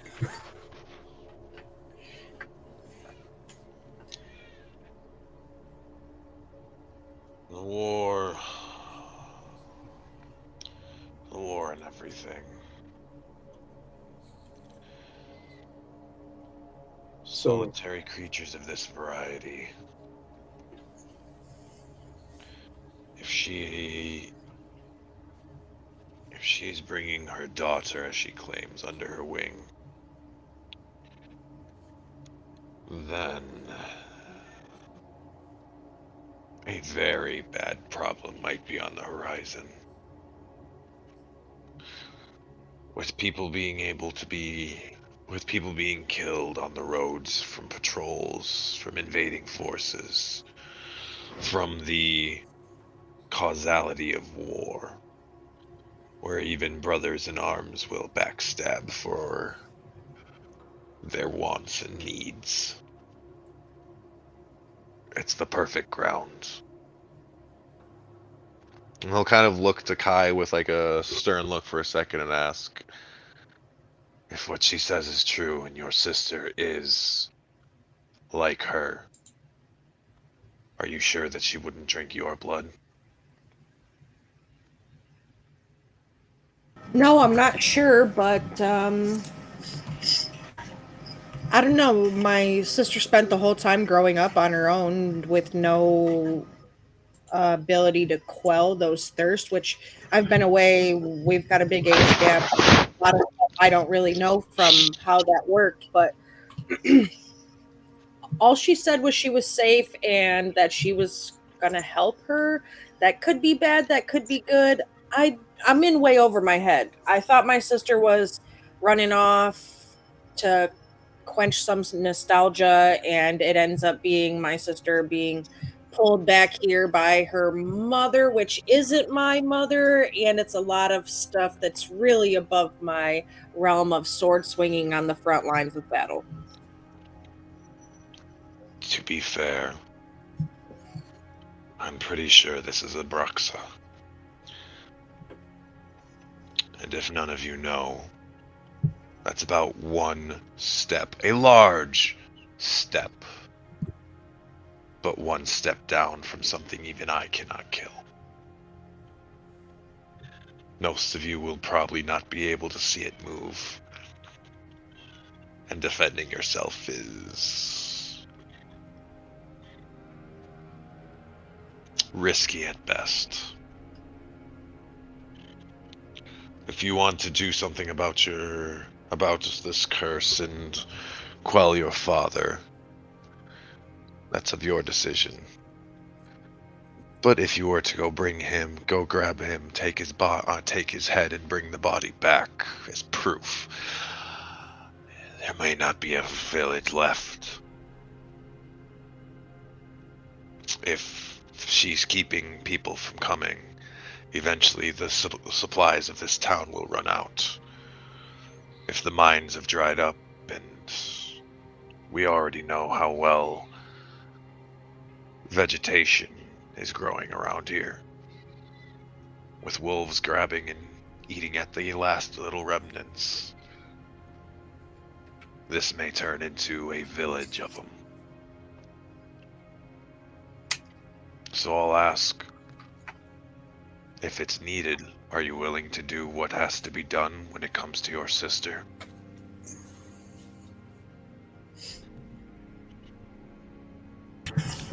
I mean, what choice do I really have in any of this but to do what has to be done? You have exactly that. The choice.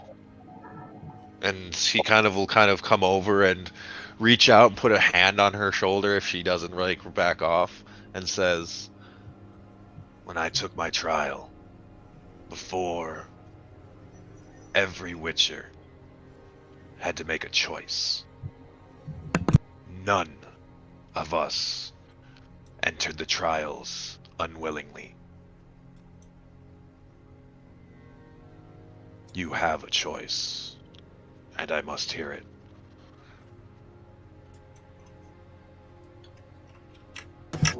Well, I suppose in order for history to not repeat itself, then yes, I will do what needs to be done. and he'll look at everyone else and ask, Does this feel like a good day for all of you to die? Well, actually, not really. It's kind of not really on my schedule. I'm a healer. I'm not. It was one thing to come rescue your sister, but if we're fighting Bruxa, I'm not. I'm no witcher. I'm here to heal up when they tear you apart, but I'm not here to try to tear them apart, only to die in the process. And even to go back to take out your father, I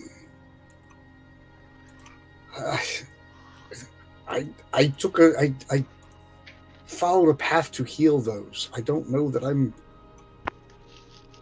not quite ready to do that myself. If you want to basically force your father's hand to come back here and face what he's done, that's one thing. But looking about this town, they're not killing the ones here. So maybe she's holding her to her word of she's only cursing the land and the man, making it so it's not his, but it could be a matter of we could have him face his own. I don't really know what leverage I would have to get him to come here, but it's just really the smartest thing I could think of to do in the whole situation. She said that she would honor her, her word. The curse would be dropped if he paid his blood debt. That would be equal. I am a person who lives by my word, and I trust when people give their word back to me that they're also doing such. So you said your sister was his favorite, so maybe use that as your leverage. You know where she's at. She's made her way to the village. Don't have to tell him maybe everything, but if he comes here, Kai, you can give me an education roll. from who? You. Education? Education, yeah. Okay.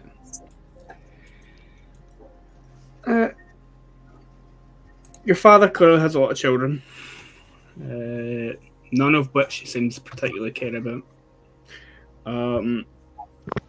Even when the kingdom that he's a part of has been at war, he has tried to stay comfortably away from it. You've even maybe heard that he's tried to placate the Nilfgaardians instead of avenging his queen who died fighting, or even offering to aid his eldest daughter as she's mustered men and women to fight them.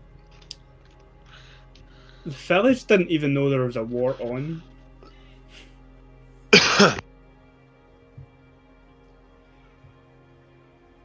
And the prospect that he could hide away safely up in the mountains and never have to see a battlefield.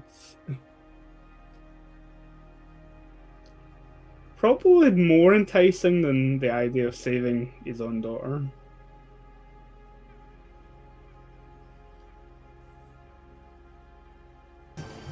So, we go with your plan, Halxor, to lie to him.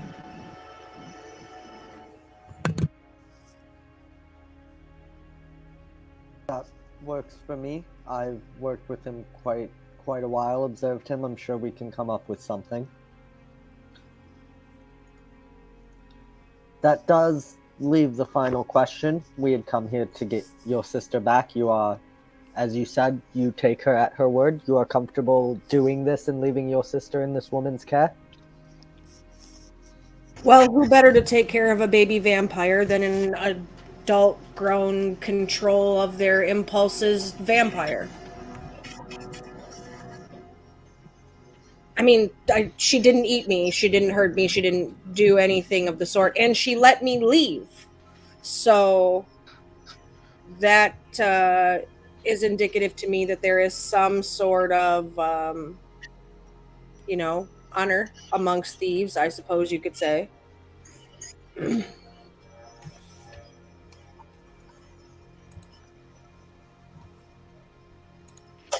So how far away is, Mr. World, how far away is it from here to where her father is currently at? Oh, a good few days, maybe weeks on foot.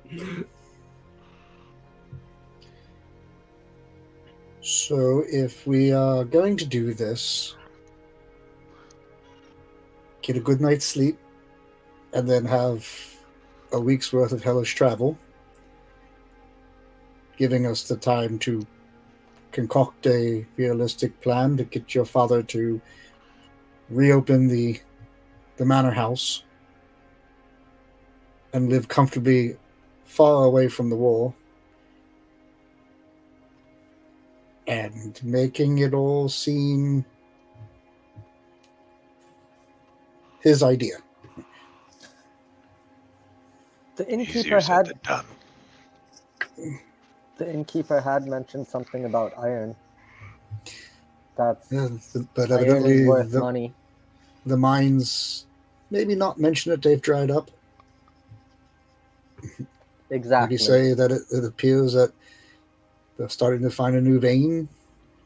That sounds promising. Looks like it might be easy money again. Maybe a And reason to reopen the manor. Could even tell him that your sister's waiting for him to arrive. I think that's probably best. I would like to see if maybe before we go, I can get her to talk to me again. The Blood Mother. Maybe she'll communicate with me one more time, and I will be able to tell her, like, hey, look, this is what I'm going to do, but I really want some assurance that you're going to follow through on this before, I cut myself off at the knees here. If she said we must leave, and the Witcher kind of points to the mage and himself, then I doubt she'll speak on good terms until we're gone. So if that's what you're set out to do, if you think you have any chance of not coming back, then he'll reach into his pack and he'll pull out a black potion and offer it, and he's gonna say, it will most certainly kill you if you drink it, but it will hurt and weaken her if she drinks your blood or even draws it. Last resort. It's my only one. Well, maybe you just head out, a half a day ahead of me, and we meet up, pretty close to where the wagon was or something. I don't know. We'll wait for you there. Yeah. I plan on coming back. I will take your potion as a last ditch effort that I get in the situation, but I do plan on coming back. I just want to get a small more bit of assurance from her that all of this isn't going to be in vain, because it's very heavy implications if I bring my father here to be murdered and things don't go along the right way. Okay. Chances are, at the end of your plan, there will be more than just one body on the ground. And Witcher will kind of go over off to the corner, get into a kneeling position, and he will go to meditate.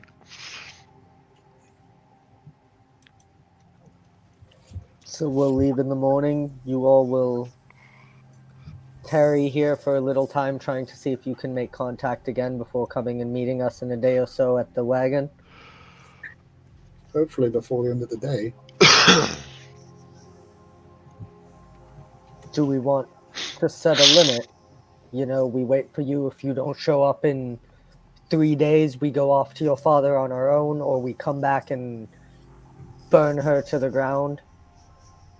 Her being the mother, not your sister, obviously.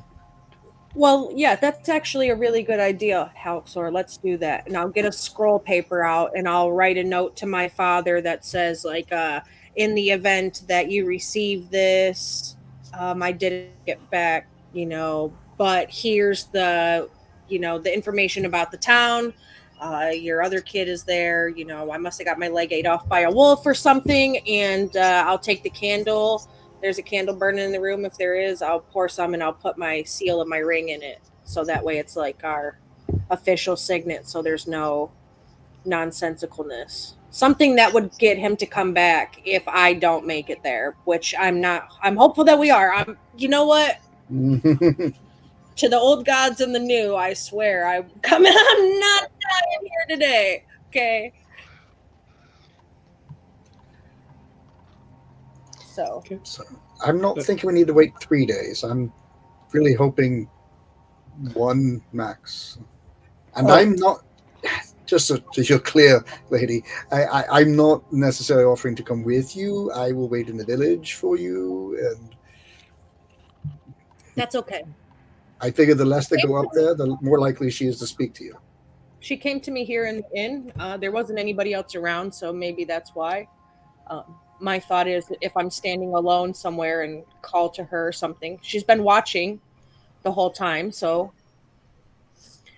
the owls, I think the owls have a lot to do. Maybe they're her eyes. Who watches the watchers? The eyes of the owls. Because the closer I got to the manor, the louder they got. That may also be a good lead. It might not be coincidence that she showed up near your manor. That may be where she has taken up residence in your family's absence. Must be. My sister did say she was having, dreams and nightmares, and when I read through her journal, it brought me back to the courtyard of the manor. So it very well could be. Maybe that's what she brought her back to, her ancestral calling of the last place that she was anywhere near her.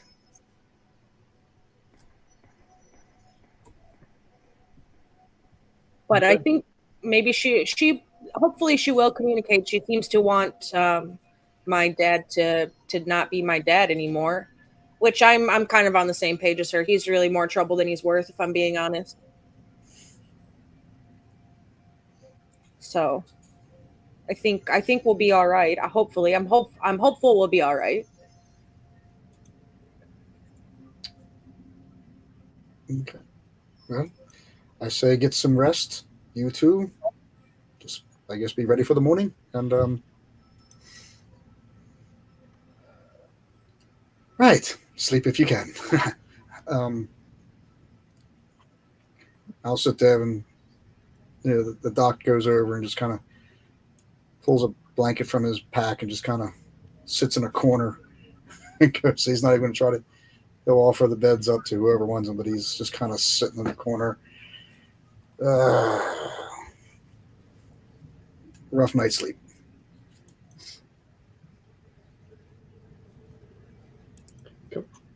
If you all go to sleep.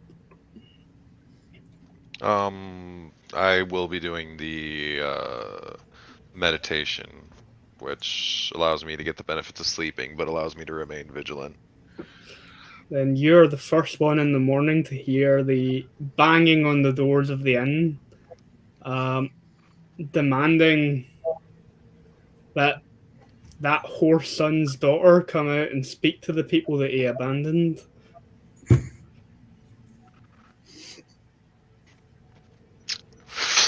Well, Yep. that went quick. From sleeping, do we regain our stamina, or? Yeah, your stamina should recover, and your hit points will recover by whatever your recovery rate is. Dope. I think Donnie is the only one that had. Witcher will, upon hearing that, wake up Kai first if no one else was waking up from the sound of the banging. I half imagine they might not the first time. That kind of news would make one sleep pretty hard. Been pretty much in battle sleep at this point because it's like, so yeah, banging the door. Casimir is immediately awake. Yeah, I'm up.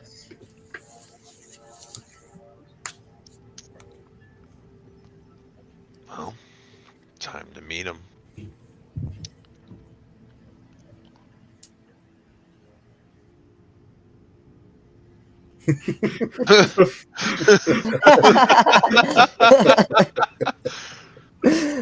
Sorry, The town doesn't sound chat happy. Chat didn't get to hear that, unfortunately. But okay, so how are you reacting to people outside demanding? Speak with presumably you. Well, I mean, I'm just waking up. It's not been a really good night's sleep. I'm pretty peeved at the way all of this is. So probably not in the most sunshiny fucking manner. But I'll swing the door open with a smile on my face, but not a real one. One of those, you better have a really, really good explanation for poking the fucking bear while it's hibernation time. And it better be anything less than you bitching about a dad that I bitch about too. Oh, well. They come downstairs in the inn and open the door. Like before he can even open the door, like the innkeeper's like, I told them nothing. I maybe told my wife after I finished cleaning up. She'll have went and told the neighbors, and then they.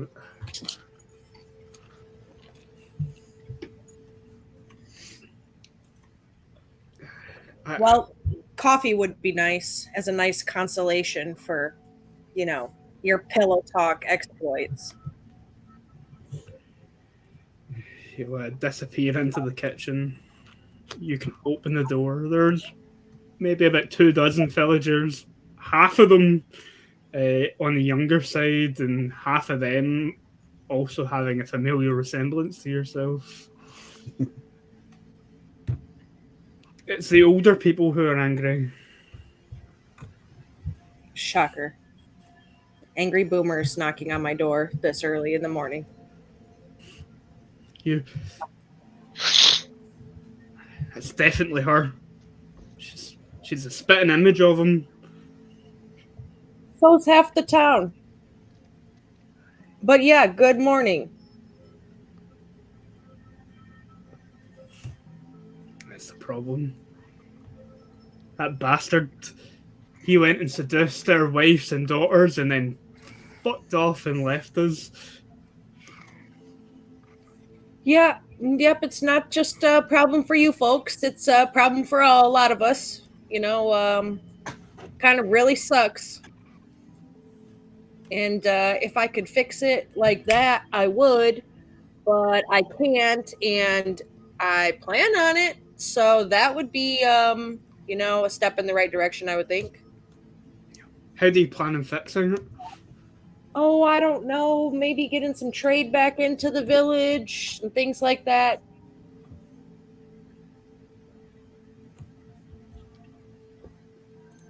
We were told that the kingdom's at war. Yep. That's correct. Maybe the Nilfgaardians will. Maybe they'll put things right. Have you ever met him before?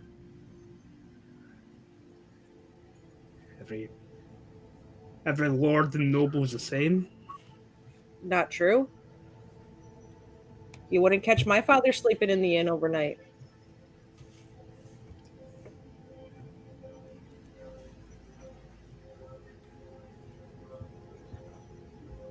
They start kind of whispering amongst themselves. You didn't sleep in the inn because that other lady, she's in the inn. Didn't sleep in the inn because the No, other the manor house. Oh. Well, I mean, I could go home if I want to, but that's like at the bottom of the list, you know? Getting things fixed up here in the province, that's more important to me, you know? I kind of actually really feel the same about my dad, that the way that you feel about my dad, and would really like things to be not the way that they are. So if you could do less bitching and more like agreeing, we could work together to fix that, you know? Just tossing that out there. The old man that caught or seen you in the Witcher outside the window jumps in. She brought a Witcher. And there ain't no monsters around here for the Witcher to hunt, so he's here to intimidate us into doing what she tells us to do. I'm gonna point to the amulet on the Witcher's neck. Yet I'm gonna say, you see that glowing? That means that there's something about it isn't your bread that we were after.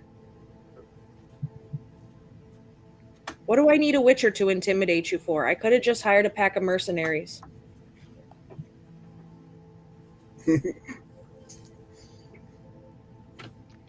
Did the naked dwarf just come out? I'm like, hello. Intimidating. A naked dwarf. Very intimidating. Bed sheets wrapped around them. Well, what do you do when you're in a fight and a naked man comes at you? Nothing. You stand there and you gawk. You're like, what is happening? So yeah. Get a fucking axe in your face. Exactly. He's got two choppers to swing in this situation. I've got me axe and me hammer.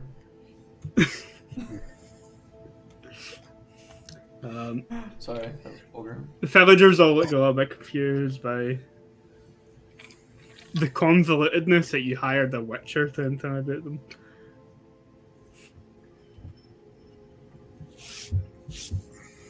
How do we know your old man isn't already dead and you're just here hiding? Well, Coward like him. If he was dead, I would probably have a lot more coin. You would probably see more people here than what you do. Just putting that part out there, you know.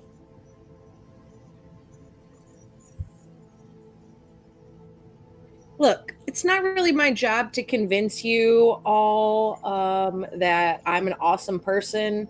That's kind of up to yourselves, like, whatever. But my dad definitely sucks, and I agree with you. And I'm actually headed home to tell him how much he sucks and that shit needs fixed here. So either you let me do that or you don't. You continue to live in misery or you don't. I mean, I'm just saying there's a brighter side to this whole situation than grabbing your pitchforks and torches and taking up like I'm a monster in a swamp somewhere.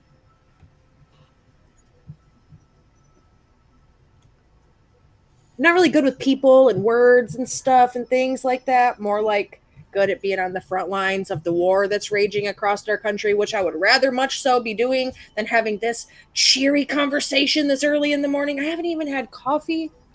But What's coffee? You're not missing much. Give me a leadership. oh, I think I can do that. Can I? I can't. I can do that. Maybe. I've got some things, some noble things. Not sure if that's helpful in this, but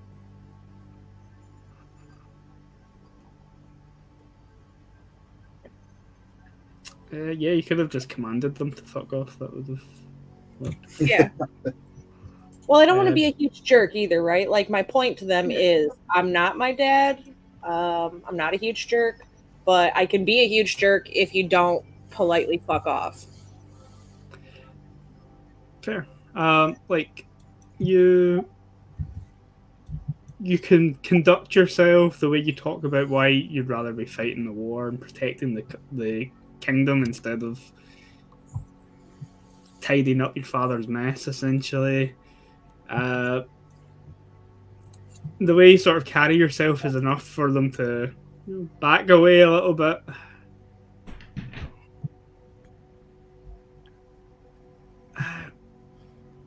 We'll see what happens if you keep to your word.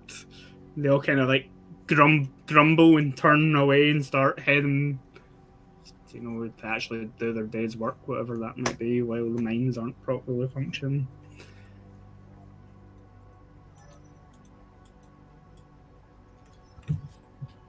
So, I'm guessing we gather up our stuff, we get this plan in motion because it looks like we've got other things that are starting to set a timeline for us. So, shall we get this moving? Yeah, the quicker the better, because look, I'm not really cut out for the social aspect of things. Lady is only a title. If you haven't noticed, it's not really like the lifestyle. Yeah, I think you've carried yourself quite well so far. You haven't gutted any of them, so hey, all the better.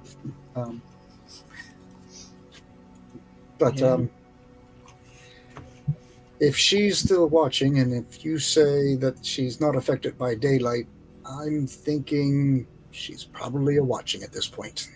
A lot of activity shows to have drawn her attention. So, shall she notice a mage and a witcher walking from town? I think that's our cue. Witcher is already pretty much ready to get out the door when he says that and just kind of nods and starts to head off.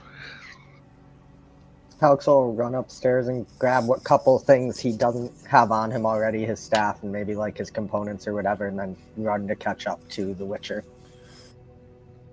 I'm getting all my stuff together, but gonna sit there and just kind of stay down at the bar in the common room and just kind of give Kai a little bit of time to get herself together and do her thing, because, as I said, it's not exactly probably going to be in the best interest for us to be traveling with her at this point. So, but at least have somebody halfway to the halfway point. Okay. So is it just Kai that's going to the house? Yeah, the only point of me wanting to talk to her one more time is to, like, 100% gain assurance that if, my father, I'm even going to throw her the bone and say, I'm going to bring him here for you to cash in on your own, vendettas that you have. I just want the reassurance that, one, my sister is going to be safe and you're not going to make me have to kill her. And two, you're going to leave these lands, uncurse them, and let these people be because, you said that was going to make it even. I want the assurance that it's going to be even before I bring you your prize,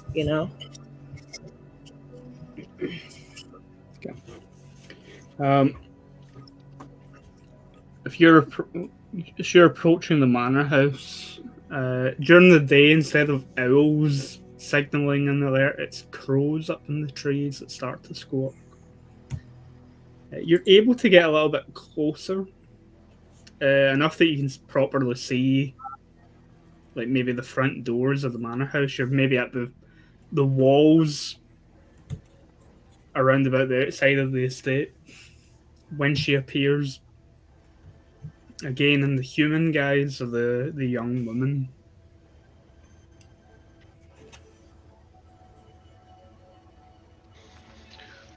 Ah, Blood Mother, yes, I was looking for you.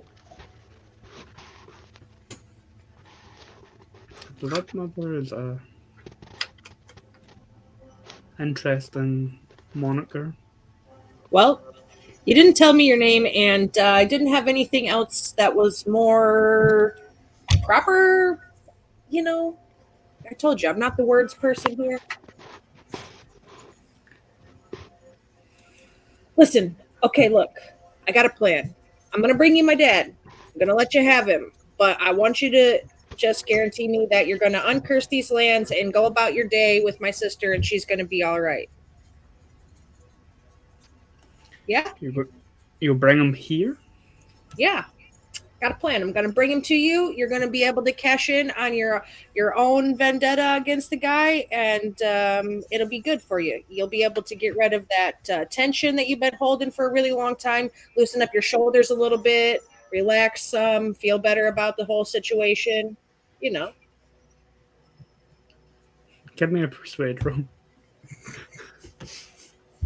Persuasion, what's that under charisma? Do I even have any of this? Probably not. Do I have persuade? What's it under? Empathy? It is under empathy, yeah. I have charisma, deceit. I have charisma and deceit. Persuasion's further down. Oh, there it is. Whew, okay, I found it.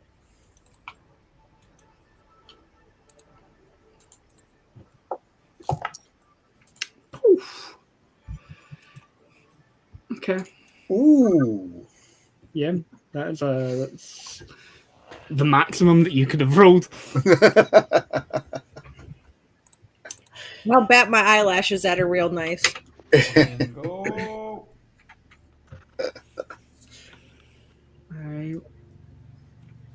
I suppose there would be something satisfyingly poetic about that. I promise you that once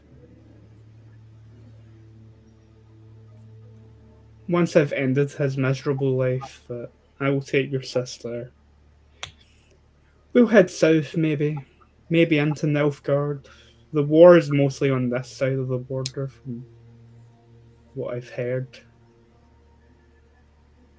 And the weather is nicer. Yeah, so what do we do? Do we shake on it? Do we sign a contract? Do we do a super secret handshake? What's the guarantee here, boss lady? Give me your hand.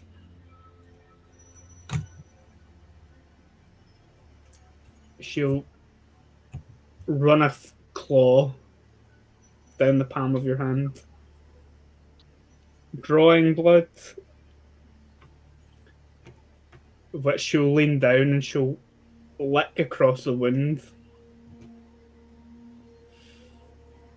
You see her sort of take a deep breath after she's tasted the blood.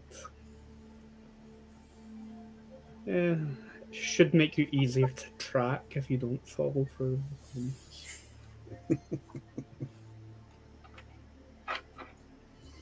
So I suppose either way, you'll be getting me away from this village, at least for a time.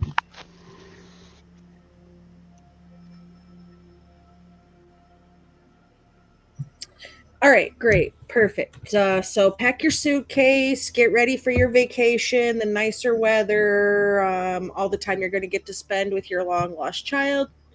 It's going to be great. I'll see you when we get back. It's, I don't know, it's probably like a fortnight worth of travel. Week there, week back. So plenty of time to get it together.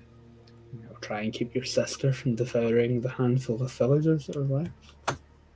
You know what? For some reason, some part of me, deep down in my guts, says that you can do it. You can do it just like the brave little donkey who could. You also can. And on that note, I'm out of here.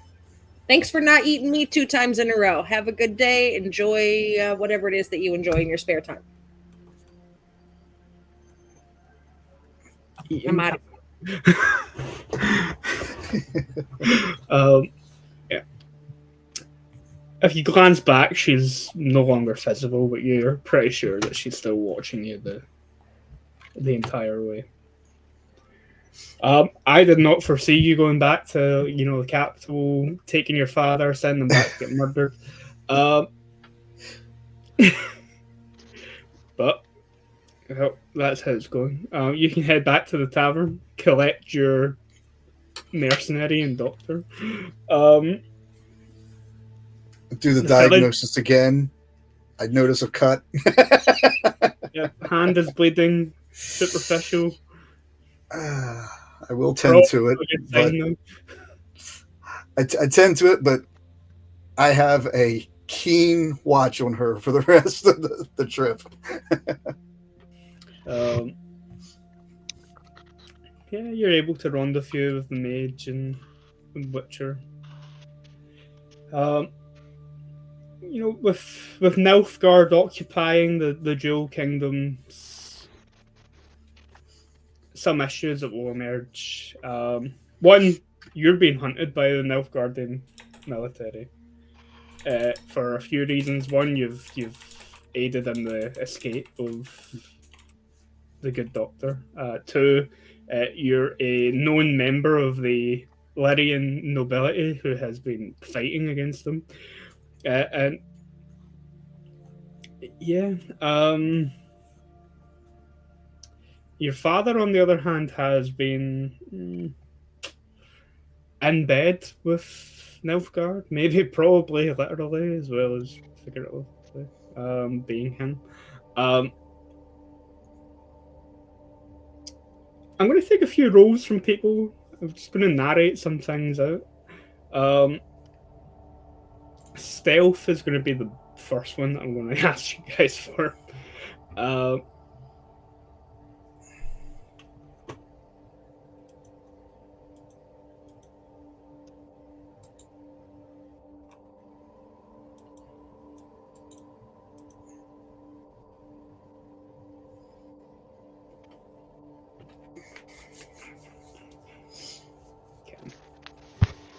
Those are all pretty good. So, you guys are heading into the capital of Illyria. There's 2 capitals of the kingdom.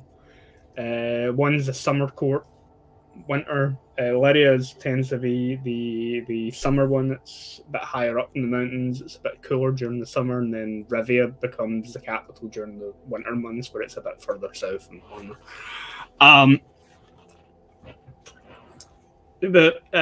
So Lyria is further away from the main warfront, or like the Nilfgaardian border.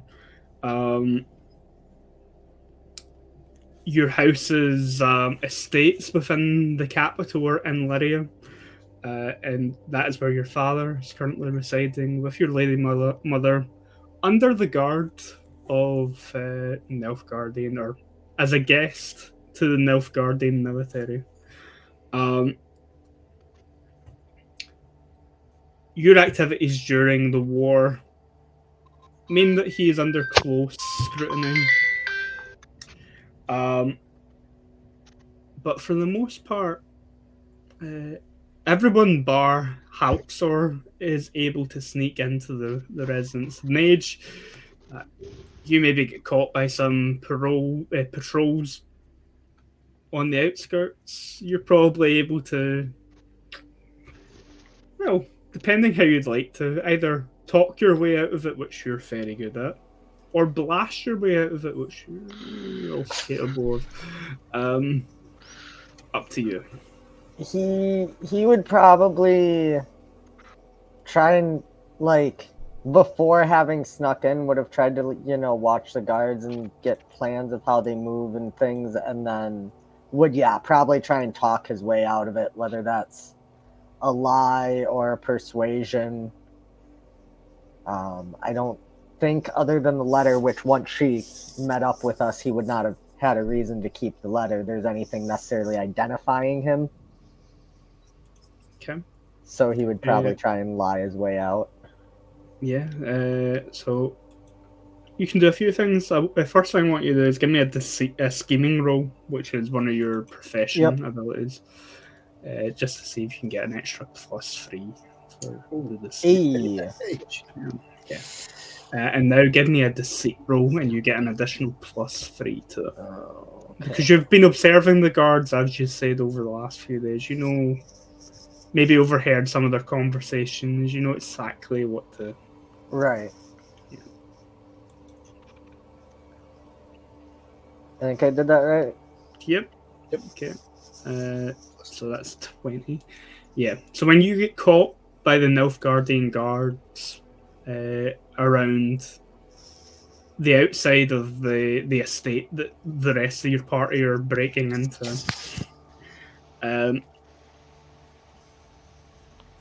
you've observed and maybe overheard these particular guards on their patrols before. Enough that you're able to say a few things to them that decide that it's better to pretend that they never seen you and let you walk away. But the rest of you sneak into the estate.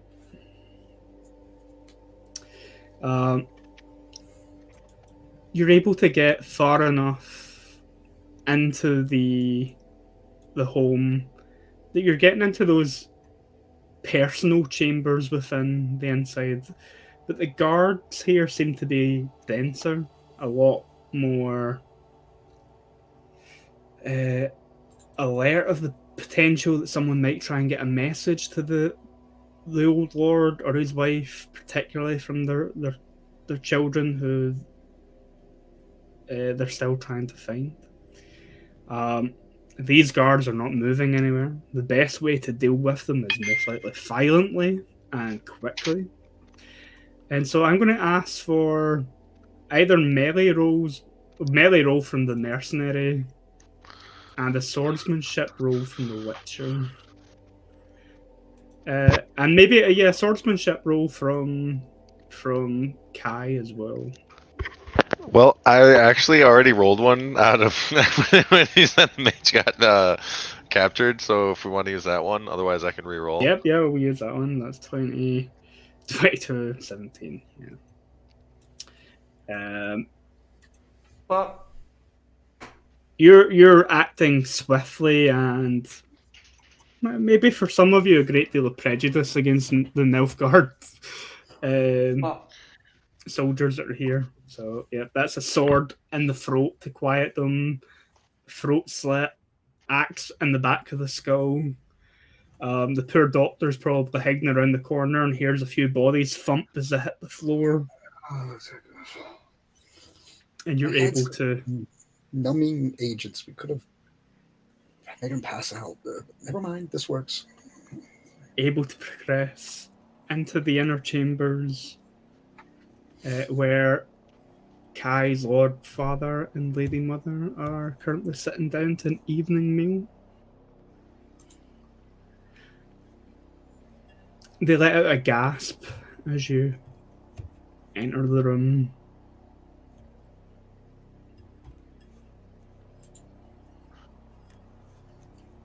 Is that an exasperated gasp of how excited you are to see me, my darling parents? Your mother's the first to answer. My dear, we hadn't heard any news about you and your activities for the last few weeks. We thought maybe those invaders had actually ended your life and not realised it. Your father sort of clears his throat. Indeed, we thought the worst may have happened. To lose your younger sister and then yourself, we were distraught. Oh, well, you'll be happy to know I've located my sister as well, and we're very much alive. So you could call off all of your valiant search efforts and bring everybody home, and we could have a feast, because I know you were looking tirelessly to make sure that we were okay.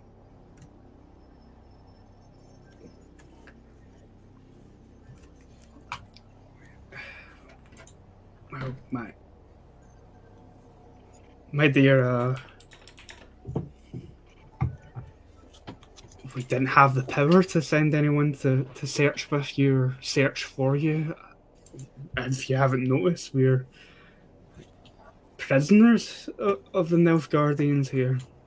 Yeah, I did. I noticed. You're very prisoner-like. Well, that's okay, because look, listen, while you were being prisoners here, I was back home, in our lands that we left, and I found my sister, real great, but I also found some other really great, interesting things that you might be excited about, like, the opportunity to, further our family income, that whole chestnut.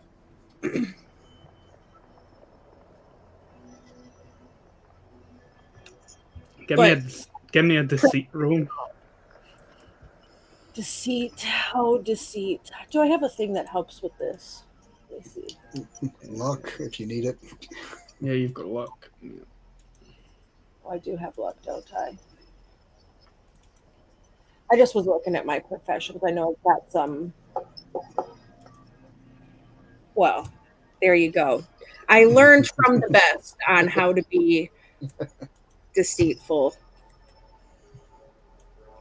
Your Lord Father seems to perk up. Your mother looks a little bit shocked as well. You returned home, and it's prospering. You said.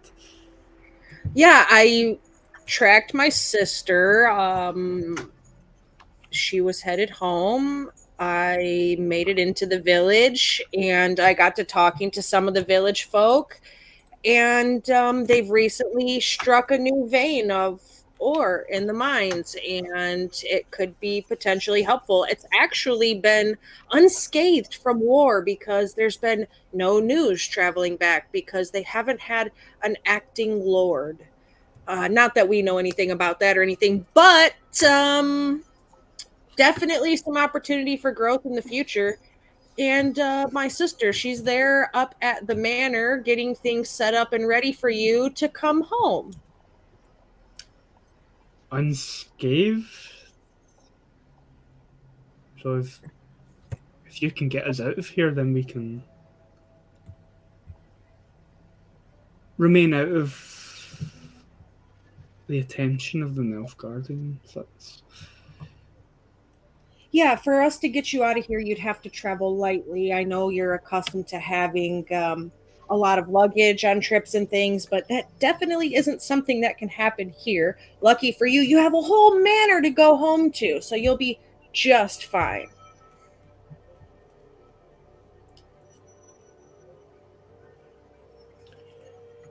Then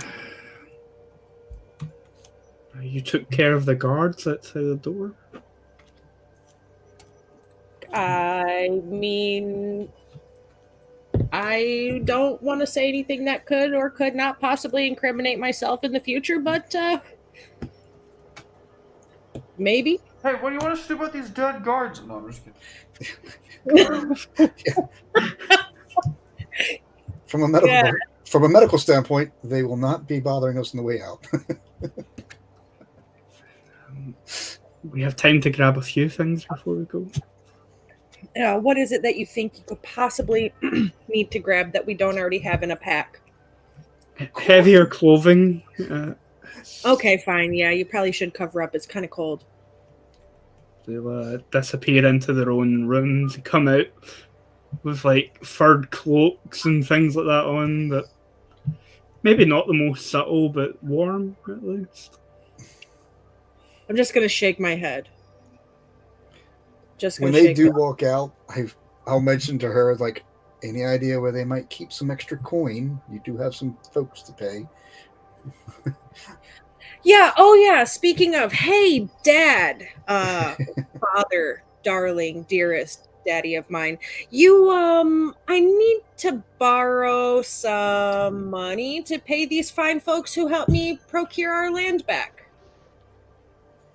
Hi. He looks at the dwarf and then the Witcher.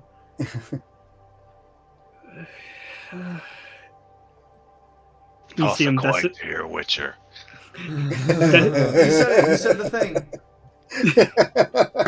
you see him disappear back into his own chambers and then come out with a small, ornate-looking lockbox that in itself is probably worth quite a few crowns. Yeah, the whole box will work. You got the key too, Dad? I'm just going to hand it over to my friend, the good doctor here. He seems to be good with the finances. He'll break it all up. Yeah, thank you.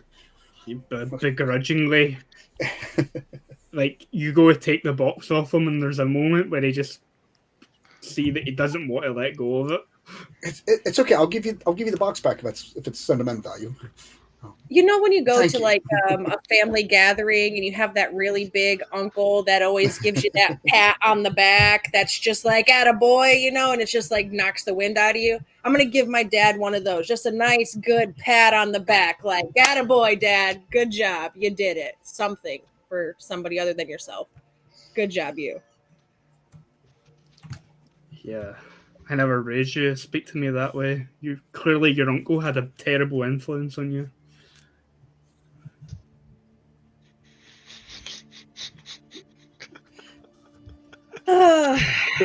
Influences. Yeah. Hey, we should get out of here before you talk anymore. You slip out of the estate into the streets of Lyria. Wait until probably the change in the guard shift at the gates to slip out. And then head north, travelling for the few days.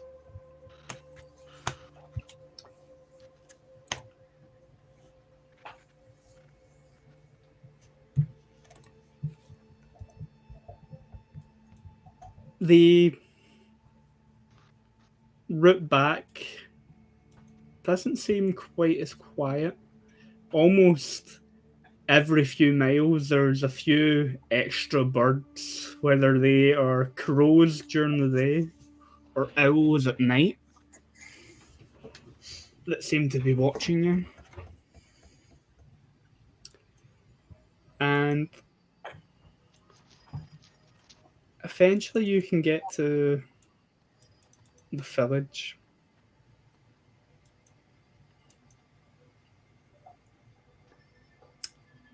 From there, you're able to head towards the family estate. Yeah, I'm gonna drop my friends off at the inn where they're safe and take my parents on to the manor because she did explicitly say she didn't want the mage or the witcher here, but she's gonna have to suck it because they're my friends now. So they're probably safe. During this time, the trip and everything, and before we actually let you take them up there, do you want to take your mother, or do you want to because I mean, honestly, they stole somebody's baby and then abandoned their people. So in my mind, they're kind of both.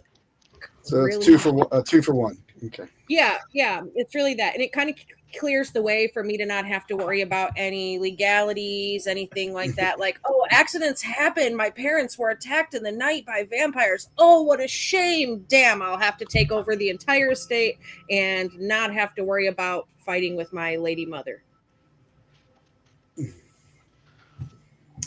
Fair. Cutthroat. Fair. Okay. I mean, noble. Am I right? Yeah.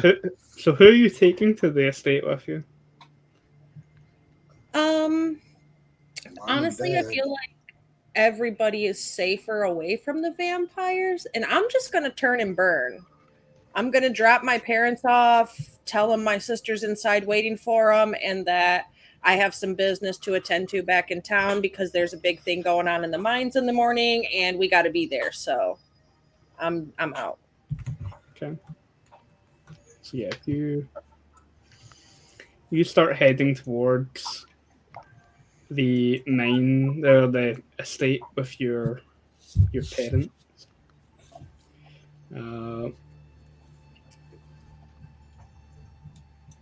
And as you're heading out, things start to get eerily quiet.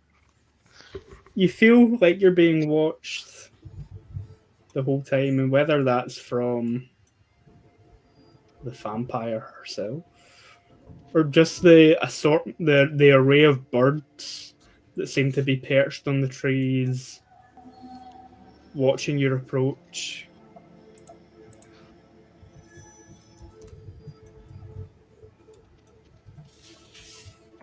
You know that, but necessary.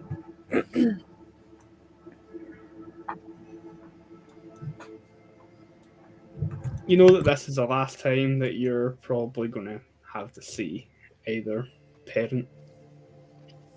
And most people would be, upset about that prospect. I mean, yeah, most people, but I like to think that Kai lived a pretty honest life rather than like the way that her dad seemed to be. Like she was very much in the battle, trying to, make sure the homelands were stayed safe. Her dad ran off from his responsibilities multiple times, and that's like not her way. So like there's no love lost, and then come to find out all of these other things, the vampire baby, the village, going through all of their hardships. It's just not really something that feels painful, but more like, can we hurry up and get this over so I can get this weight off my shoulders sort of thing. Okay. So yeah, you managed to get to the front doors of the manor house this time without her making an appearance. Your father pushes the doors open as if it was only yesterday that he left the place. The place is damp, musky, cobwebs cover a lot of the material, like the ornaments, the furniture and stuff that was left here. And your father heads right into what would be the main sort of guest room of his house, where he would see visitors, where the village members would come to petition him for certain things. His own little mini throne room within his estate. To find this young woman wearing a gown of like red velvet instead of the tatty white dress that she wore when she revealed herself to you the 2 times that she did, sitting on his chair, one leg up over one of the arms of it, and your sister standing quite placidly behind her, but you notice that her complexion has paled since the last time that you've seen her. Your father stops mid-step. Your mother turns to you, demanding to know what's the meaning of this. All your father can say is, you haven't aged a day. Of course, that's what he has to say. I mean, he got it on with a lady like that. Yep, that's definitely all he has to say. Yeah, I'm gonna be like, I'm have a gasping moment at seeing my sister and her being paled, but like quickly draw myself back together. And then my mom's going to say like, what the fuck is going on? And my dad's going to be over there drooling and stuff. And I'm just going to be like, look, pleasure was definitely all yours. And I'm going to nod to the blood mother. I'm going to wave at my sister and I'm going to turn around. I'm going to go out the doors. I'm going to push them closed behind me. I'm going to stick a broom handle or something. And if I can't find anything, it's going to be my fucking sword and I'm out. I'm leaving. Slam the door shut. Sword is the only convenient thing. You shove it in. You can hear your mother banging and screaming on the door. The screeching hiss of not one but two monstrous creatures of the night on the other side. You make a quiet, peaceful walk back to the village to the rest of your companions. The doctor, you've opened the chest, the box. There's a lot of crowns in there. The Witcher reckons that the appropriate price on the head of a Bruxa would be about 2,000 crowns. There's at least 5 times that amount in the box, never mind the price of the box itself. Well, if you didn't technically do the beheading of the... But you did clear, and it was 2 of them, but you didn't... I can give you the 2,000. As you're kind of mentioning that, to add to the delegation, he's going to say, remember what I did to the wolves in about 6 seconds.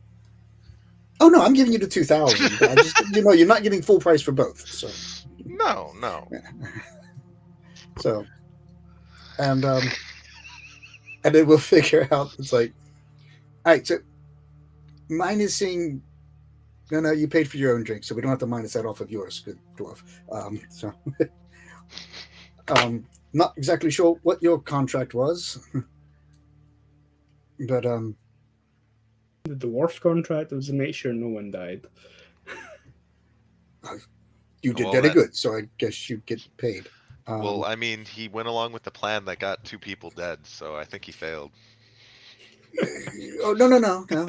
Everybody was alive when he ended the contract of bringing everyone back to here. Fair.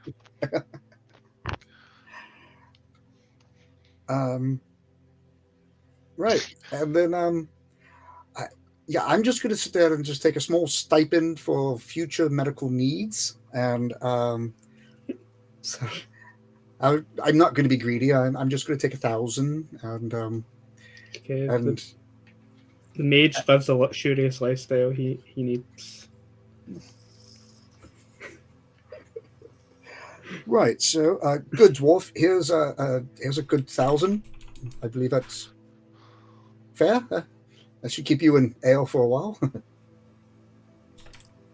And then, I guess we'll have to give you 1,500, and the rest is going to go back to the lady as long as she comes back down the hill.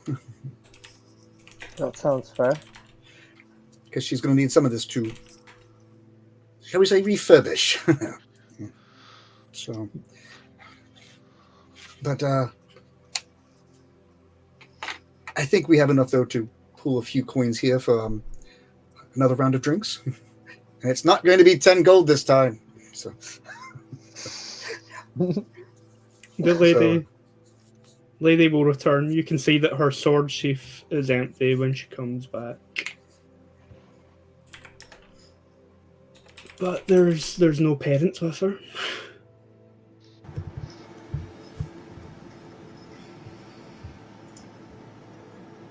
Give up the way of the sword.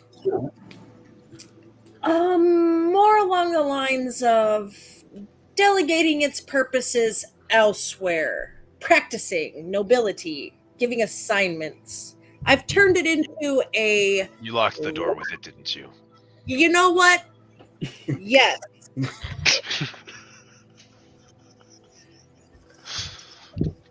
I will retrieve it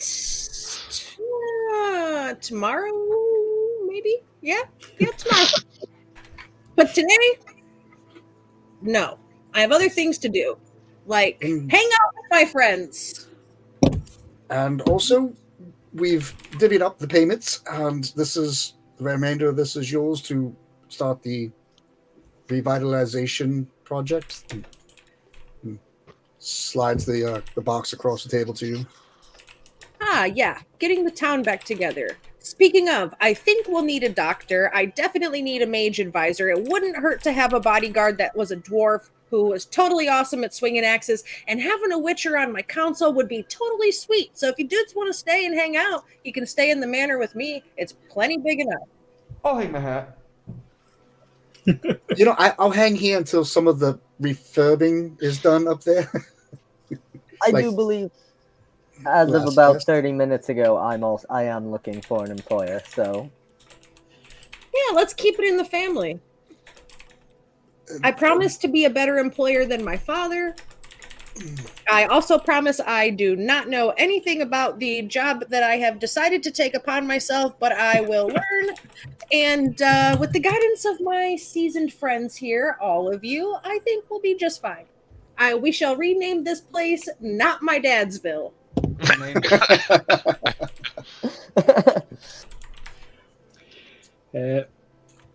Then I think The Witcher's the only one that didn't have a response to that. The Witcher is counting every crown for a moment and just kind of nods. his head. Then that's it. It ended unexpectedly. There was no final confrontation with the Bruxo, which would have been absolutely nasty for almost What? everybody involved. Why do you sound disappointed? I'm just Doesn't get a Christmas TK, When is TBK. Christmas Yeah, TBK? I he would- did get this patricide and matricide though. Yeah, I did get some Yeah. patches said, and that's unfortunately it's not a first time for me as a GM, but possibly a first time in DM. Maybe. I'll have to think about that. I'm not sure. It was It'll all- probably happen in the Song of Ice and Fire campaign as well. Yeah, Um, I'm expecting that. But yeah, good combat is for a game based around combat. Combat in The Witcher, once you're fighting nasty ass monsters, is actually really brutal. And the encounter was pretty much designed that it was going to be lethal for some people. Yeah. So the fact that you managed to circumvent it, Pretty poggers. yeah, it's pretty impressive. On a scale of That's 1 to us. 10, if I That's- might ask, how likely is it that Bruxa is gonna completely went back on the word and came to kill us anyways? Probably not. Even as a Witcher, you know that vampires tend to be. They don't like to start fights. Of their word. Yeah. Higher vampires will even Higher help. us. vampires are. Bruxa's, they still need to drink blood and stuff, but she probably will go find another hunting ground. If it happens to be in Nilfgaard, Huh. even better. Even better. Well, let's do our wrap-ups, folks. Thank you, Andy, for running it. This was a lot of fun. Thank you, folks, for sticking with us for such a long one-shot. I do appreciate it. We did have long one-shots on this channel. If you're a veteran of the channel, you've noticed the pattern. Yeah, it's all right. It's fun. Yeah, get it's a lost good in it. time. All right. Well, start us off, please, Donnie. I'm sorry, I didn't have a plug-in. You're Share your totally socials. okay. Yeah. I mean, all my socials are like it says on the screen. You can find me on Twitter or Twitch at NewDrone001. I play video games. You won't get to see my lovely face. Instead, you'll get to see some awesome goat art that Annie made for me, because that is what I use to stream, and it looks awesome. Pink and green goat art. Yep, pink green. It looks awesome. And then I'm usually doing D&D over with New Platinum Content. Can find us on Twitch with that name. We should be getting something going once holidays pass, but we'll see what happens there. But that's about it for me. Thank you for being here, buddy. Much appreciated. Much love. Time. Yeah. Tier, what's good? Hello everybody. It's been a while. In fact, the last time I saw everybody, it was the last Dark Heresy campaign.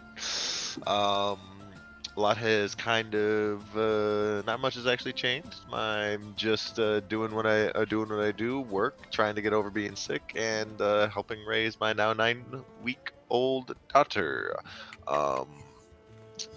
Looking to probably get back into the TTRPG scene soon, but first need to get some things figured out. Other than that, sorry you haven't been able to see my face, but our Tech issues? wonderful, tech issues out the wazoo. I don't understand. Was never this bad, but it is what it is. Not going to lie. As someone who's always down for combat and TPK, I'm actually pretty surprised and pretty happy that we found a way around it. Though at the same time, I also was kind of happy to not give Haven a reason. Andy will take it. He will, I promise. Oh, I bet. He's not a vindictive GM. He just lets you No. set yourself No, he- up for. Just let bad things happen. Yeah. He's not vindictive. He will punish accordingly. I know He it. I plays the feel it. game. He plays the game. Um, man. That's I- what it I know- is. I know how it is. It's not like I sent an adult white dragon at people outside of the lair, but when they decided to screw with their treasure in the lair and fuck around, they found out. But that's all. Well, thanks, Good buddy. job. Much appreciated. Proper Thanks for way to being go here, out. man. Thank you much. Thank you. Sean, what's happening, dude? Hey, well, have not had a whole lot going on lately. Basically, the gaming community and the various supply chain issues kind of dried up a lot of the donations for this past year. So, Delves for Donors kind of took a bit of a dive off of this one, but I am in talks with my hosting store. He actually wants me to try to see if we can get something later this coming year. So sometime in late spring, we're gonna maybe try to get some more stuff started back up. He's trying to reach out to a couple of his industry contacts to see if he can get the donations coming in through him. And if that's the case, Delves for Donors 9 will be back up and running, hopefully. Probably have to start off smaller again just to build everything back up, but hopefully we can get some some funds raised for kids with hemophilia going to one of the summer camps. Is what we're going to try to do for this year. So, Fantastic, dude. That's awesome. so hopefully that's the case. If we can get everything to get all the stars to line up and not have Cthulhu show up instead. So The right stars, not the wrong. yes, be the stars. right ones, not the right ones. Yeah. Well, thank you for being here, Sean. Man, it's so nice to have Always you. a pleasure. Thank you. Always happy to have you. You're a delight, buddy. Hooli, what's good? What's up, buddy? Good to see you. Yeah, I am Hooli, the facilitator of chaos at Heroes and Hooligans. We play games, run games, produce games, do all kinds of crazy stuff. We kind of on a holiday slow down, but after the first of the year, things are going to pick up again. I hang out here sometimes. I'm all over on other channels a lot of times, but always doing chaos things because that is my favorite thing to do. Appreciate you, Andy, for running this game and letting me be a part of it, and happy to meet the rest of you guys. That's it. Love you. Thank you for being here, dog. Much love. Much always. Andy, what's good in your hood, dude? I don't know. I think maybe something's happening Thursday. Maybe. Is it? Whatever could that be? Oh, I know. Yeah. Here Thursday night will be a late one for me. Hey, Chad. I'll be running Abaddon, which is my own tabletop RPG that uses playing cards instead of dice. It is inspired by games like Diablo, some Darkest Dungeon visual elements, and it's going to be Christmas themed. The one shot is going to be called Krampus Nacht, which is like Krampus Night. Hell yeah. No surprise who the big bad boss is going to be at the end of the one shot. It's gonna be the Abominable Snowman. Could be the one. Could be Jack Frost. Could be Santa. Who knows? Bad But- Santa. Just kidding. We are. Yeah, it's pretty much going to be a slightly long. I've test played the game once before. It's going to be a slightly longer test play, with role playing and some other stuff going on in it. I might even play around with character progression at the halfway point, give you guys some extra XP that you can throw at stuff, just so Yeah, try more stuff out. that'll be sick. Um, Can't wait. and yeah, that's happening Thursday. Other than that, Lost Head in Art most places. I do art commissions, design games. My commissions are opened up until the 20th, so Tuesday. Usually takes me 2 or 3 days to do a piece, so that's still plenty of time for someone to get something for the holidays. If not, I'm going to spend the time working on the games that I'm designing, so it's a win-win for me either way. And yeah, other than that, nothing on my Twitch channel is happening until after the new year. I'll probably talk about that on Thursday. And yeah, Teens in space. Oh, we should do a Teens in Space one shot. Which would be fun if I could get all the players that I had for the Kids on Bikes one shot back on. Oh, that'd be cool. Sequel. But that's a big wish. I'm all yeah. about bringing Cassandra back. Yeah, I'll see. I'll try and arrange that for some point next year. But yeah, that's me. But nothing else really. I'll say it all on Thursday. Anything that I've missed, I'll say on Thursday. That's fair. Make a note. Yeah, I wouldn't make a note of that.